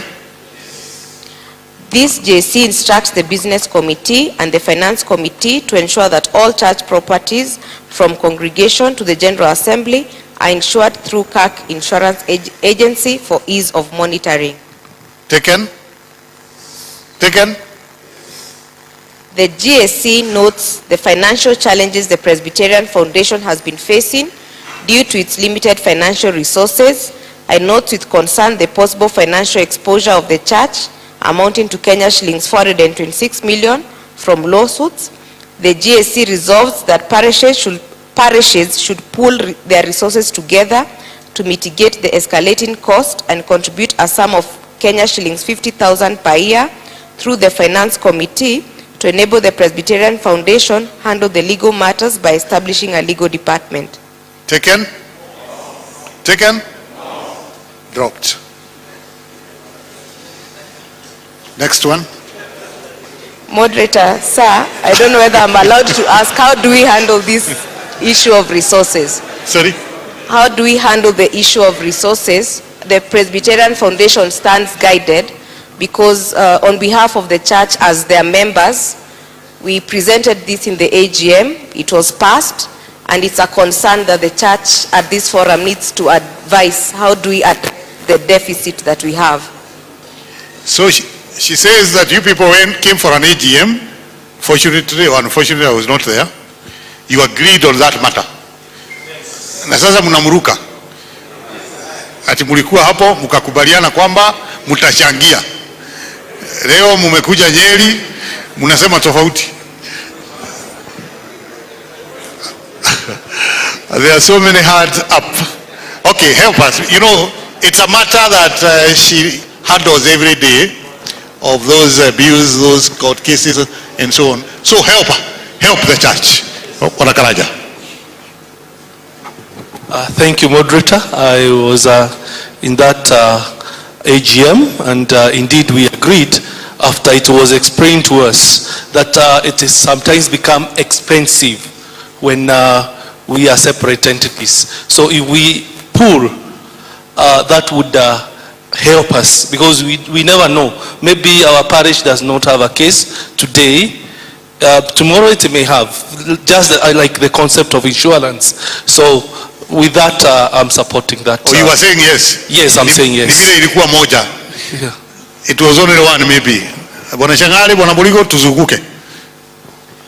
Bwana moderator and the GAC, the spirit is quite encouraging, because again, when we think and say of the pending cases, as much as it may not be in my parish or that other parish, Bwana moderator, this is very important. But I would propose for it maybe to get the grip of the church and even get to understand the spirit. I would maybe like to defer this to the business committee so that it looks at it and then gives the direction. Any other view? You have another view? Yes? Mine, particularly, I'm wondering, because in terms of presbyteries that are bringing up to this case, I'm a bit concerned if you all agree to pay for some few people who are maybe eliciting this. Should we then be saying that the parishes that are involved or presbyteries that are involved should actually be covering this cost, so that we also deter us from taking the whole responsibility for probably for some level of carelessness at that level? I don't know, but is it carelessness? Yes, moderator, most of the litigation cases comes out of carelessness. People who sack employees arbitrarily, so they should pay for it. Others do not pay for them because of their carelessness. Okay. Reverend Muizi. Thank you, Bwana Moderator, sir. I am in the support of the resolution, but I want to underline that this needs to come from the finance. When we have done a budget, let it be put in the budget, because when we also standardize all the parishes, they are not the same. So we need to have a budget of the same so that we can support and the process will be easy. Thank you, Bwana Moderator, sir. So then, as suggested, then it can go to the business, because there is urgency in what she is saying, there is concern in what she is saying. So it needs to be addressed by the business and a way forward arrived at. Is that okay? Okay. That's good for you. Thank you, Moderator, sir, for that. The last resolution, the GAC appreciates the outgoing chairman, Elder Joseph Githuku, and Director Elder Simon Kabogo on their distinguished service to the Presbyterian Foundation during their tenure. They retired at the last AGM.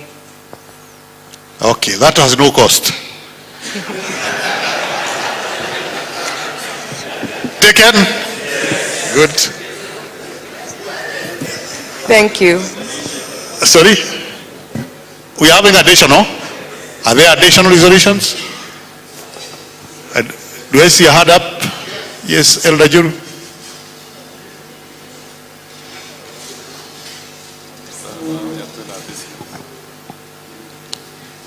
Moderator and the GAC, I wish to add a resolution. This GAC appreciates the work done by the Presbyterian Foundation in establishing the relevant management structures for smooth operation. Further, this GAC directs the Finance Committee to hand over the management of church rental properties with effect from October 2023. Taken? Yes.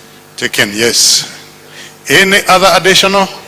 Oh, it is getting exciting as it gets late.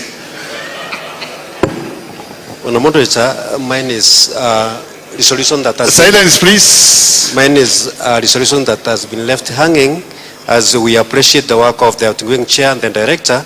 I thought we need to welcome the chair who is coming in as a GAC. So it is left hanging. I don't know if we have other directors or a chair. It is not certain. If they are there, please, let that be informed. Because, you know, we don't want to hack their system. We want them to tell us, unless we are party to what went on. This GAC notes and appreciates the good initiative and achievement of Kairete Limited since its incorporation. To allow the harmonious learning of both Kairete and the foundation, this GAC directs the business committee to integrate the operations of Kairete Limited into the structures of Presbyterian Foundation. Taken? Okay, taken. Make sure once you raise a resolution and it is taken, you'll get a piece of paper where you'll draft it and get a seconder so that it doesn't get lost. So you'll be surprised with. Okay, any other? We are with at Elder Dumo now. This GAC notes the good work done by the technical subcommittee of the foundation, of the business committee, and the GAC directs the foundation to integrate or incorporate the members of the subcommittee into the property development committee. Taken? Taken? Yes. No, yes. Now, can you explain? Moderator, just have mercy on you. Yeah, Moderator, we noted that the technical committee is operating, but without a guidance or a directive from the GAC, operating and supporting the foundation in terms of property and project management. They have alluded to setting up, to the fact that they are setting up a property development committee. And my proposal is that then we direct them to incorporate part of our technical committee into that property or projects management committee. When we created the technical committee last year, unless we want to expurge the resolution, we talked about the technical committee working with the business,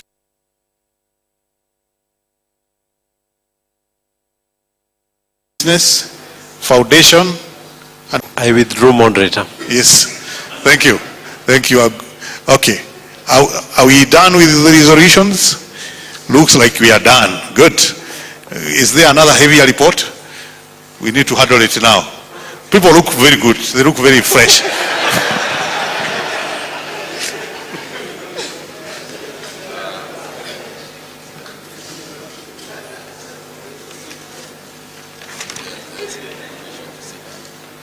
Oh yeah, oh come on, step down, clap for them as they...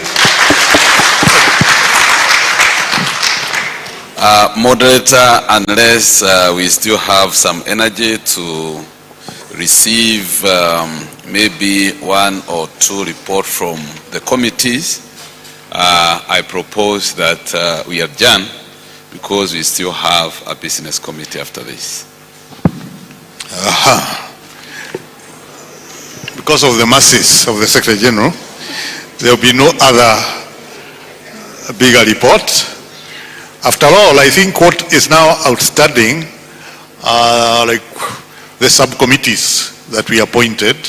We listened to press release. We listened to message to congregations, their first draft. The only one we have not listened to is moderator's resolutions subcommittee report. That's the only one. Possibly we can have it tomorrow if we agree.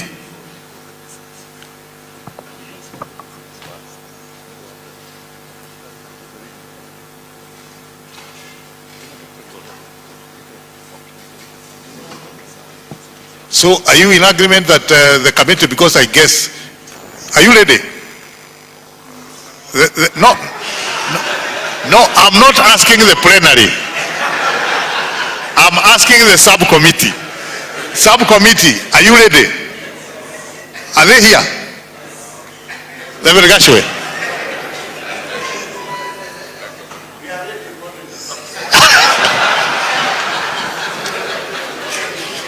Great. Because of my masses, you'll have that report presented tomorrow. Because I can see how other commissioners are feeling. So we can have it tomorrow, so that we can have time for the business committee. And again, there is dinner awaiting us. Is it Mount Kenya region? Is there dinner? Or is there anything to be said now? Or do you have any instructions to give in regard to that dinner? That can't wait for tomorrow. Do you have any announcements, instructions, directions to give in regard to Mount Kenya night, as it's called? He is not sure. Or there is someone else. He's looking for a mic. He can come over here. If there is no mic allowed that place. The mic people have also fled. It has become too much for them.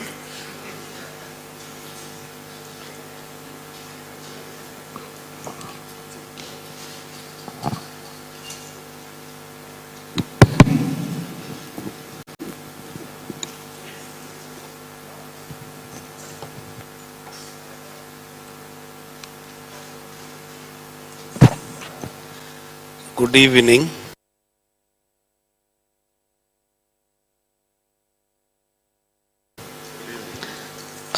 From here we'll all go to the restaurants down here, including the moderator and the office of the General Assembly. We will all be in the restaurant.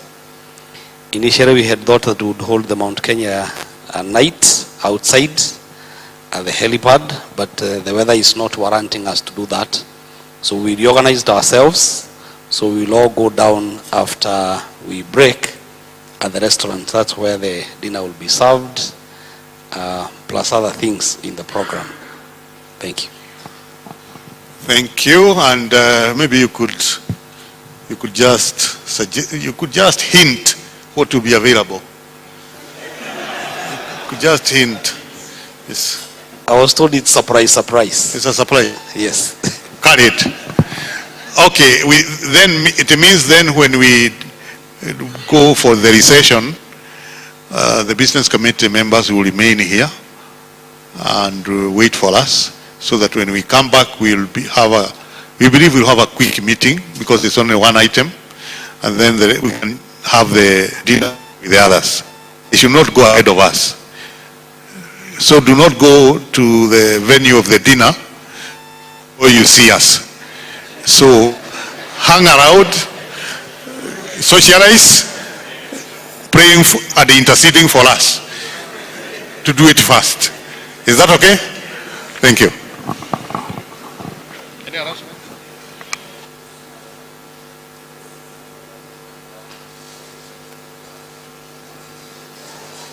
Request to be studying for the recession.